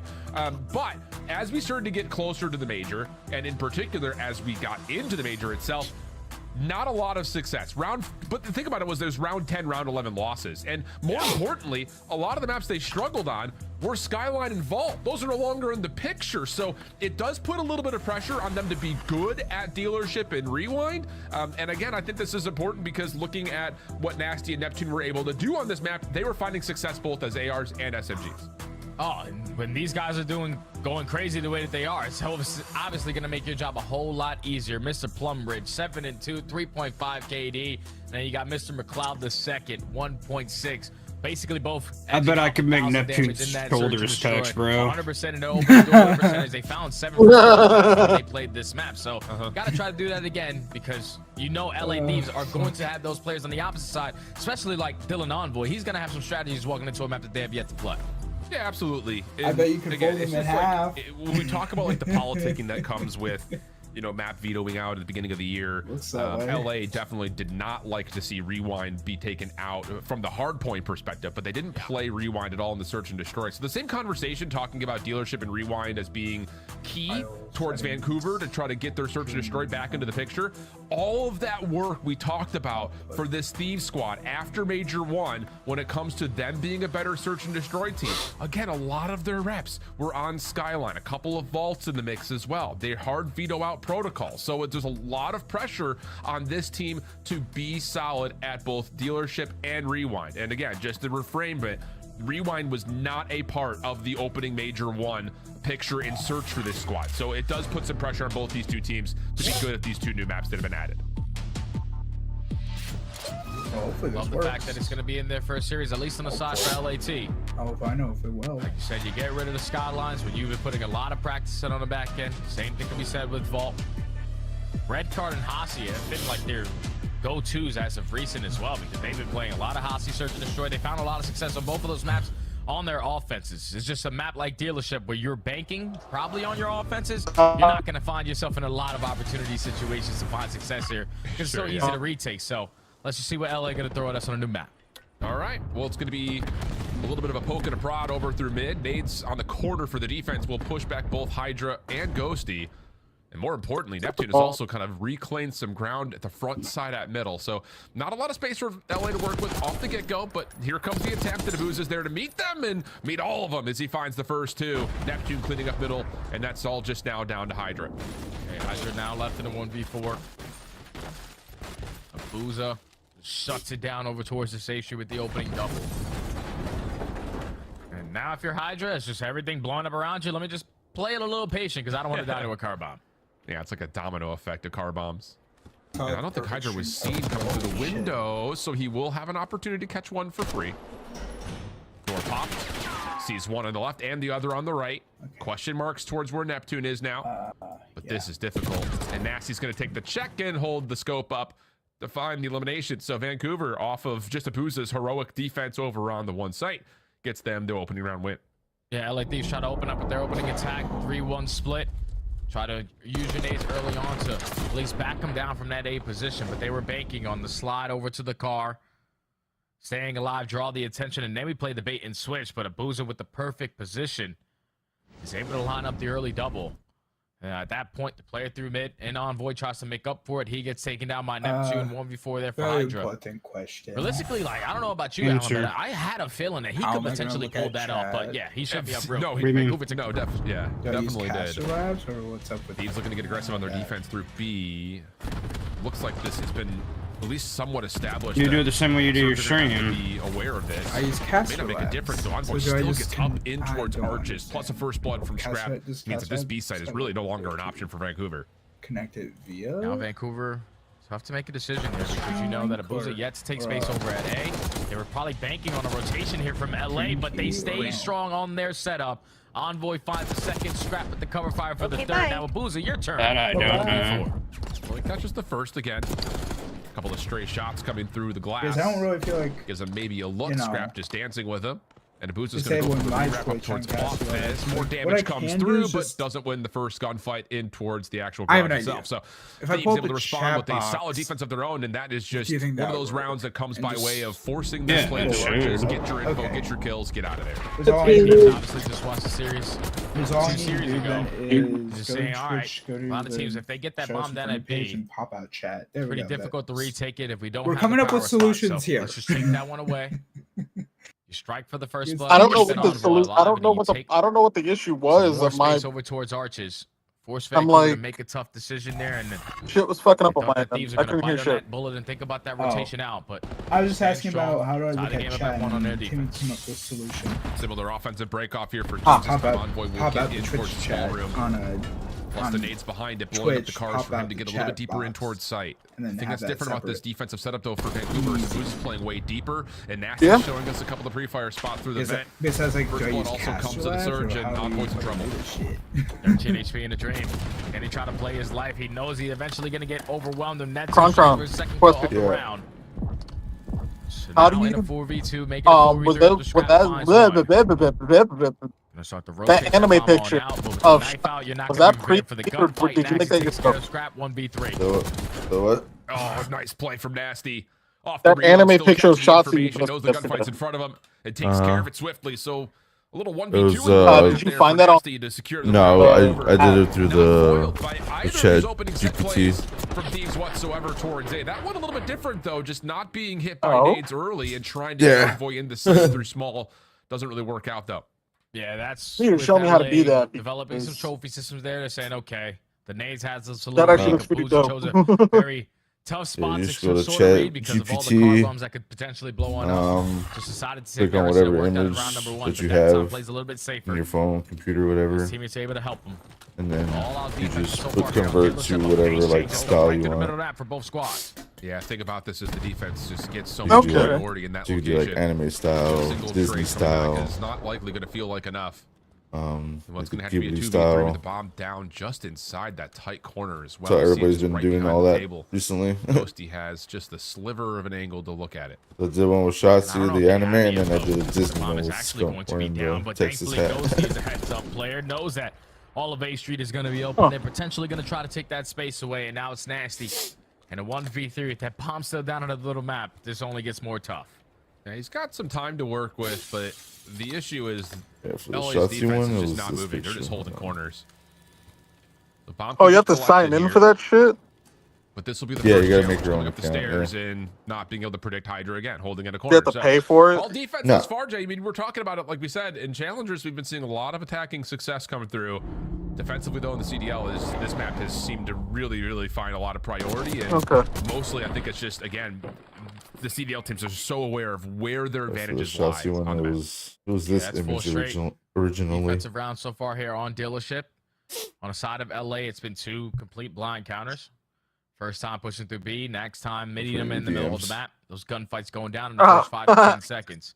It was that image originally, and then I converted it into anime, and that's what came out. Some info and develop off of that, but now LA, your turn to potentially take the opening offense here. Oh, I think iPhone just added that to their shit. Let me see. Look how aggressive Envoy already is. Yeah, I mean, this is all focused onto Hydra. Stuns and Semtexes light him up at middle. You can see 2 defenders are watching this avidly. But you have to be cautious here if you're Neptune, just because of this side door as well. Shots back and forth, but now here comes that pinch from Envoy, just waiting for the proper time to make his move. Up and behind one, trying to find the angle on the other, but 04 simultaneously pushes through B, and it's actually Vancouver that pinched the play before the Thieves can. Whoa! Power play there move from Vancouver, just trading out with speed. That's insane, man. It's like both teams are playing against each other at the same exact time. Like, it's, well, I'm going to do this. All right, I'm going to work on deep pinch on the A side. I'll work a deep pinch on the B side. Let's see who's going to get there first. And whoever does is going to make the impactful play. By the time Envoy is able to strike, all 4 already found a double. So Envoy is then left in a 1v3. I love the slow and steady approach there because he could have edged his way on out. He could have been the game breaker there. Just 04 on the opposing end was like, I'll do it too. Yep, it legitimately just comes down to that. Doors bashed at mid once again. Vancouver looking to get to arches quickly. Abuza just to sit and make sure no one pushes through aggressively at the corner on A.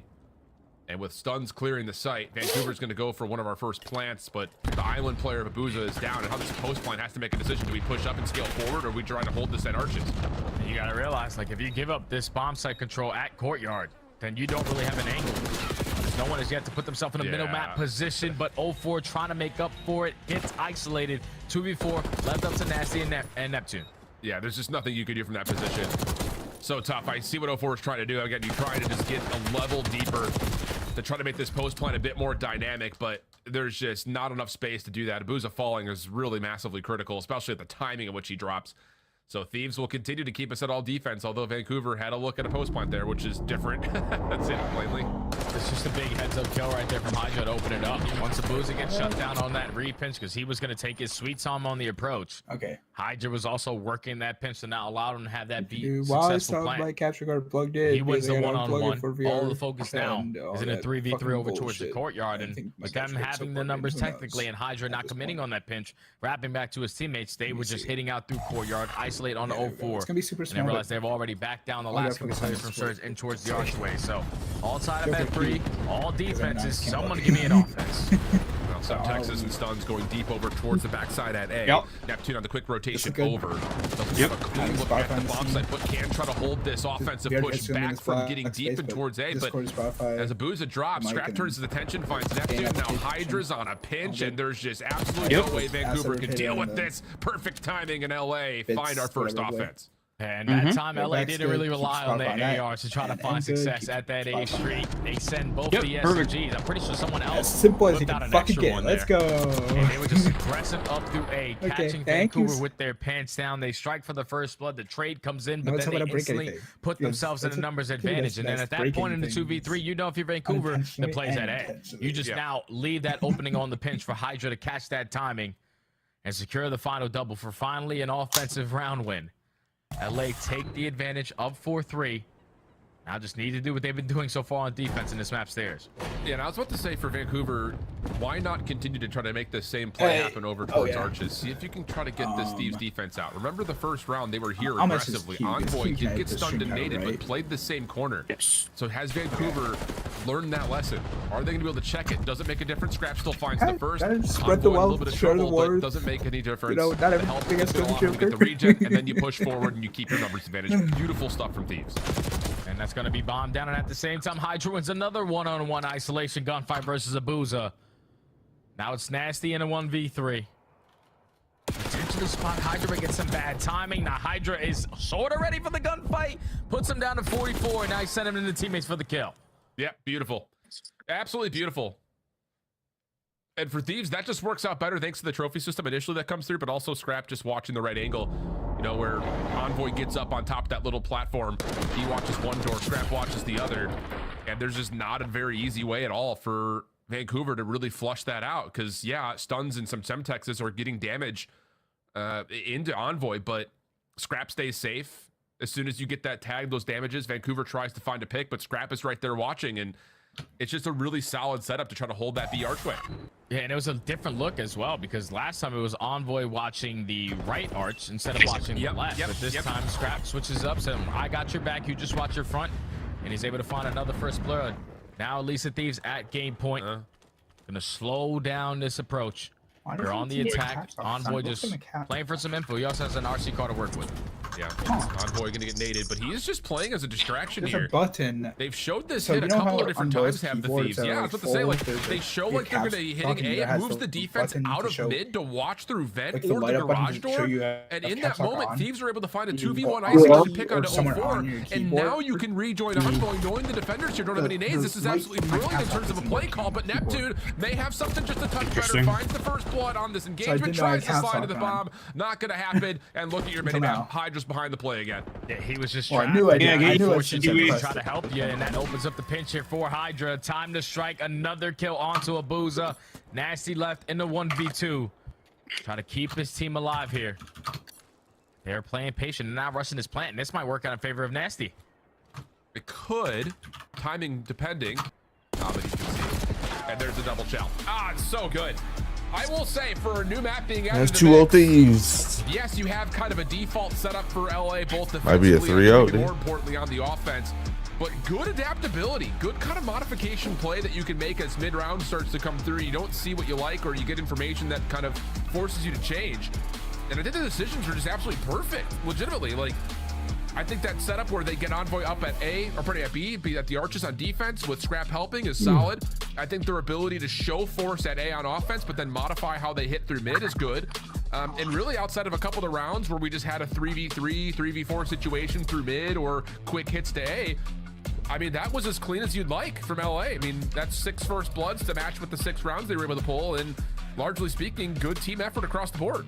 Oh yeah, it was great team effort, relying on a lot of individual play as well, because Envoy and Scrap, they were the dynamic duo shutting down that B side. But if Hydra's not finding success on those first kills over towards that A street where the boozers trying to catch those timings to work that deep pinch, then those rounds completely play out different. But LA, they just I'll be right their back. bases, then let anyone slip on by. You know, someone's gonna try to make up ground there and at least work that overextension. But I shall they just got hopefully be picked back in off, like man. That's a 40 great search and minutes, destroy there from LA so that we in general, can from every single reestablish player. They all everything that had I their didn't moments. break or did That break, plus and the then hard we'll be point, good. I would say, as far as the recovery is concerned, Talk to Des, you that later. was pretty good. Yeah, pretty good. Pretty strong start if you're an LA fan. Question for the desk though: who has been the most entertaining player to watch through 2 maps? Envoy, I think. It's been fun to watch Envoy, for sure. Yeah, why? What do you mean, why? Let's take a look at some of the highlights here. 9-4. Let's take some of the highlights. It's just because when Envoy is comfortable on the map, he is probably one of the more fun players to watch because he gets kind of in this flow state where all the timings really start to work out for him. I mean, come on, how is he winning that second on 04? For me, the S&D, I just really appreciated the attack from the side of LA Thieves. I feel like that was the difference maker in this map, too. I just think back to round number 6, where Surge were making this push towards the B site, and they leave Abuza sort of on this island over at A, which I don't hate the play to make some noise and maybe try to catch a couple of LA players out. Cool. But the issue is Abuza dies before bomb even gets planted over towards the B site. So now you've given them You know, it made me look older. And then there was a moment where 04 was pushed up to their shack, and instead of pushing in, lays down on the stairs. We're like, I get it, but also I don't. If he had pushed in, you're locking up at least maybe a kill or 2. Yeah, I love what I saw from LA Thieves here, and I love what I'm seeing from Dealership. I mean, you think back to the Minnesota game, they sort of favored that B-bomb site on their offensive rounds, and this, LA Thieves, they're like, we're going to go A, and we're going to send players pushed all the way up. You know, the adjustment they made, having the SMGs play a little bit more aggressive, and like, pinching isn't always great, but it can work really well when you time it like Hydra does, right? So when we're critical of people pinching at the wrong times, like, it's all timing. You have to have the right intuition with your teammates. Comms obviously an element to that. Hydra did so well there. Just working together in the offensive rounds were fantastic. It's not just pinching in the search and destroy. You also see it in Skyline. Walk me through the highlights here, Nameless. Is Hydra the best SMG at just getting behind enemy lines? Or what is his role while Envoy soaks up hill time? I mean, yeah, Hydra's the Slayer, right? He's always saying, get in my hill, block my spawns. I'm going to apply some pressure, which he was doing majority of this on the first rotation. Yeah. I mean, mean, a First massive 3 minutes, amazing. Yeah, a massive lead that they had, just sort of like steamrolling hills, snowballing. So that's what I'm looking for repeatedly for LA Thieves. And then what happened was we get to the next rotation, and on the P1, Surge, they get inside, they get a little bit of time, they flip them out, and they have a huge P2 hold, right? So Vancouver, that's the first rep we've seen of them on this map with Neptune. Right. And I will say, like, if they didn't get themselves in such a hole early, they could have won this map. They looked good in it. Second rotation through the end. Surge, I mean, they still look formidable. 100%. I mean, you're looking at 04 and Abuza. They had an insanely slow start to the first half of this map, and suddenly, once they start to get comfortable, you can see how close it almost got. The difference is, as Ant touched on, it was 2 P2s from both sides. For Vancouver Surge, it was the P1 that kind of started their comeback, and for LA Thieves, it was the P1 that solidified, like, whoa, all right, Vancouver Surge, we're not going to let you steal this one away from us, and end up closing out that map. You can snowball like crazy on this map. We're seeing, like, as the year goes on, the P2s have become a money though lately.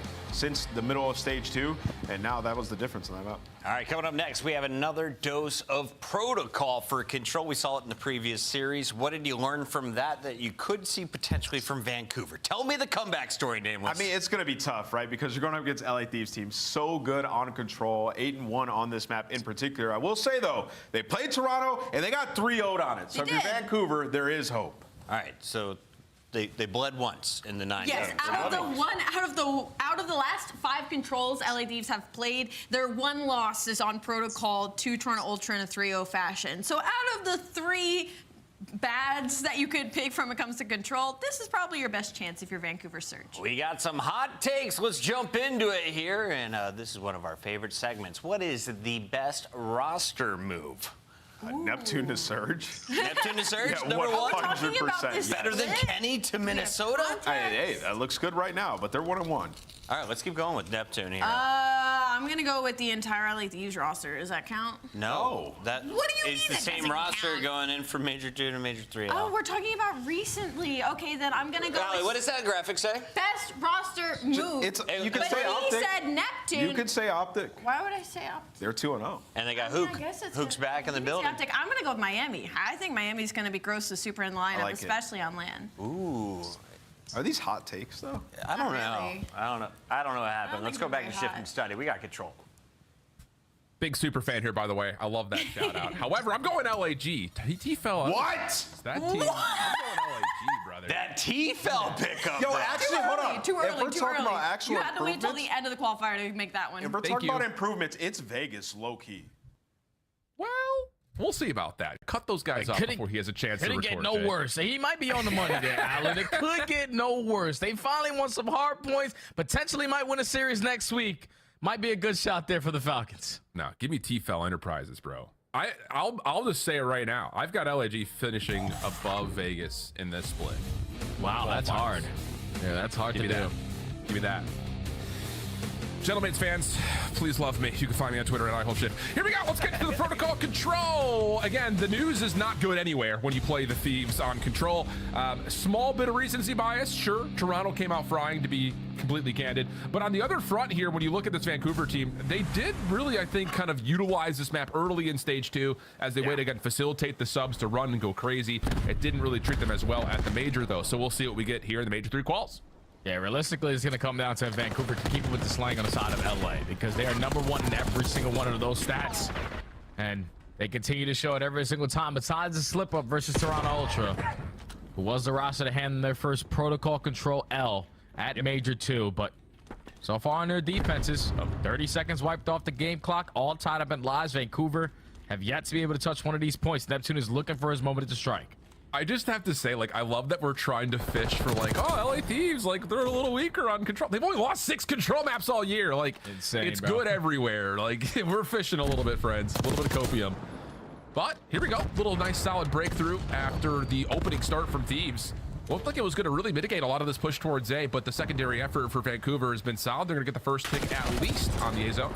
Yeah, first segment is locked. Neptune, unfortunately, is going to get caught, and now it's all about reading this player who's working on this pinch in Envoy.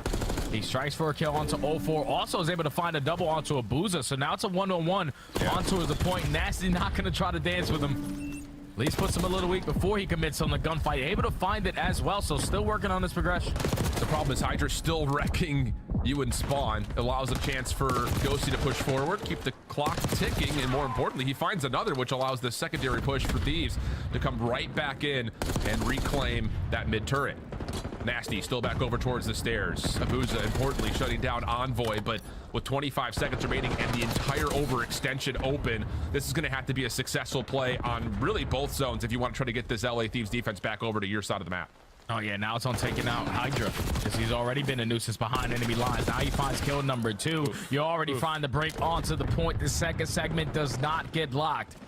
And now with 10 seconds left to go, you have to waste time to even work out of your spawn. I don't know if you're gonna touch it. No, I don't think you do. And that is like Hydra on a respawn simulator of I'm gonna spawn up, hit the OE, spawn up, hit the OE, spawn up, hit the OE, and he gets around the back every single time. Second tick of progress, though, looks like it very well may come through contested for Envoy, and as the kill comes out, that is enough for LA to just hold it at one single tick for the surge. Yeah, that's got to be so annoying there if you're Vancouver. You're like, okay, guys, we killed everybody through the middle of the map. Who are we looking for? Hydra, someone turn around. And if that timing does not go your way, he breaks you every single time. There were players in that sequence where Neptune and Nasty were able to find a double. Last 2 players from LA were working on those deep pinches. You caught the timing going to at least the first, so you got 3 dead, but then Hydra just gets 1 and then just plays his life. And then by the time you're trying to play for that reach out on him, he takes care of you as well, and then just stalls out so much time for his teammates to now get back into the play. That doesn't allow them to even work up more than 1 segment there on that round. They don't really do it in the slaying there. They do it more with the finesse, but LA strong on the first defense. Yep. Just too much SMG pressure. Color me surprised. Who would have saw that coming from Thieves? On a map like Protocol Control. The answer, everybody. Everyone saw that coming. Nice opening from Nasty. Able to take down 2. Abuza nearly able to finish off Scrap, but he had to trust the knife. Not going to work out as 04 finds 1 elimination, and then the follow-up play, not as clean as you'd like. Both SMGs will drop, but Nasty still keeps the B zone safe. Yeah, that's forward dead again. Now you don't really have a lot of pressure through that mid-map, so LA Thieves aren't really worried about their pinch. They're more focused on winning gunfights through the front side. It's on Neptune now and 04. Working on these pinches. 04 already finds himself on 2. Nasty gets himself involved into the play. You know, the last guy sitting towards Heli's side, Hydra's able to win that gunfight. And that at least opens up that lane over towards Heli. Still, though, not enough presence to get onto the zone with any level of comfort. And talk about perfection. You thought Thieves had started us off on a hot foot. Vancouver trying to one-up them here. 30 seconds to fight for. LA do have control of their house, and now looking to make a play at mid. No one even gets a read that Hydra had pushed through. So he's going to take down 2, take a couple extra steps. Scrap able to open up space over through bottom side PC, and now all of a sudden 04 is on an island, and he really has to value his life here. He really can't be a defensive contestant. And that's why he gets found, immediately dealt with. First tick looking good for Thieves. The information was there for LA. They knew that it was 2 players sitting on the bottom side of the comm, so we already took care of Neptune. Where the hell did 04 go? Envoy takes care of him off the respawn. And now the second segment is going to be locked. It's looking like Vancouver are going to have to give this one up. You don't want to die in this situation and allow LAD to start thinking about that chain reaction. That's already 3 for 1, a minute 20 on the B point already. And have some mid-map control to go with it. Oh, nice shot from Neptune. Huge shutdown. He wants more. He's going to get more. Whoa, okay. That's what we're talking about. 3 for Neptune, 14 and 9 leading the lobby. Ghosty up and through the vents. Able to find himself a freebie onto Abuza. And again, now he's got Grandma control, which leads to an opportunity for Thieves to use this as kind of a pivot point as they make their way over to B. Yeah, but Neptune is not making it easy for them to approach over towards the B point, staying alive over towards Heli. Ghosty forced to try to get out of dodge there, but gets killed by the spawners from Surge. 9v10 and lives remaining. 45 seconds left to go. 2-2 split. You cannot afford to trade if you're LA. Yeah. Envoy considering the zone, but wants to wait for help. That decision is punished as he was really kind of between 2 to 3 different Surge members. Hydra, oh, Semtex lands, makes that really easy for Neptune. And now it's just an 8v5. Respawns will really not make much of a difference at this point for the Thieves. They need to find a way to get a couple of wins and get on the point. Oh, that's too dead. Nasty, though, responds with a double of his own. No more respawns now on the side of LA. You have 1 player pausing the game clock, but the repinch here from Hydra gets shut down. Scrap loses 1-on-1, and so does Ghosty. So Vancouver able to spawn with the defense of their own. But they allow 2 more segments to get away from them. Got some ground to make up for, but 1-1 you're not mad about. No, not at all. And the thing about it is, I think still you're thinking defensively, like we were that close, like 1 kill away. If we just see Hydra making that play through mid, take care of him, trade him, we likely don't let any ticks go through. So nothing too worrisome, I would think, if you're a Vancouver fan.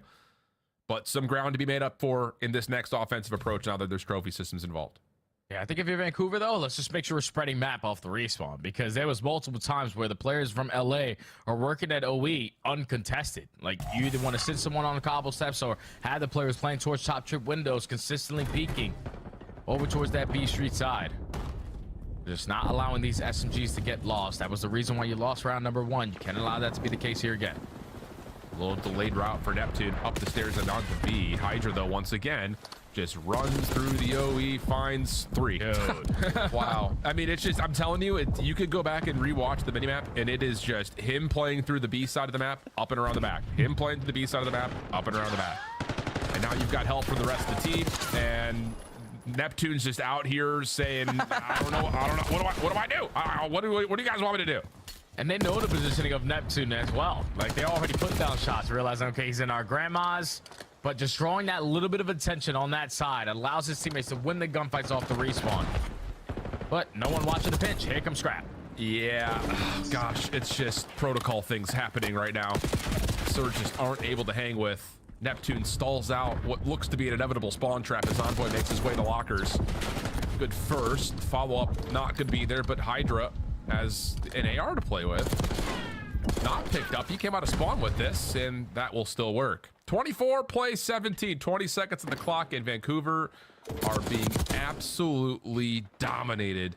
Can't get out of spawn. Yeah, this is so annoying. Like, it's got to be so annoying on the side of Surge. Every time you think, okay, we got 3 dead. There's no one left in our base. The repinch from Scrap is too much to handle.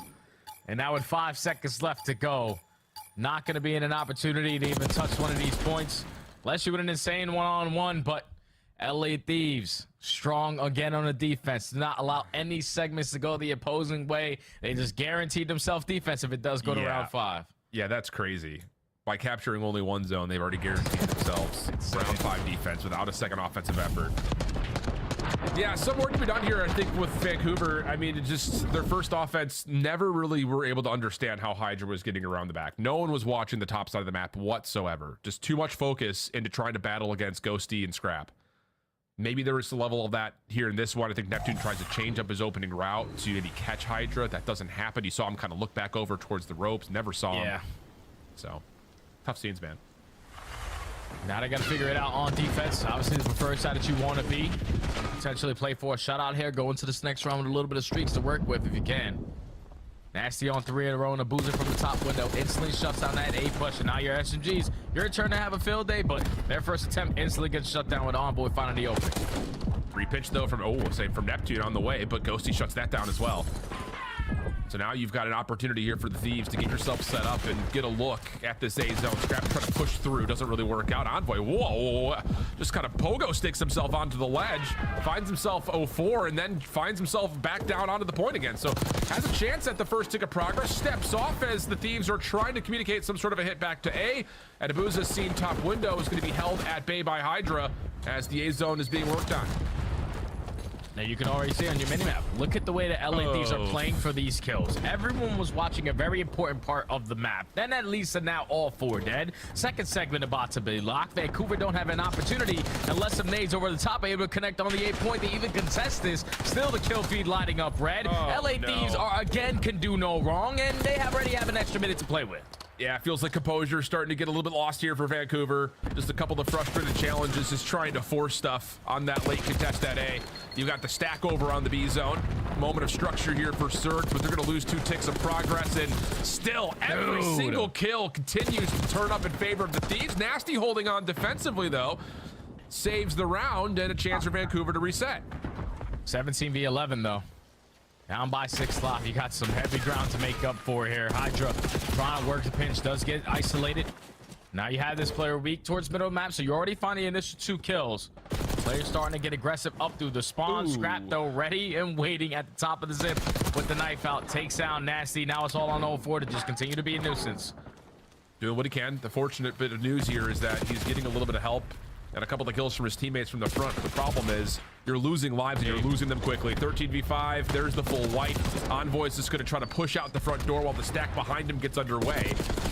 Well, it doesn't actually fully get stacked, mostly because the timing of these kills coming through. So Vancouver still have a chance to save this round, and boy, do they ever. Okay, hold on a second. 9v5, 60 seconds on the clock, and Envoy has to wait. Yeah, a little stack there right there for the Thieves would have hurt nobody. They would have probably been able to close out the map there, but they decided to have one person on it, giving Vancouver opportunities to still find the break, and they're currently doing a great job at it. But 7v3, no more respawns. Abuza, 0-4 Neptune, last player alive for Surge. Yeah, and Scrap can just hop on the zone. He's got help at mid. Abuza's already been seen at ledge, but 0-4 Neptune finding a couple of kills. Neptune's been seen over towards backside boat. Ghosty looking for the trade. A key elimination here. Neptune continues to dance with them. Finally, Scrap's right there to bail him out. But a 3v2. 30 seconds on the clock. Still plenty of time for Thieves if they want to play around the zone, but I was going to say maybe Abuza can cut them off, and you can see Nasty's already sitting back in his chair. He knows that's a the 3-0 is about to hit them, and it's a 3-0 from LA. Oh, that's tough, man. This is a tough matchup for Vancouver. And that's now the last two times. Nice boring day of COD. 3-0'd in both. You stand strong. When you think about this Surge squad, about their hardpoint game, but you're probably going up against the best hardpoint team that we have in the game in LA. Just opening up with that Mac 1 victory is great. On a map they've never played before in Dealership, they look fantastic on it, and then just sticking to what they've been doing all season long. It was going to be a 3-0 control. Leads to a 3-0 here for LA again over Vancouver. Just want to give a shout out I to knew my they were guy, going to get Rambo caught Ray. in He the just spawn announced trap that and he's gonna be a protocol. father. So Yeah. But that little boost didn't help him throughout this series. No dad buff yet. Still, I think you look at this series if you're Vancouver, where it's like, we say this a lot, where it's losing is learning. You put yourself on a map you've never played before in Skyline Hardpoint in terms of the league.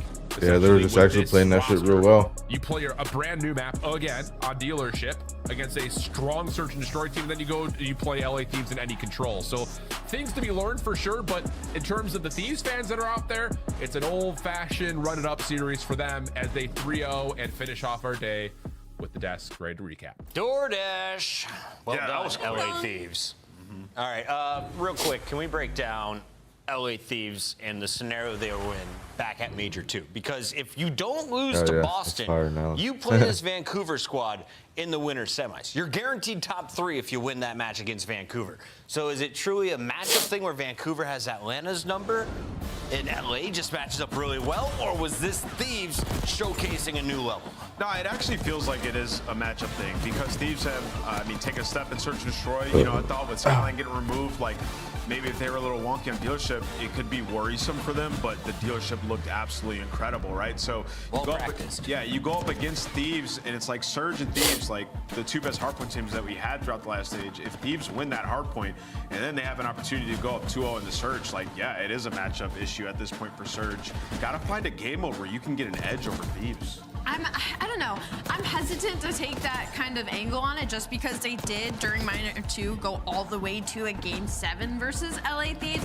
Okay. So I don't think it's necessarily that Surge will never be able to overcome or beat LA Thieves as the season goes on. It's just LA Thieves' bar right now, like their average is much higher than Vancouver Surge. I feel like if all the players on Vancouver Surge were playing at their ceiling, this is a Game 7, this is Game 5, this is Surge maybe taking wins. But unfortunately, we haven't seen that yet. It's a 3-0 today, and joining us live in the winner's circle, it is Scrap, the man who once said you will never be in a grand final again, Vancouver. No. You didn't get an opportunity to get in their way back at Major 2. How have you guys reflected after that Major 2 event? You guys were coming into the tournament 7-0 with the #1 seed. Yeah, we hate this land shit. Obviously, we're onliners, as Anthony said. But yeah, no, we're just like, I thought our process going into the major was good. So I think if we keep that, we should be looking pretty good. 1.28 today. You definitely look good on the AR once again. Shit on. Yeah, no, that wasn't even close. Jesus Christ. It really wasn't. All right, Scrap, but this is one of those series where I can't ask you too much about it because that's how dominant it was across the board. So instead, I'm going to ask you kind of like, you guys, again, it's been you, Atlanta Faze, and then Surge kind of entered the conversation when it came to the top 4. Who do you think right now, outside of the top 4, comes to that 5th and 6th spot? Because it feels like during the split, every team with their roster moves have gotten better. Yeah, let's see. This is a good question because I feel like once you get like 6 through like 10, you could probably slot anyone into like that 5th, 6th spot. Everyone on their given day is probably looking good. Boston's up there on their good days. Same with Minnesota. So I'll probably say those 2. Got it. Scrap, I want to ask you about the matchup with Toronto. Looks like you know, it's going to be tough and a little rivalry between you and Beans. Next time you guys play them, how are you going to approach it any differently?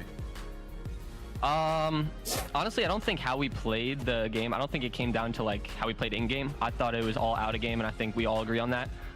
Just not really coming in with energy, not really coming in thinking just like, let's come out and win this shit. I think we just kind of came in kind of complacent in the major, you could say. Just like thinking we were just come smoke everyone, and that's clearly not what happened. So as long as we're not complacent and just take everyone like they can win the tournament, I think we'll be pretty good. Yeah, so talking about that a little bit, like the hard point, you guys were so perfect online. Like every situation where it got tense, you guys made the right play, slowed down when you needed to. That went out the window at the major. What happened there? Like what you talked about how good your process was. What happened when you actually got to the LAN though? I think that when we got into like you said, bad spots, our scrims were going so well in the major, and our matches were going so well to the point where we were never really in bad spots. So I think that when it got to LAN and we were in those tricky spots, we kind of, you know, didn't make the right plays, maybe rushed some certain things. So I think it came down to just, you know, not like, I don't know how to even. I get what you're saying. Like you weren't rehearsed in the bad spots. Exactly. I get it. Exactly. We never were that. For scrims and matches, it never felt like we were in that spot until LAN. So I think that was our problem. Scrap, next week on Sunday, you get a chance to play against Toronto Ultra, your former squad. You and Beans, as Nameless mentioned, have been going back and forth. Can you give me a little bit of background on this scenario? Where did the beef start, and where is he at on your beef list? Yeah, I don't know if I got real beef with Ben Bees. I like Ben Bees. We've been friends for, you know, all the way until challengers and stuff like that. But he's another player in the league that, you know, will talk some shit. And it's always fun to talk shit when against other people, because people are dry in this league sometimes. So he's a good one to talk to. Love that. Personalities. We need more of you. Thank you so much, Scrap. Thanks for a 3-0. I'm going home early tonight. Me too. Thanks, guys. Have a good one. Unlike last night, Toronto. Let's jump in, though, with our scuff play of the game. It belongs to the one who speaks French natively. Now he speaks English very fluently, and he was fluid on the map in this one. A well-timed pinch, guys. Learn from Hydra on dealership. When you're going to pinch, do it while your teammates are getting active. But yes, I mean, their game plan just awesome here. Kind of send the SMGs out, make big plays. It's dealership after all. Hydra should be taking over. Hydra's just unreal. Still can't, the 85% will so I'm always like, hold on, come for a pitch, hold on. He was dropping like a 1.3. I was like, how do you get better? A 1.6. The time I'll come help you. I really enjoyed that interview actually from Scrap. I understand we're watching the highlights of Hydra right now, but I really enjoyed that they recognize that they went in kind of complacent, and the fact that you can recognize it means that you can change it. So high hopes heading into Major 3 for LA Thieves. Oh, a little mental breakdown there. I give credit where credit is due sometimes too, and I give credit to Minnesota today. Let's talk a little bit about this squad. Heck yeah. Bro. Nameless. Gotta start spitting. I was almost a bar. What's going on here? Yo, this was like the ultimate me matchup, bro. I was hyped for this game, and dude, it delivered. Like these are the two ultimate teams. Me matchup. Yeah. Listen, these two teams, I feel like just been on like the cusp of like breaking through. Like the potential when you watch them, it's always there. And you know, for Minnesota, it is an awesome story, and we're starting to see like them picking up Kenny. That picture of all them turning to look at Kenny as he's breaking down how they want to approach that next map. It's gonna live in my brain because that is what they were hoping for, bringing him into the lineup. And statistically, he pops off today as well. I mean, they're just sponges. Like, I feel like Nero right now, like, he's been around for a while. Gio has a couple years now. Same with Estriel. But, like, there's still so much for them to learn. And it seems like, at least from what we talked to with Kenny, is they're so eager and ready to. And that, you know, they took him by surprise with their communication, maybe their maturity in game. And we can see it in the gameplay from Minnesota Rocker. It's been a team that's been on the cusp. And now it looks like they might make some crazy bro. Every series with 100 kills. This is not his first round 11 win either. The man gets it done for the first time in Minnesota this qualifier, though, and pop off numbers there. What's most impressive? I mean, I'm gonna go with just the overall kills, man. Like, this guy's an AR just getting in the mix, like dropping 30 plus in every respawn. Gio has been doing this all year long. So with Kenny on the team, I'm expecting big things. Geo in Minnesota get the win over the Breach in a round 11 game 5, but it didn't take 5 games for Atlanta to take down Carolina. Let's take a look at what went down. It was a brutal opening to hardpoint. Got a little bit closer as the series went on. Carolina steals that game 1, surprisingly, and then you awaken the demon, aka Celium. You do awaken the demon in Celium, and especially Draza had a really slow map one. He was like 6 and 23 at one point. He ends 17 and 31. It is not often that we see Draza have a stinker like that, but in Atlanta Faze fashion, it's not going to last very long. It is an absolute smoke show in the following 3 matches. Any concerns for Carolina? They're 1-1 after week 1. Not necessarily. I'm actually very impressed by their hardpoint. Like, it has been unbelievable. I mean, they were 8-2 in their last 10 coming into this. You split it with Atlanta Faze. You could have won that protocol. Like, it was an awesome comeback. I think the search and destroy, like, Atlanta just watched a ton of odd on Carolina. They got completely hard countered. Also lost like a 2v4 and a 1v2. So you always got to take the context from these series. And context for Draza is this guy can bounce back no matter what happens. Yeah, look at that KD difference. A 0.55 next respawn of 1.67. He closes it out with a 1.5 nearly and dominates search and destroy. 7-2 performance alongside Celium's 9-1. Atlanta Faze looking like the top dogs once again. Or are you saying LA Thieves right there to challenge them? Atlanta Faze, challenge, of course. Atlanta Faze top dog. Today, I narrowed it down from 24 players to just 1. Okay. Puckett's Powerhouse pick. Puckett's Powerhouse pick. It was actually 18 today, but it's Kenny. Oh, yeah. Take a look at the young man. I mean, 31 and 30, dropping bombs in your hard points. A 1.29, a 2.0, and if you're looking at damage, the boy is back, nameless. Why are you laughing? I'm laughing because Greenwall fans swore this guy was ass. Yeah, they're still doing it on Twitter. This guy. Like, I'm telling you, like, he lost it. Like, Kenny's just not hit anymore. Like, dude, he came in today. Y'all know the story of Kenny, dude. He kind of always has, like, he's a good start, like, average across the board. But the closer you get to chance, the better this guy gets every single year. The best trait you can have as a COD player. Yeah, unreal. Yeah, but honestly, good at the end of the year, Kenny. Yeah, it's just feel good, and you know, he's doing exactly what he needs to. He's getting more kills and being a leader. What a massive upgrade for Rocket. Well done, a happy home for Kenny. Pred seems to be happy, and Falcons and Optic is vibing right now. A perfect 2-0 with Hook back in the mix. He is number 8 on the KD leaderboard, but shout out Super! New addition in his first week, leads the entire CDL with a 135. And are him and Rengor gonna have to like 1v1 battle it out for Rookie of the Year at this point? Because I mean, he's putting up numbers like this. Challenger emerges, a challenger finally emerges. Yeah, hey, I guess so. Hey, but we can't sleep on Johnny on this list, man. He performed as well. But yeah, Super, great debut for him. I mean, played so well, and Miami on the upswing. Great call out with Johnny. Haven't seen anyone from LAG in a top 10 list in a minute. That's insane. Take a look at what's going on in the future. We join you next weekend, starting April 11th at 2:30. That'll be our pre-show with Miami Heretics taking on Optic Texas. Atlanta Faze faces off against Super and the Heretics on Saturday. And on Sunday, we get Toronto Ultra in the mix against LA Thieves. Hopefully the internet solutions have been sorted by then, and that one goes the distance, nameless. Yeah, I agree. Hopefully they have sorted it. Also, I would just like to say schedule makers are killing it. We've had some banger days. And they did it all before the season kicked off. On behalf of everyone behind the scenes, thank you so much for watching. This is the Call of Duty League. Get into ranked, play the new maps. I'll see you online soon.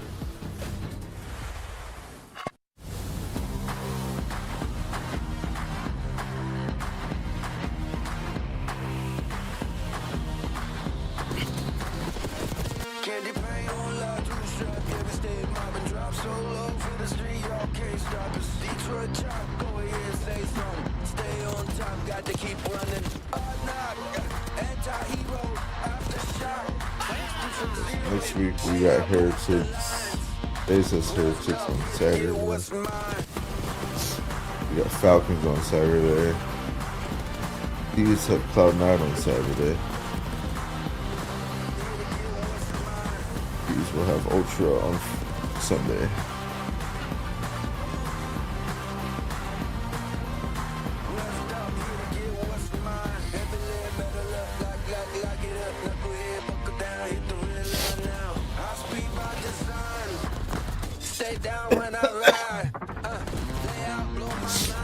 Alright, YouTube, that's gonna go ahead and do it for the stream here.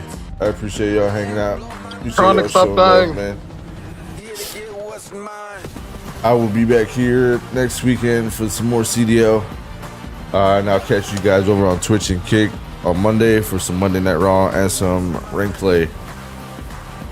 We'll probably get to some Warzone this week and stuff too. I still gotta go ahead and get the schedule set up as what I'm gonna be doing this week.